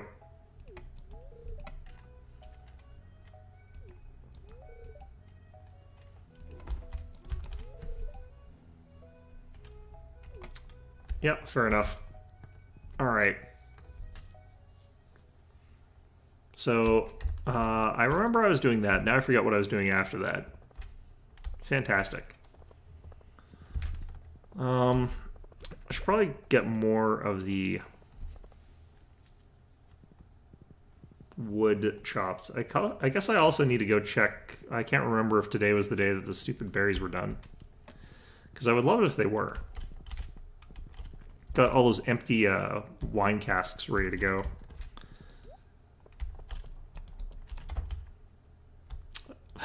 It's not the sweet jam berries that are ready, it's these that are ready. Interesting. Or no, ancient berries. I can't remember. All the same to me. Completely blurs together. Alright, let's see if I can do basic math here.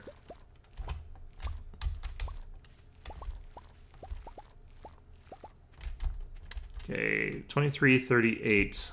Oh, 2338, 58, 64, 64. Okay.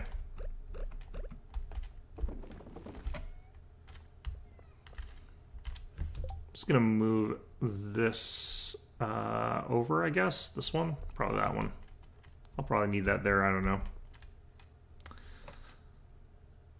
Placing all this is gonna take me a little while, but that's fine.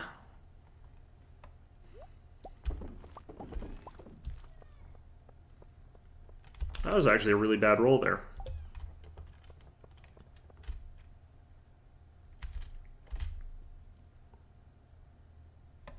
Might as well do this while I'm waiting.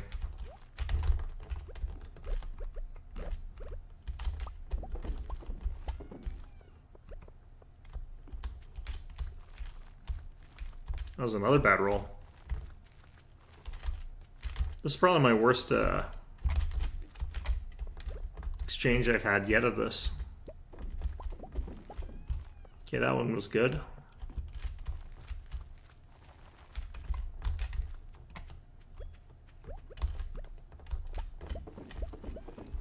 That one was good. Alright, we're catching up. I usually sort of expect slightly more than 2 per.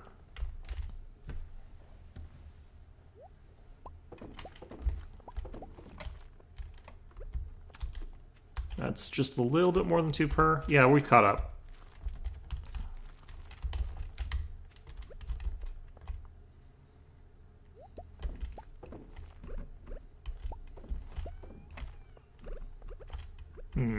That's exactly on. Okay.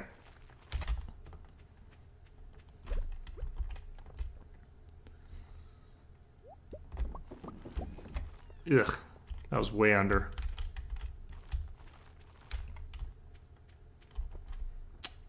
But we are done. Got 32 for wine. That is 3 less than our last harvest. Not great. Ooh, this is also a bad one. Nicely done. That's fine, though. I need to keep that many so that we can go ahead and get our Junimo Hut as well, though, so we're losing even more product. It's fine, though.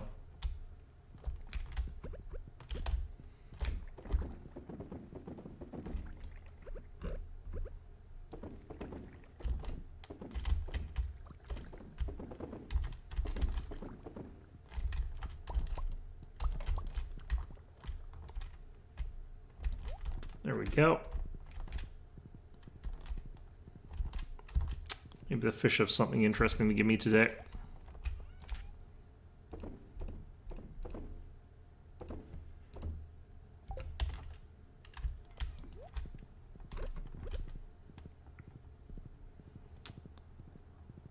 All right.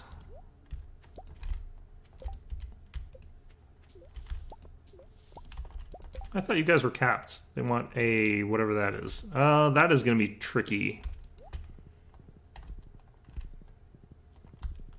Me, no, I'm not personally. Just because I'm here pretty irregularly, and I'm too selfish to let other people like move the farm around at all. But yeah.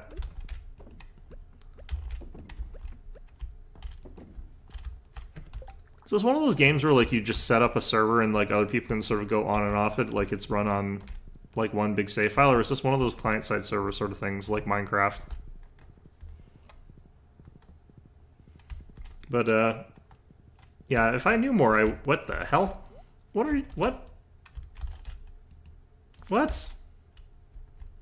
Optics, you're gonna have to help me out with this thing. Is this thing dangerous? Do I need to call the feds? Well, I probably should call the feds. Remember when I was saying that, like, Emily has been kidnapped by aliens while I was gone? That was what that mysterious sound was. I feel pretty convinced that's actually what happened now. What's going on? What the shit? I actually really like the pink office chair. That is kind of... I don't know why, but I really like that. I'm taking it. Okay, great. Fantastic. Yeah, I would consider putting up a multiplayer server if I knew how the hell it worked. I don't actually know how multiplayer for this game works.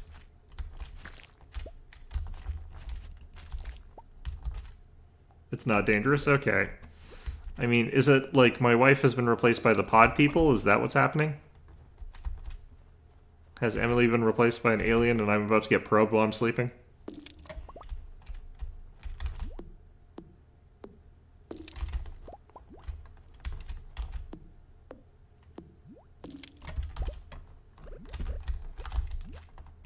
Because if it is, I'm not super happy about that. Even if it's not dangerous, I'm not happy about it.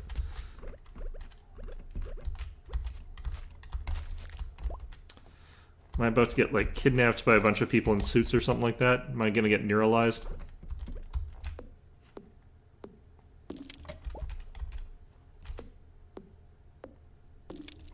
Great many bad things which could happen to me here.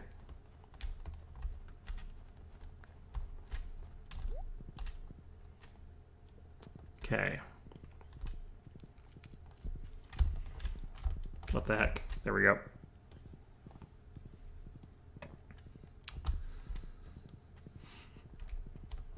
Leave it there and find out. Okay, well, that's what we're doing, I guess.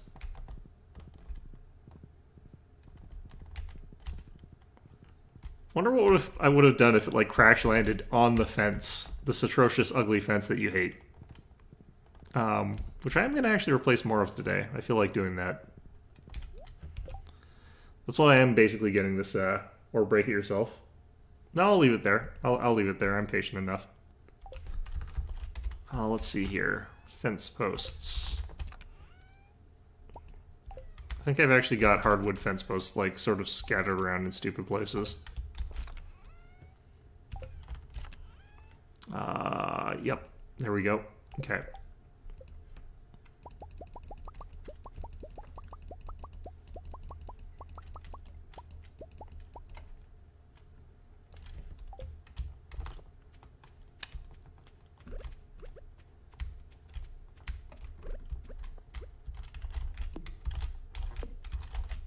I'm fixing that fence that you find so horribly offensive, but I am going to do just one thing that's going to, like, you know, be the thing that I do, which is, like, I'm just going to leave this one there.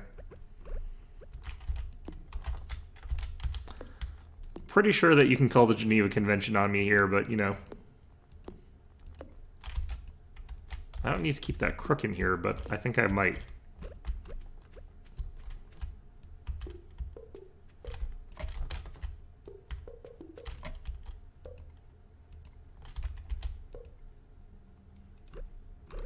I didn't in the end. Alright. I feel bad because Emily did just replace all these, but on the other hand, it's fine.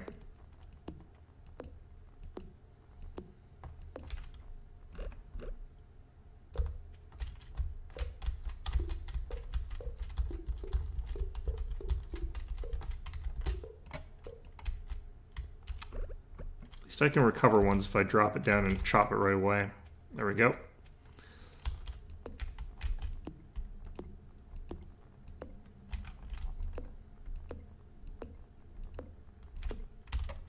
Alright, we can do a little bit different here, too. I hope that pod person ruins everything. Yeah, you're hoping he destroys the fence, so I've got to replace it properly. He probably will, too. Alright. I think this looks a lot nicer, though, all in all, except for that one little spot that I made sure to leave like that. But, you know. There we go. I think that looks actually pretty good, though. But then we got this. Like, you know, it's just like a giant middle finger sticking up out of the middle of the fence. I think it's great. I love it. There we go. Alright. Don't worry. That will bother me just as much as it's bothering you. And eventually I'll want to fix it. Yeah, I really like the way that this one looks for some reason. It looks just so... It looks like a diner chair, kind of, to me. Like one of those really old 70s diners or whatever, or 60s diners. Okay. Rasmus's birthday is coming up. He might want something, like, really janky. What is Rasmus like? Well, he likes spaghetti, but I have to find, like, a thing he loves. Either way, though.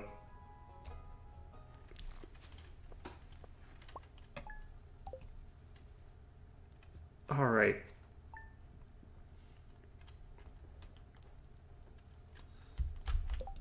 I kind of feel like I want to keep the interior fence like the way it is. Like, keep all of that one just be like the old style fencing. Makes that sort of color contrast that's actually consistent. Spirits are annoyed. Fantastic.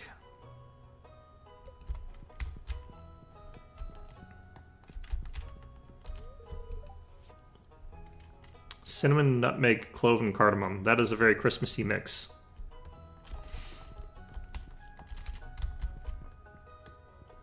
What if I put a fence around the pod person sort of thing? Is that like... Do I need to put up a containment circle? Pam's got her cocaine that she's just given me. It's just like, hey, kid, I need to... The cops are onto me. I need you to hold on to this for me. Thanks, Pam.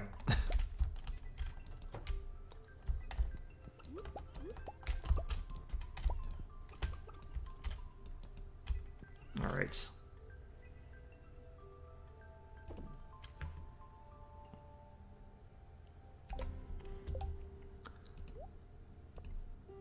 I think I usually just sell the energy tonics. I don't know. I can't remember. I'll keep this one, I guess.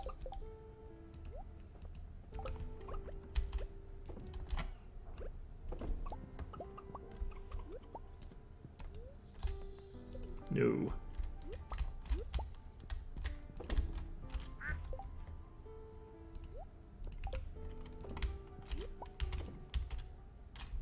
That should be everything, I think. Nope, there's one more egg. I really should have just gotten all the same kind of chicken to make this, like, actually functional instead of what I'm doing, but whatever. It's fine. Okay, I should be able to do a thing here. Throw you in there.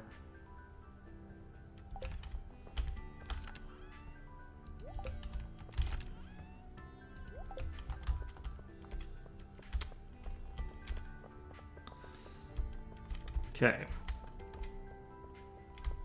If this isn't done, I'm going to be very surprised. Yes, okay, good.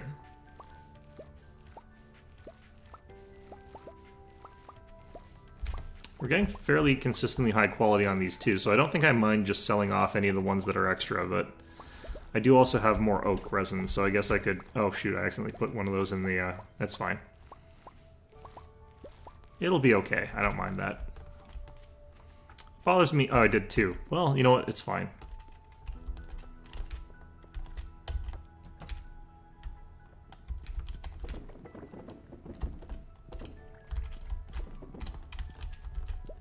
Yeah, definitely need more of these. Okay.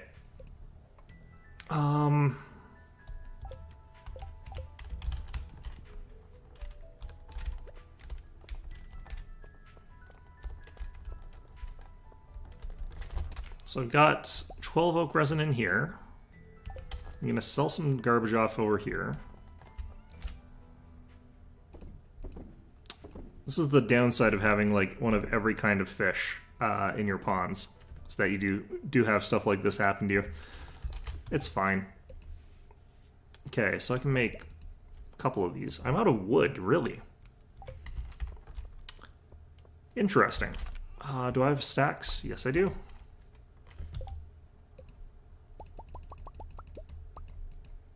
Okay, out of the iron bars now. We've got 11 of these. That should be okay.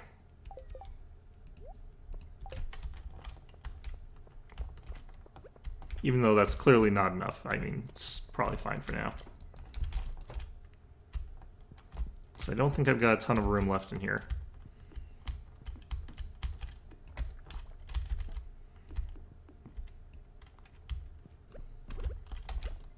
I'll need more of these later, but for now this will be fine. I'll just sell off... Actually, I'll just put them in here, because I do know the timing doesn't work out properly for our... for these things. This is pretty close to a full one of these anyway. Alright.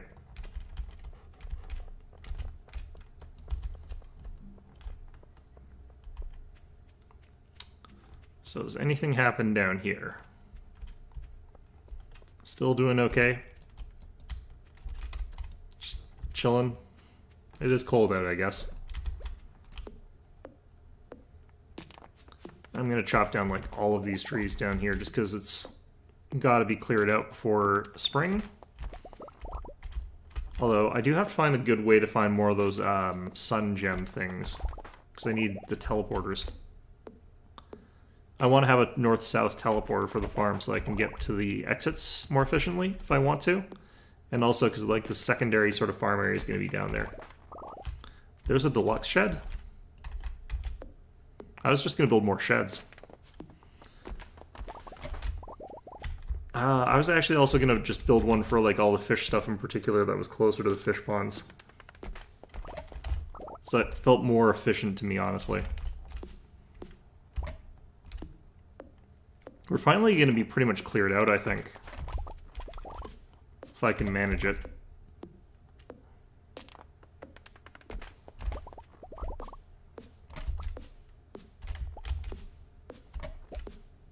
Maybe I should have saved that energy tonic.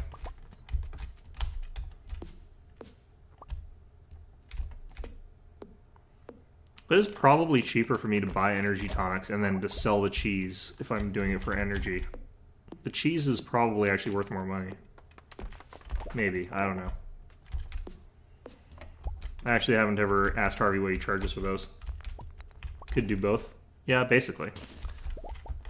Well, time limits are what's preventing me from doing anything right now. I don't have enough time to get everything done that I want to. Days need to be longer in this game. Days need to be 24 hours long. That way I could accomplish basically whatever I want in a day. Just truly no life it. Play the game 1-to-1. 1 day in your life is 1 day of Stardew Valley. No fast. Like, when you're asleep, it just disables the game for, like, until you wake up.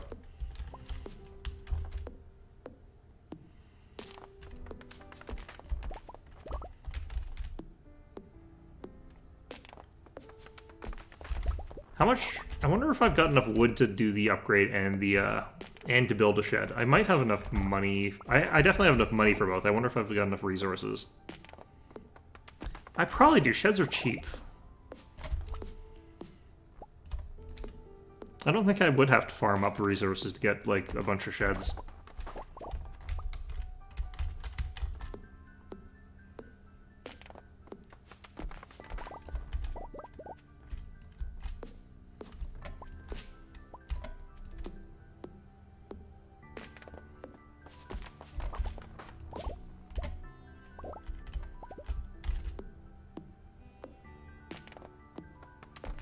Turn Stardew into a live service MMO.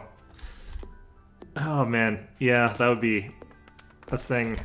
I would imagine that exists. There's got to be like a farming sim live service MMO somewhere. It's like you can buy DLC to like accelerate your crops or something like that.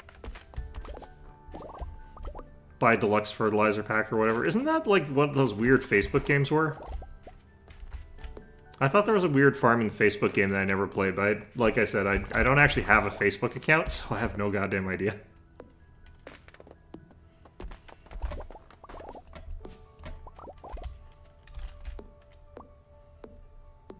God, that would be such a miserable experience.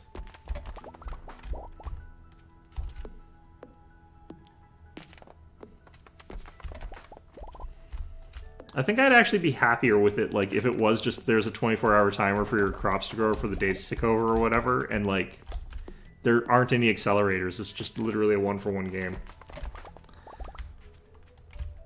Sometimes I like to think about games in a way that makes them literally unplayable and think that, like, that would be an interesting idea to pursue. But, you know, obviously no one's ever going to do that. But,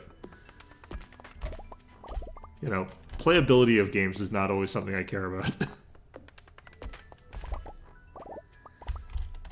Alright. So when does the... what's it called start?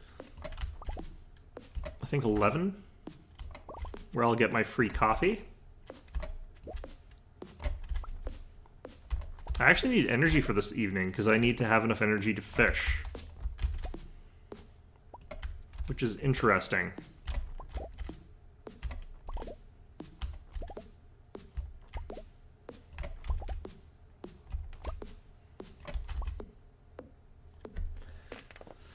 Kind of wonder actually, like, what is the current, like, is World of Warcraft still the MMO that everyone plays, or is that, like, actually finally died off? Oh, the network's already open. Okay.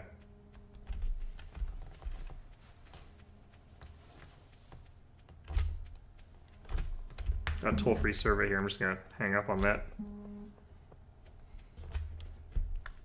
Goddamn phone. Okay. There we go.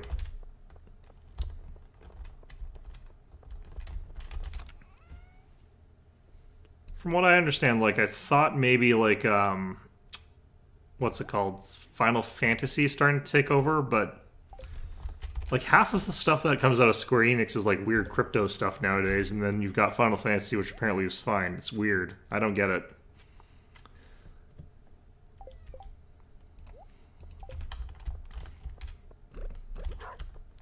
They need a more consistent company vision so I can decide if, like, they're doing something that's okay, but it's not for me, or if I just hate them. World of Warcraft and Final Fantasy XIV. Yeah, I hear a lot about Final Fantasy XIV. I imagine, like, World of Warcraft has a huge, like, hostage player base of people who literally just cannot get out of there. It's like an abusive relationship. Oh no, I wasn't expecting there to be any breakout hits or anything like that. That would be asking too much of the industry.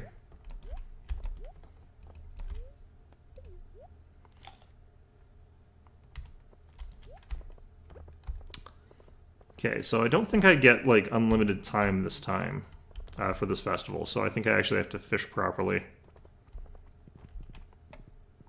Maybe I should have brought that trap bobber or something like that, or anything like that.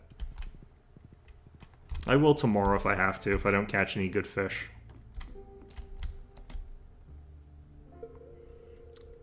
Yeah, I heard that the CEO did quit. I had heard that. Got replaced by, like, yeah. Oh, did the NFT guy quit as well? I thought, like, the old one quit and then was replaced by an NFT guy. Did the NFT guy quit as well?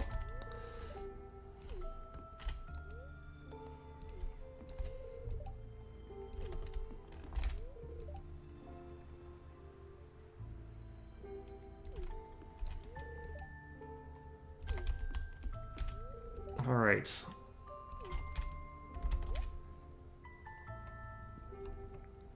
Maybe I could do this.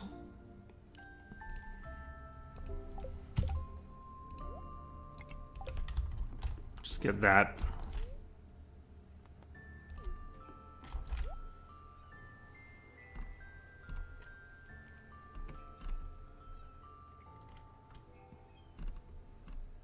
Got both those already. I don't need any of these types of seeds. I've actually had stone garden frog statues before. I don't remember where or why, but I remember I had those.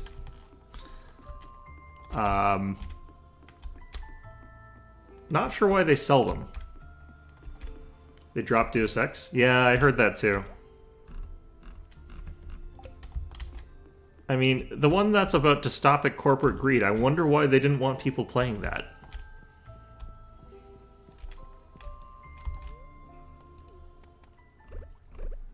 The problem with this is, like, it actually takes time to travel down. Like, that part's kind of stupid.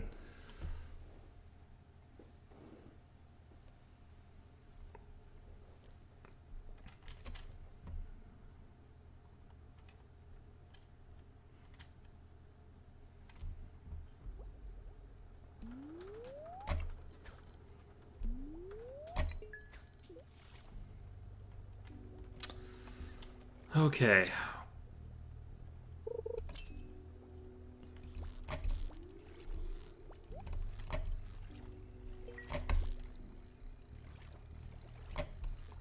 Have to slightly focus because these fish can be a little bit tricky. This one's not too bad though. Oh good, a blobfish. Okay, that's what we were hoping for. And I'm not even joking. These guys are just, like, hilarious to me, even though they're terrible.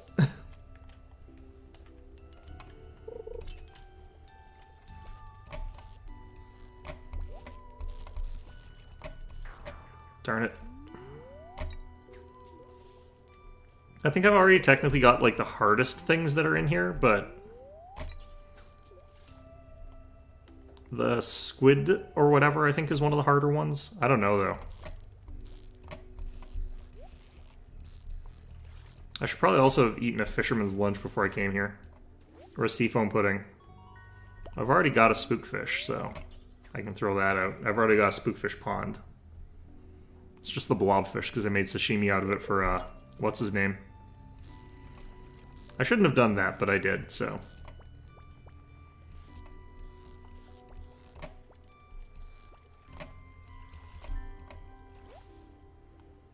yeah, the spookfish, I think, are the standard fish in here. I think the night squid is one of the hardest ones, and I've already got a full pond of that, so...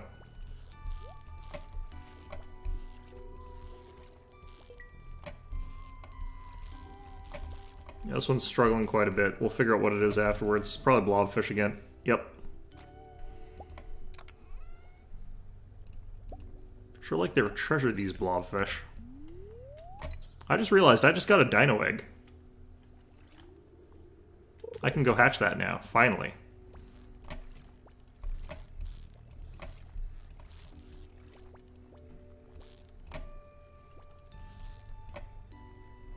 This is probably blobfish again. If I can just chuck 3 blobfish in there, though, it'll be faster, so... oh no, it's a super cucumber. Well, that's also uninteresting. We've got plenty of super cucumber as well.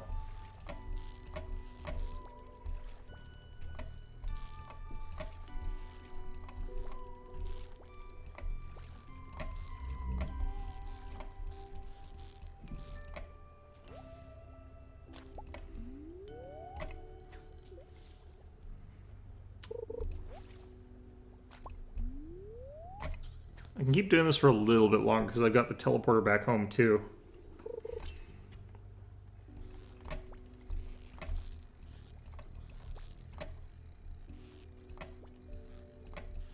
I wonder if there's different fish on different days of the night market, though.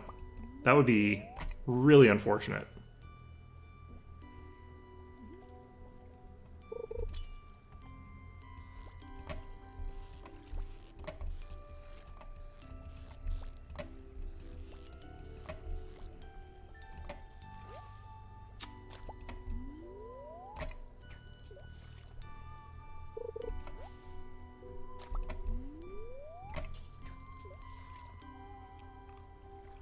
You can see, like, the squid out there and the super cucumber.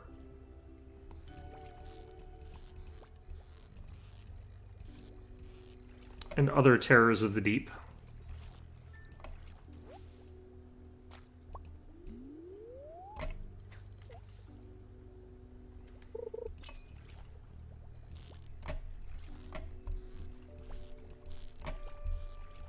A little bit sharper on this one, but I think this one might be a squid.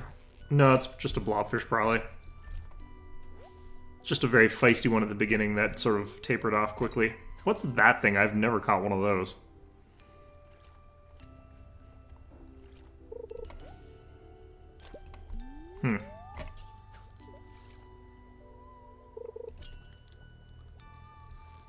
Alright. Well, it's past 7:30, or 6:30, I mean. So I should be ending the stream pretty soon. Oh, these guys were actually easy to catch. I thought these ones were the harder ones. I guess they're just more rare.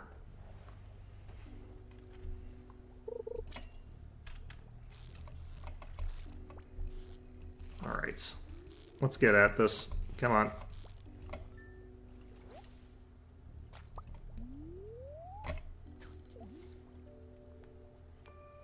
I wonder if spookfish is edible. Seems like it might not be, honestly.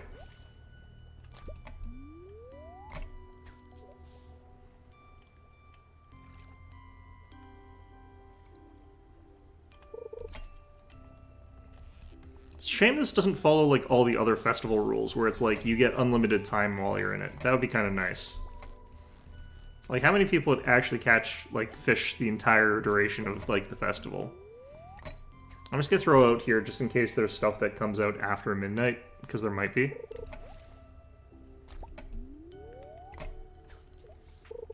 Would not surprise me. if there were specifically fish that are after midnight only.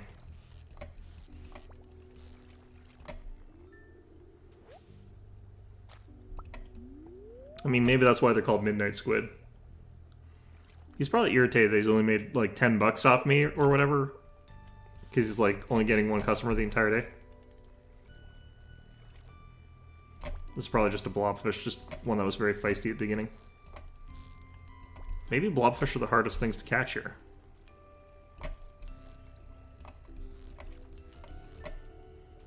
Yep. Very feisty blobfish. Alright, let's get out of here.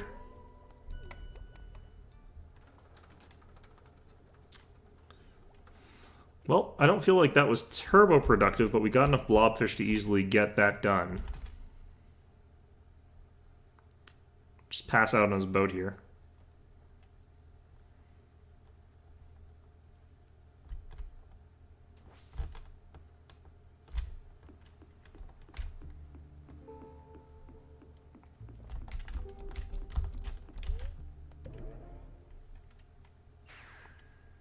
There we go.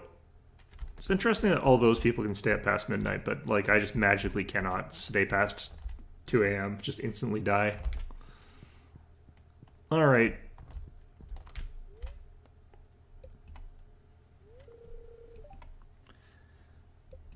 Another baby cow. Interesting. That pig has been busy. 500 for the medicine. That's surprisingly little. Either way, though, that is going to be our stream for today. I got a lot done, I feel like. I feel like we played some games. I feel like we played some games. Which is good. Playing games is part of the point of being here. So, in any event, though, yeah. So, hope you found this one enjoyable. I will see you guys later. I'm gonna hatch the dinosaur egg.